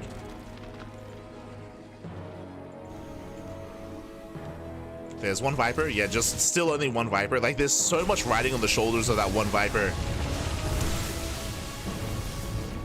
Likewise, so much riding on the shoulders of these High Templar with the storms. Ooh, Tempest overextend. Yeah, they overextend. 1, 2 Tempests going down. 3 Tempests, and he resets his Tempest count. Yeah, MaNa, he stepped 1 step too far in. At the same time, though, pushing right through the center. The hell of the Viper! Viper goes down. Never mind, 0 Vipers. Corruptors are coming in for the Tempest, but what about the ground army? The Lurkers, they rotate. Lurkers reposition. Elazer, he defends. At the same time, drones are going down. That's going to be 15 dead workers. They'll say bust into the main as well, cashing out one of the Lurkers. Likewise, you have Lurker harass. The Droplords are still here. The Droplords are still there. The base goes down. Drones, they rally in. And MaNa, he just cripples the economy. Does cripple. Again, they're just all these corruptors, but they can't really do much. At least not here, not now. Some lurker harass elsewhere. It's going to be 26 dead workers. 2 bases just fell. Elazer just now re-expanding.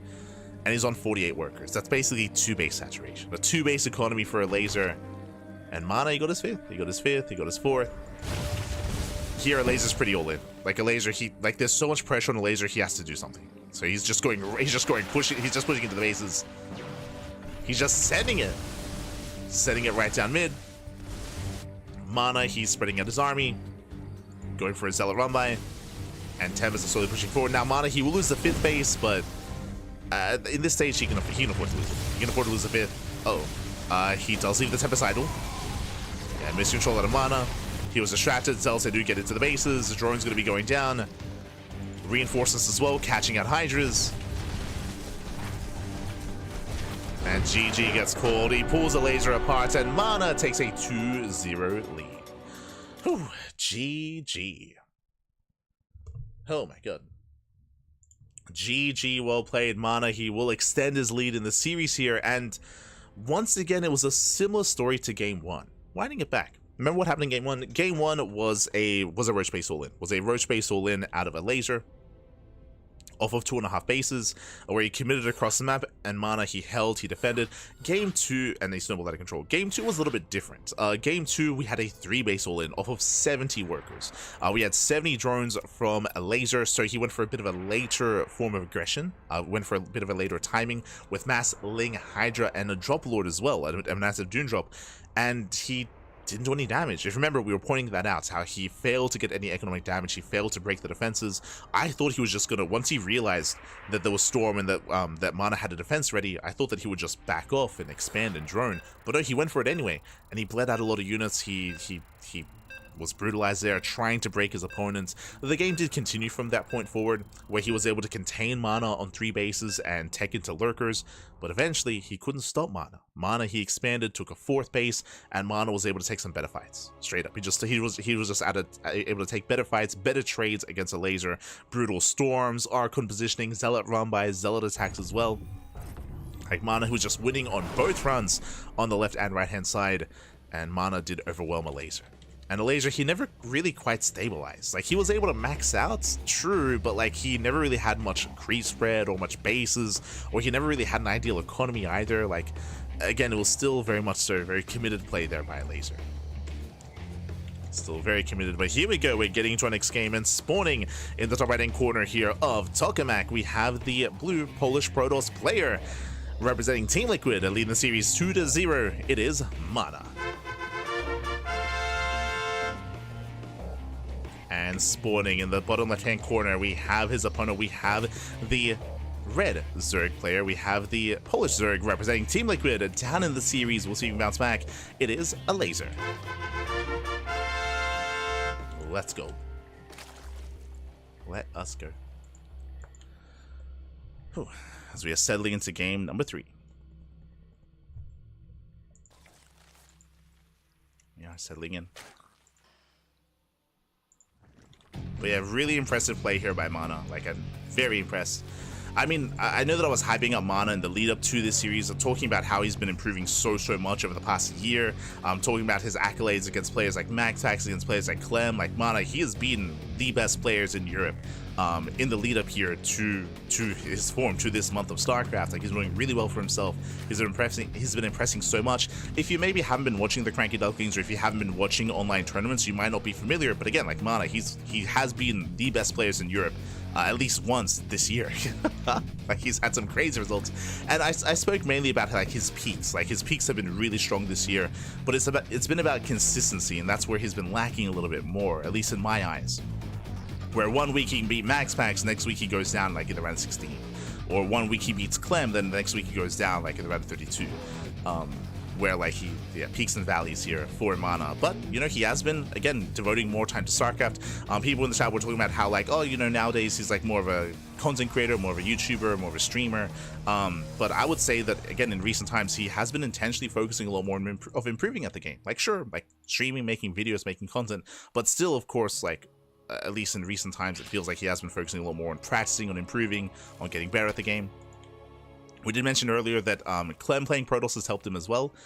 He had an interview where he spoke about Clem, about how because Clem has been playing Protoss, both Skilless and MaNa have been improving because of that. They can now, at times, they can turn to Clem and ask him for advice or ask him for builds or, yeah, just get some insight from Clem, and he's been able to help them a lot in all their matchups, or in PvZ and in PvT.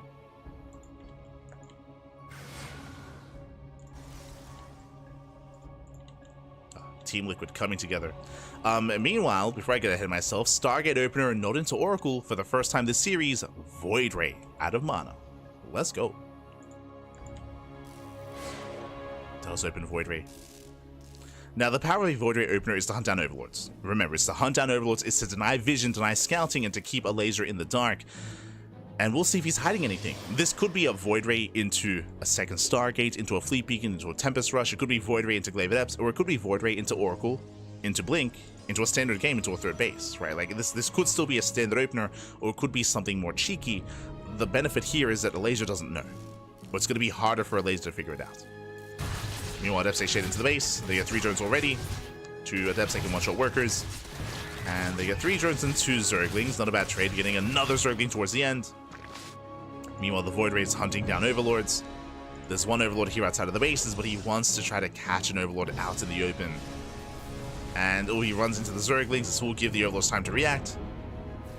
Does pull away, but too late. Yeah, the Overlord will fall. So nice catch. Nice catch on the Overlord. Lings a counterattack. Third base is on the way. And so far, it looks like a standard follow-up out of MaNa.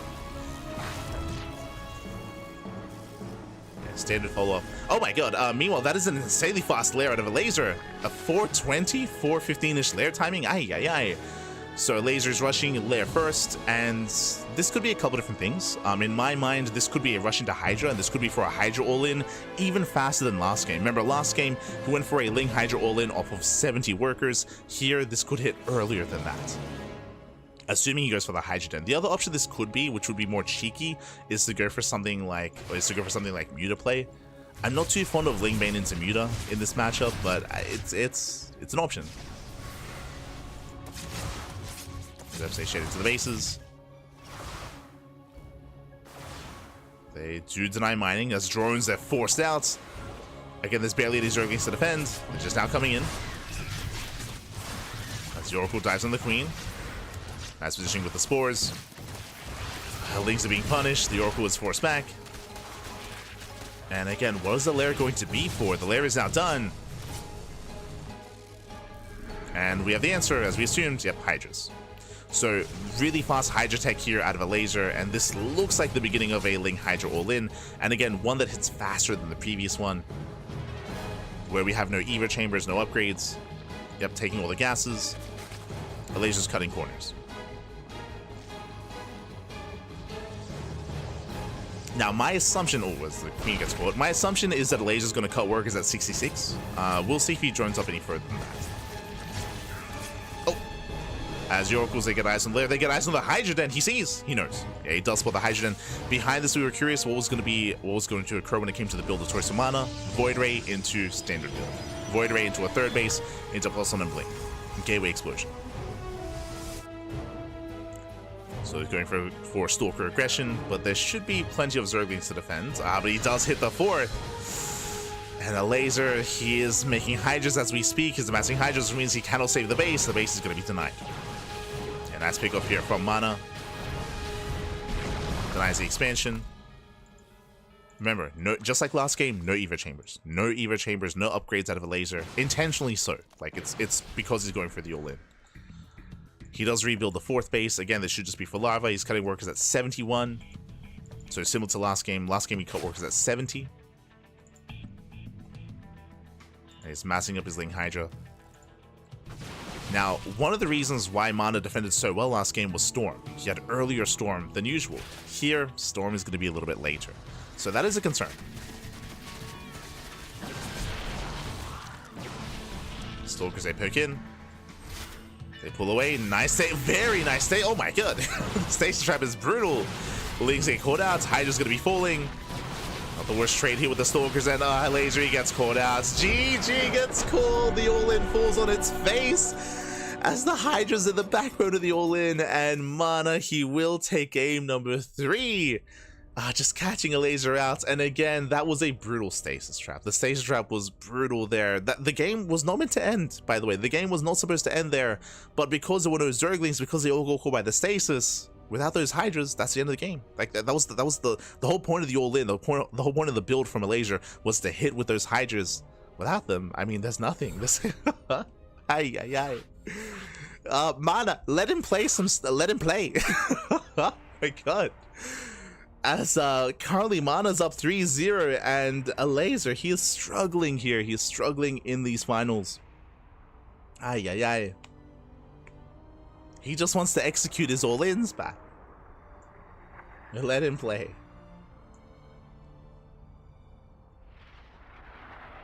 Since all this live cam, there is a live cam of the players, but we don't have access to it. It's for the Polish stream. Again, we are the official English stream, but the Polish stream, they do have the camera set up on their end. For the main events, we might have cameras as well. For the offline finals, I mean, for the offline tournaments in Cracov. For that, we might have a clean feed and might have access to the cameras. But for the Polish Championship, we do not. Ooh, and here we go. We're getting into our next game. We're getting into game number 4, and I'm hoping for a back and forth. Give us some more games back. Yeah. Spawning in the top left-hand corner of Pylon, we have the blue Polish Protoss player representing Team Liquid, leading the series 3-0. Again, a strong lead here. Can he extend that lead even further? It is MaNa. And spawning in the bottom right hand corner, we have his opponent. We have the red Zerg player. We have the Polish Zerg representing Team Liquid. Down heavily in the series, he has to start fighting back soon. Otherwise, it's going to be a very, very tough comeback here. We'll see if he can start it here and now. It is Elazer.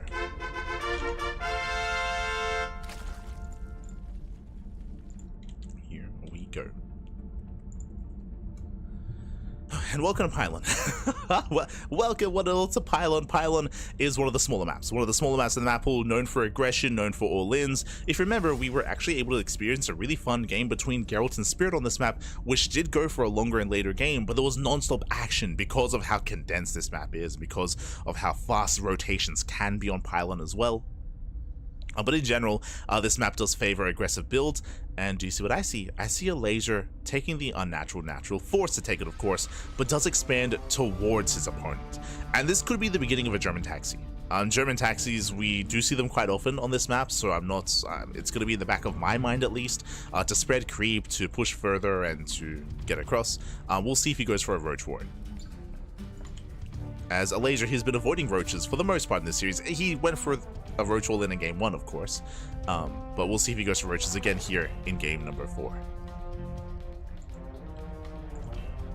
So my eyes are going to be on Elazer. Meanwhile, MaNa, he's on cloud 9. I was calling him the Prince of. I was going to call the champion of this the Prince of Poland, the King of Krakow. I like it. Oh, Cracov. Let's go. I like it. I mean, that would have to be the winner of the offline events, I would say. But let's go.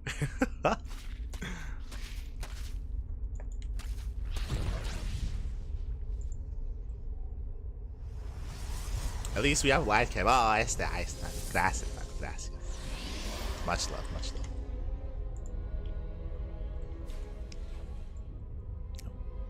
Ahí está.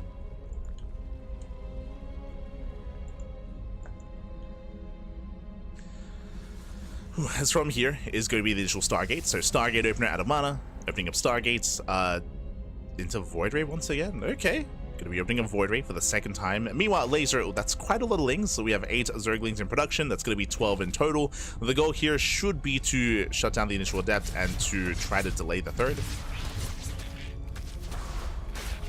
Adept is going to be zoned away.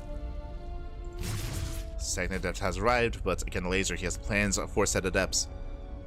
As he's waiting for Link Speed is now done. And Elazer looking to try to catch set of Fs. Meanwhile, behind this, that's going to be a Twilight Council before expansion. Okay, let's go. Twilight Council before Nexus. Now, once again, when I see this, I lean towards Glaives, right? I lean towards Glaive Adepts. That makes sense in my mind. But I also said the same thing on Incorporeal, if you remember. I was like, oh, this looks like Glaive Adepts on Incorporeal, and instead MaNa went for Blink. He went for Blink, he went for Late Forge, and it felt like some mind games out of MaNa on Incorporeal. Did feel like some mind games. Oh, and I thought this was going to be Glaives. He's going for charge. Now so regardless, aggressive build here, really early charge before the expansion and going for an early charge timing. Now, this can excel if Elazer skips Roaches. If Elazer skips Roach production, then this is where Zealot and Zealot charge can excel. And we can see that creep is spreading across the map towards the bases of MaNa. Early lair. He's doing it again. I missed the timing exactly, but this looks like around like a 4:10-ish lair timing. So just like the last game, really early lair, safety Bailey Nest. This looks like Ling Hydra once again. It looks like the same build 2 games in a row. It does look like the same build. Yep, gases are being taken, and if it's the same build, it's going to be Ling Hydra. Now, what I will say, thankfully for Elazer, just like last game, he's getting a safety Bailey Nest, which will help against charge. If there was no nest, I'd be concerned and the game could just end. But if we can morph in Banelings at a time, then we can excel. Meanwhile, Lings, they bust into the bases, they bust into the main. Adepts are warping in. And probes are going down. Nice counter damage here. And Lings get a full scout. Now, what's important, you can see we're intentionally warping in more depths. The purpose of this is to make it look like Glaives. That's the purpose. Otherwise, these adepts don't really scale too well here. So MaNa intentionally hiding charge for as long as he can. Banelings are morphing in there. Yeah, Banelings are morphing in, and MaNa he sees, gets Revelation, will lose the Oracle. But because of Banelings, like, even though he's hiding his charge timing... Wait, was charge a mistake? Did he believe that he got Glaives? No shot. no shot, Pappy, no shot. Banelings, they crash in. Adepts are shedding into the bases. Yeah, he's warping in more. He's warping in more adepts. I think he got the wrong upgrade. Oh no. No shot. I think he thought he got Glaives. Not like this. I thought he was trying to fake out his opponent, but which was confusing in my mind because you'd need the same response against either thing. That's awkward. Ay. So the adepts are dealt with. He warped in more adepts, but there's not really much he can get done. We have a Void Ray on the way. This is a bit of a messy setup here from MaNa. A little bit messy. Not like this. Not like this.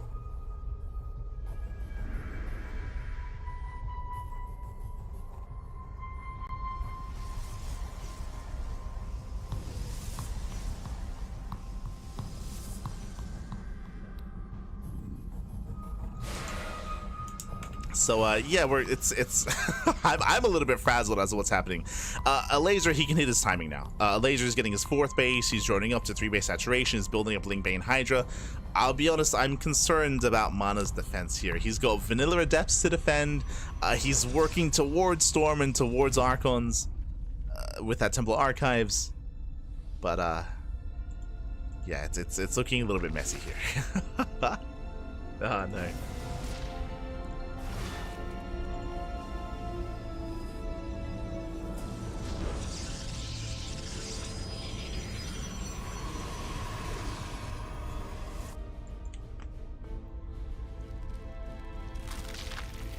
As here comes Elazer.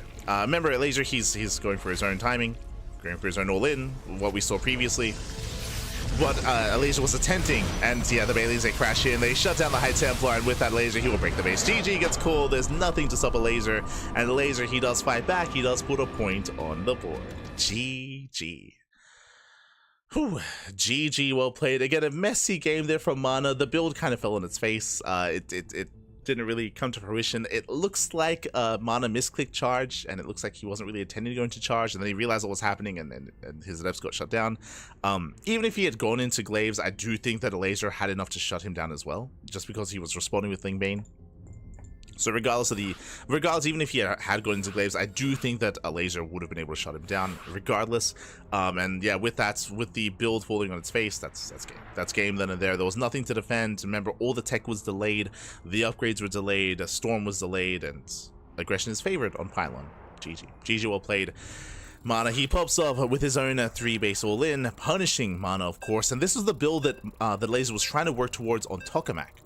Now we saw it all come together. And now, Elazer, he has momentum. He's taking momentum away from MaNa. Is this the beginning of the comeback? Let's go. Let us go. We're going to be loading into Persephone. Here we go.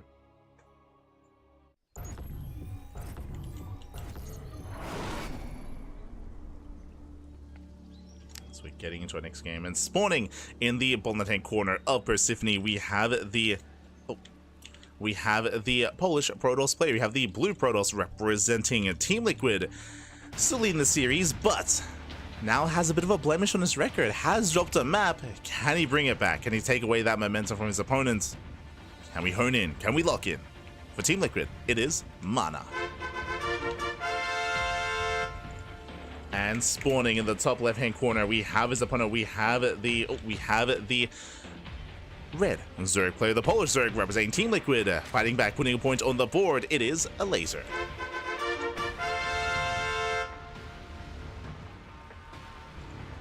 Go. Here we go as Elazer. He's forced to expand here on the right-hand side. So forced to expand at the unnatural location. Outside of that, we're settling in.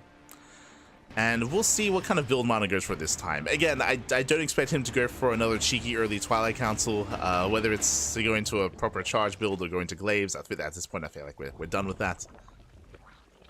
Elazer, meanwhile, 2 games in a row, sorry, technically 3 games in a row, he has gone for these early Hydra timing attacks and Hydra all-ins on 3 base economies.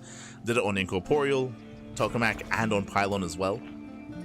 Do we see it on Persephone? Is this Elazer's go-to, or does he also mix it up?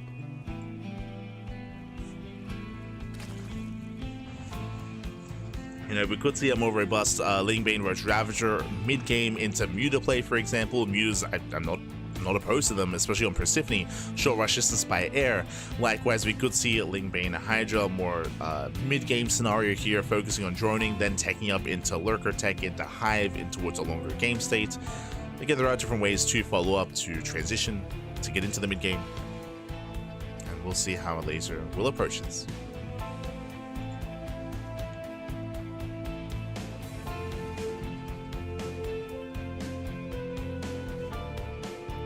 Go. As there's a Stargate here from MaNa. So let's go for the Stargate opener once again. He has been having fun with Void Ray based openers, but at this point I would be fond of seeing just an Oracle into something more standard. So Probe does dip in. Just trying to keep Elazer busy. Whew, okay. So we need to calm down, Pat. We need to calm down. It's been an intense series so far. A roller coaster ride of emotions. Calm down, take a breath. The players as well. And it is Oracle first. Okay, no more Void Rays. Oracle opener here out of MaNa, opening up standard. We'll then keep an eye out for the 3rd base timing. We'll keep an eye out for the Twilight Council as well. And once we see that, we'll keep an eye out for the Forge to see if or when it's thrown down. Also indicative of kind of the play that MaNa's looking towards. Overlord going to be zoned away. 3rd base not being taken. That is going to be an early Twilight Council. So Nexus into early Twilight Council. Gateway Forge is going to be thrown down alongside this. Okay, interesting. But again, just really early tech here from MaNa, earlier than normal. Lings they come in for a surround. The Oracle does respond. Oracle's out of position. The base is under fire. And Lings, they take down the Adepts. They take down the Probe. They go for the Pylon. Nice pickoffs. They don't cancel the base, but damage nonetheless.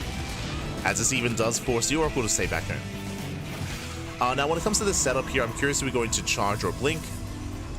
+1 is on the way, and yep, it is going to be charge. So this is indicative of the earlier timing. That's why we did mention charge. And this is going to be an early charge timing out of MaNa. Now, Elazer, once again, early lair. He's been doing the same build for the past 4 games now. So same thing, taking his gases, early lair, going into Ling Hydra. Now, for the past 2 games, he went for a safety Baneling Nest, which will excel here in this kind of situation. Now, but the problem here is that he hasn't seen anything to indicate to go for an early Baneling Nest, to go for a Baneling Nest, period.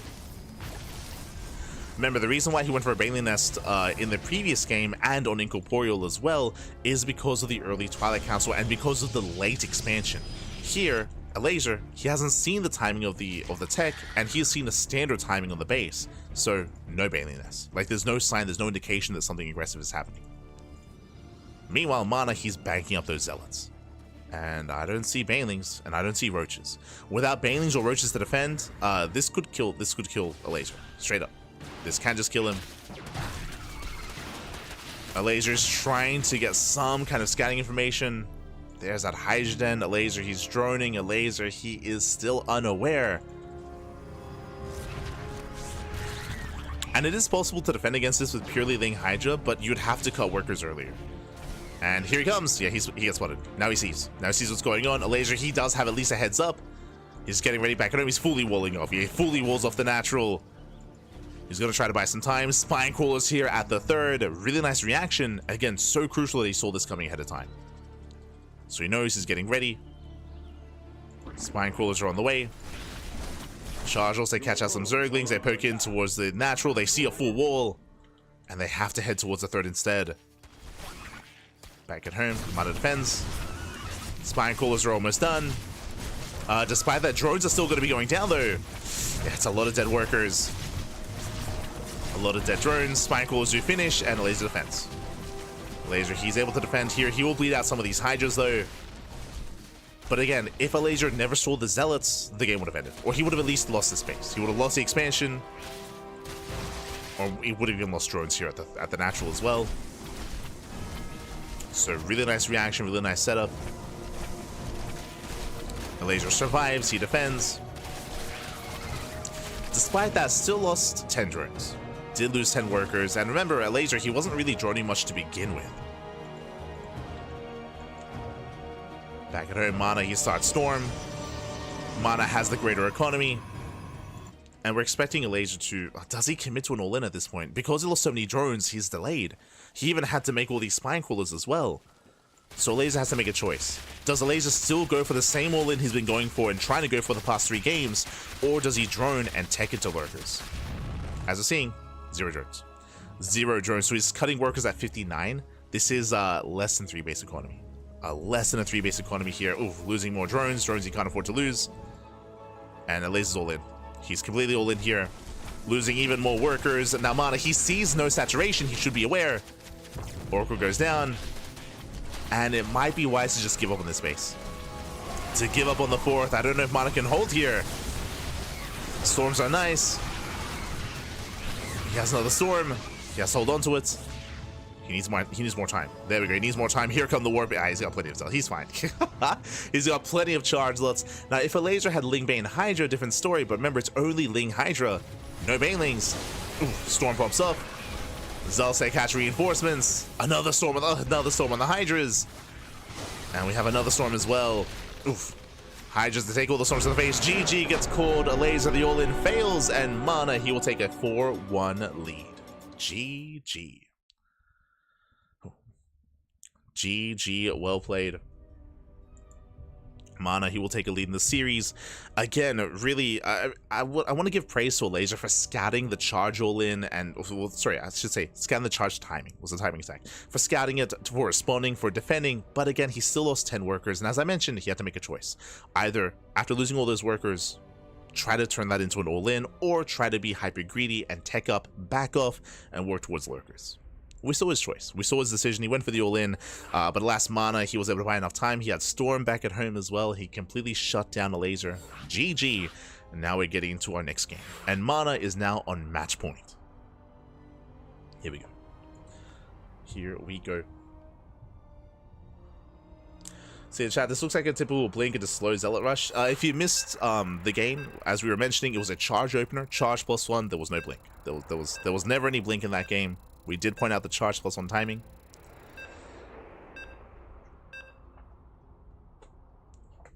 We did point it out.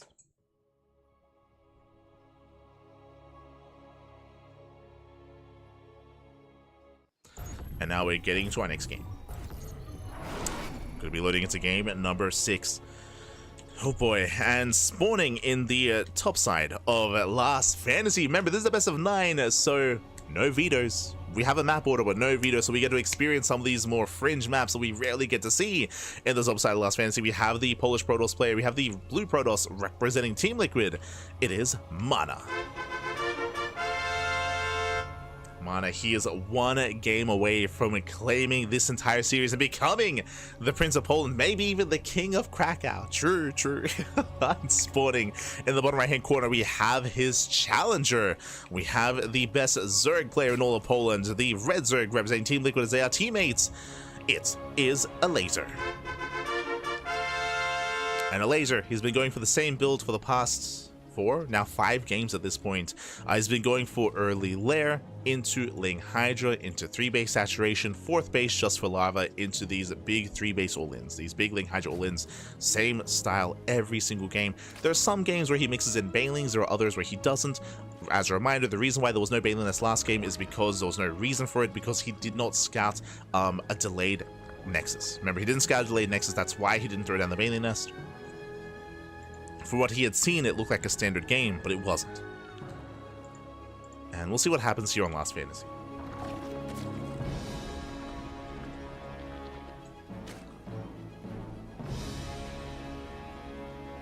Weaker.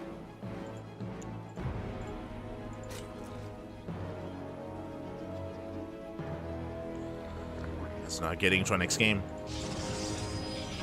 Potentially the final game of the series. Now, personally, I'm hoping for more. Like, I would love to see games on torches. I'd love to, of course, experience this game on Last Fantasy as well. Give us more. Give.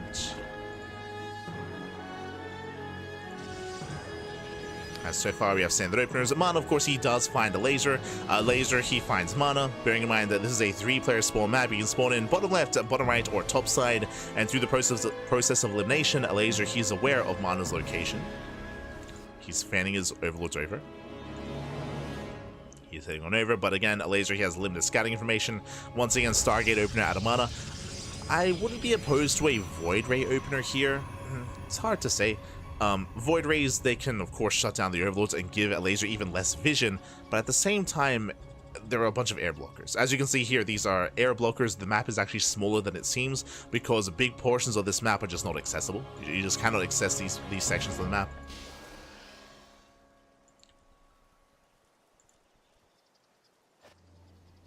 So it can be a little bit more awkward going into drop play or going into early Void Ray harass.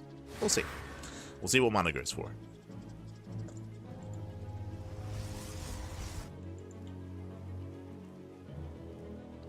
As MaNa, he does move out. Yeah, there it is. Void Ray open out of MaNa, so it looks like he does want to deny vision. He wants to keep Elazer in the dark and keep him guessing. Question becomes, what kind of all-in do we go for this time from Elazer? That's all we've seen so far this entire series. Show us what you got.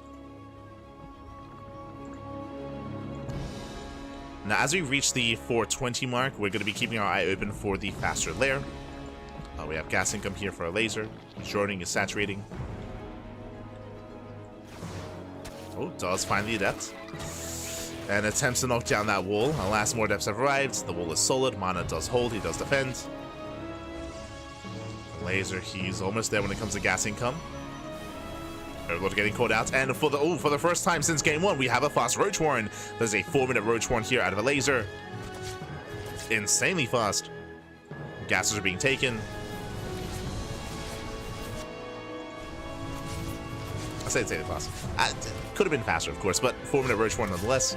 So early Roach Warren, he has seen the 3rd base timing, so he knows that there's no early Twilight Council, so this is more of an aggressive move, not a defensive one.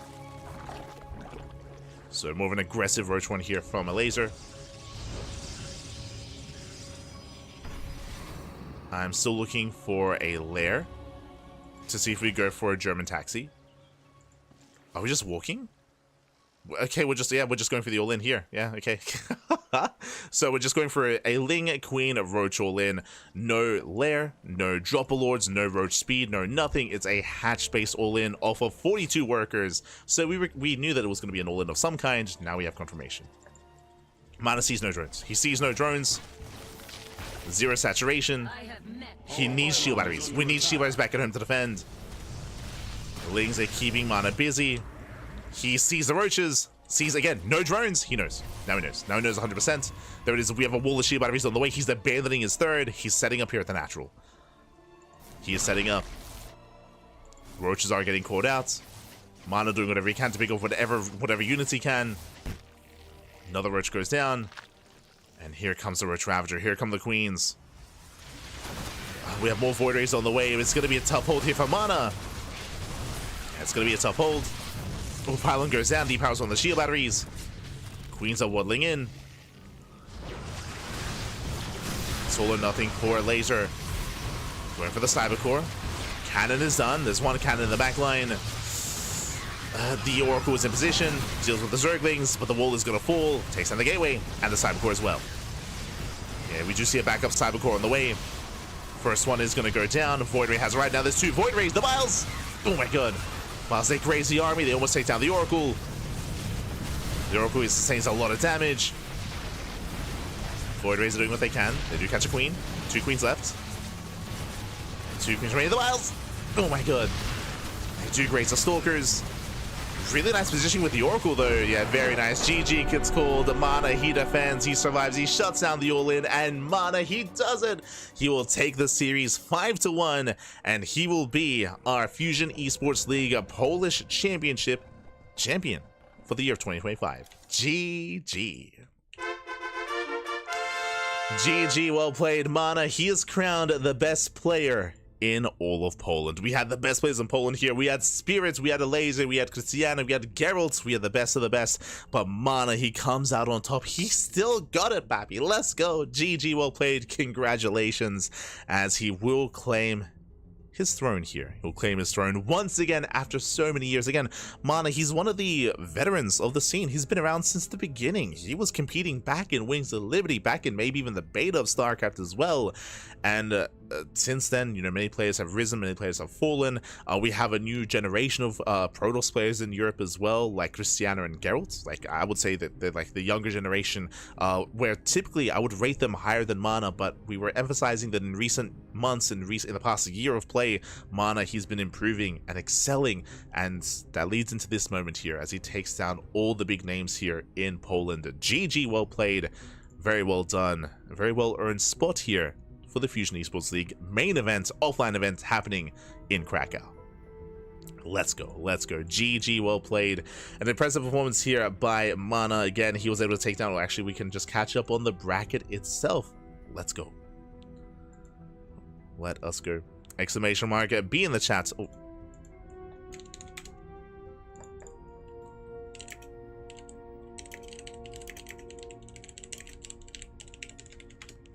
GG, well played. Exclamation mark, be in the chat if you guys want to have a look back yourselves. Let's catch up on the bracket. Let's catch up on all those matches. Let's go. As we switch our scenes over.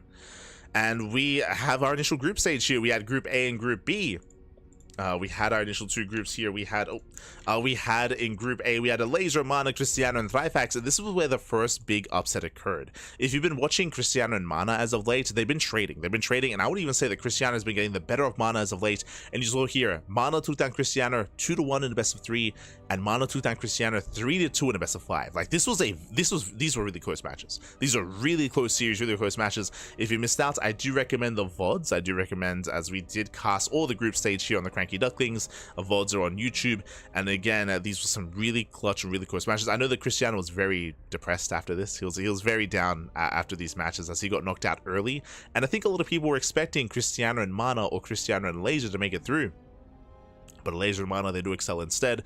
Here we did see Elazer did take down MaNa 2-1 in their initial group stage match. Likewise in the group B, we had Gerald, Spirit, Art, and Papi. Aye, Papi, let's go. Where we had Gerald and Spirit make it through in first and second place respectively. Gerald in first place, Spirit in second. And then we of course had the playoff bracket here with Elazer just being hyper aggressive and non-stop all-inning Spirit. Like he went for a lot of roach all-ins against Spirit in that series. That was a really fast match. Meanwhile, we had MaNa versus Gerald, a very intense back and forth is what I will say when it comes to this PvP, with MaNa doing a great job at hiding builds, at catching Gerald with his pants down, and being the more aggressive player more often than not. It was really impressive aggressive play there by MaNa. Led into Gerald. Gerald, he took down Spirit 4-2. Again, we saw a very intense back and forth routine. Then we saw some longer and later games. That was a long series between Gerald and Spirit, over an hour long series, best of 7. In the end, Gerald, he claimed 3rd place, Spirit claimed 4th place, and then we had MaNa versus Elazer. MaNa with a dominant performance, a dominant showing. Once again, Elazer, he did nothing but all in versus Spirit. Elazer also did nothing but all in against MaNa. Like, pretty much. We forced a longer game on Incorporeal, true. Like, Incorporeal, we did have a longer game, and we got into Sky Toss, and we got into Lurker Tech as well. Like, there was a longer game on this map, but by no means did Elazer intend for that game and that map to go into the late game. Like, Elazer, he did go for a failed all-in early on, which did fall on its face, and that's where MaNa was able to gain momentum, if you recall. So it was a really fun game, though. Really fun game, really fun back and forth. But again, Elazer, he was just so aggressive in the semis and in the finals as well. Just non-stop aggression. And MaNa was able to shut him down, and really well played, GG well played here. MaNa, he will claim the win. He will be our champion. Congratulations to MaNa. Now, I believe there is a winners interview that MaNa is conducting with Indy. He is the Polish caster. He's a Polish caster, and he is conducting an interview in Polish with MaNa as we speak. I'll try to get translations for it, but no promises, as they are currently, conducting said interview. I do have some questions myself that I would love to ask MaNa.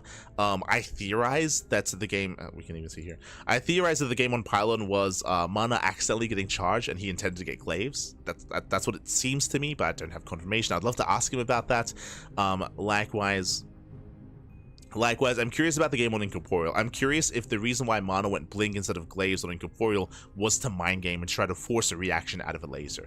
I'm really curious about the Incorporeal and the Pylon games. The rest of the games are a lot more straightforward, like MaNa, Tokamak. I guess MaNa, I'd love to know about MaNa's, about his thought process, about how he felt after defending against the all-in, or after seeing the all-in, because remember, like, game 1, you could argue was the most impressive game. Remember, MaNa, he had no vision, no scouting, he didn't see the drones, he didn't see the move outs, he was taking towards Storm, he didn't have any shield batteries at home either. Like, it was a really last-second defense against the all-in on MaNa, and I was, again, impressed and shocked that MaNa defended as well as he did. Like, that was an impressive game. that was crazy, and that really set the it set the tone for the series. I feel really did set the tone. And with that, GG, of course, GG will play it. MaNa, he does take it 5-1, 5-1. Este, man, it's crazy.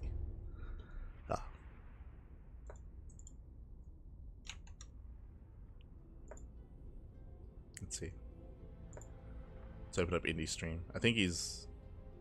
Ja myślę, że z Krystianerem ostatnio dużo gramy ze sobą PvP w różnego rodzaju turniejach, nawet w tych ważniejszych eliminacjach do EWC, gdzie on mnie So right now, MaNa's having an interview with Indie. Like, right, also, I should reach out. I know that there are some Polish speakers in the chat. Check out Indie stream. Again, the interview is currently underway.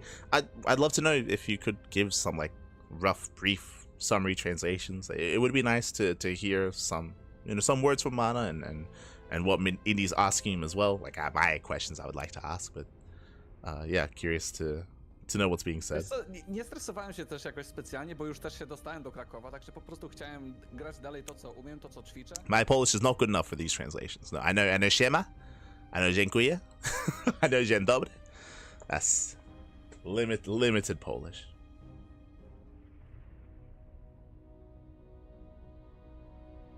MaNa apparently played in TSL 2 and Brood War. Crazy. Also, sorry, a big shout to Erebus Black as well. There was a raid during the last game, so I do apologize for not giving you a shout out at the time. But a big shout to Erebus Black. Thank you so much. Hope you had a great stream.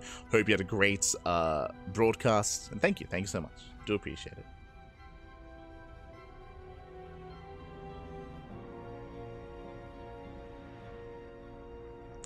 Isn't 4 minutes Roach Warren standard to deal with any early adept or speed lots?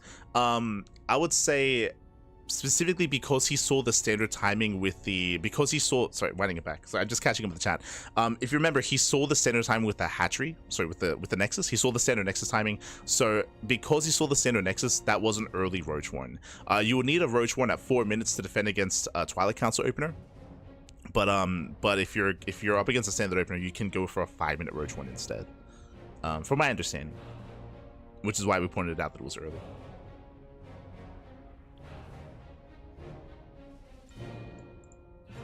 Like there's no need for roaches that early on if you're getting into a standard game. But it's been around for a long time. Crazy. Whew. But with that, thanks for watching. Thanks for tuning in. We do appreciate it. We do appreciate the support. And if you want some more StarCraft action, of course, we are live on a daily basis here on the CranKy Ducklings. But this is leading into a greater event. The Fusion Esports League at Cracov offline tournament happening in Cracov in Poland is in 2 weeks. Is in 2 weeks time. And actually, we can show it off here and now. Un momento. Here we go.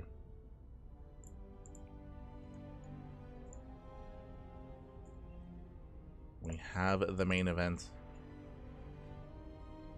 Bam, and here it is. Okay, so for those of you that maybe haven't been keeping up with recent news, one, I would say you should check out our podcast, because we do talk about all things StarCraft every single week on a weekly basis to catch up on all the tournaments, on all the results, and all the upcoming big events as well. But here we have the Fusion Esports League Cracov 2025 offline tournament. This is a $8,000 prize pool tournament, and there are even global qualifiers, which we did cast. We did cast the global qualifiers on this channel, and there are invites as well. You can see here, bam, we have 4 global invites. So far, we have 3 announced. We have Clem, Rainer, and Ubu Thermal. We have 3 players confirmed for the main event. 1 more to be determined, to be announced soon TM from the global invites. Meanwhile, we have the Polish invites. We have Gerald and Elazer. They were both invited here as Polish invites for the main event. Meanwhile, we had the open qualifiers, which we did cast. We did cast them on the channel. We have Christiana, Spirit, MaNa, Skillus, and SOS, so they will also be a part of the main tournament.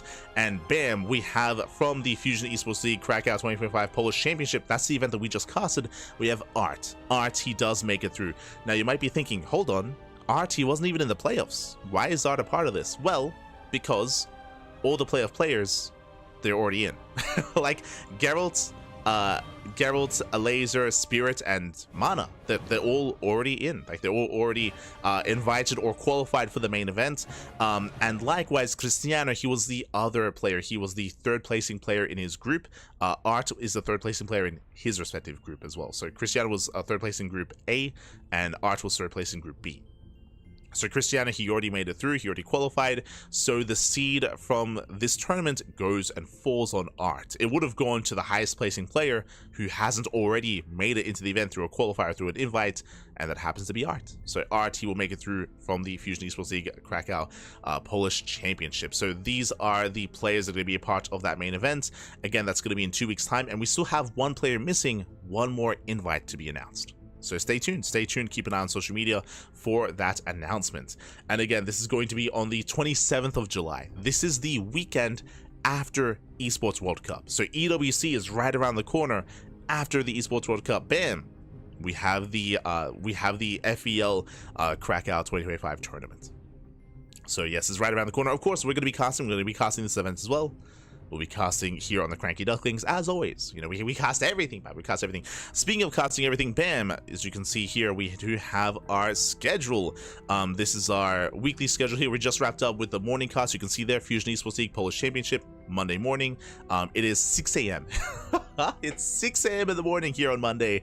I'm going to go get some sleep soon. Tonight, we're going to be live with Wardy TV Monday. That's going to be at 8 p.m. KST. That's going to be at 9 p.m. AEST. That's going to be in 15 hours. In around 15 hours time, we're going to be live with the Wardy TV Monday.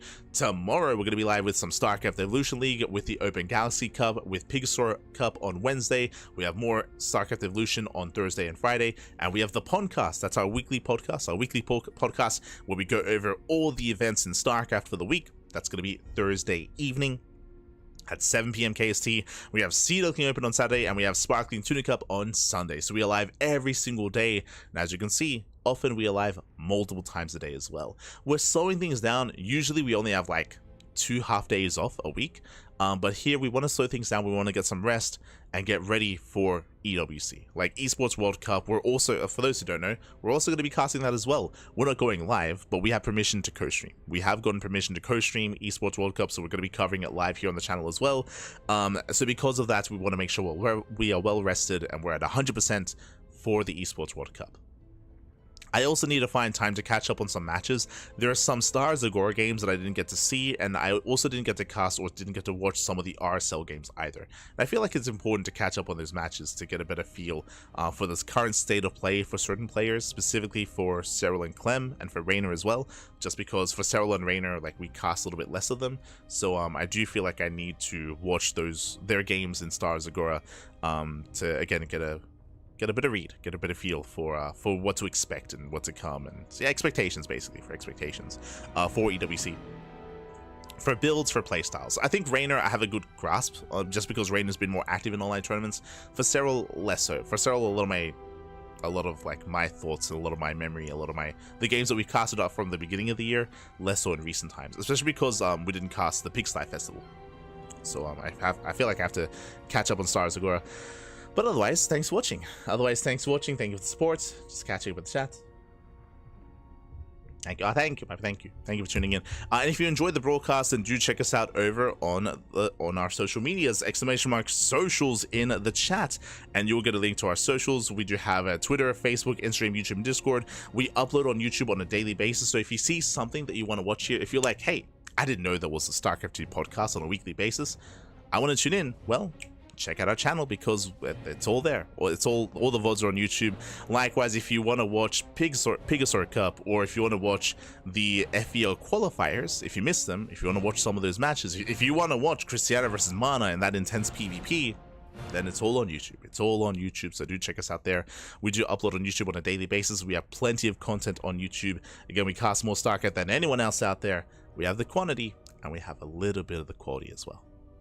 If you want to support us monetarily, you can do so via Patreon. We have a Patreon, !Patreon in the chats. Our Patreon specifically funds our tournaments. So if you want to help support tournaments and help support the scene and help support the StarCraft player base, you can do so via the Patreon. Otherwise, thanks for watching.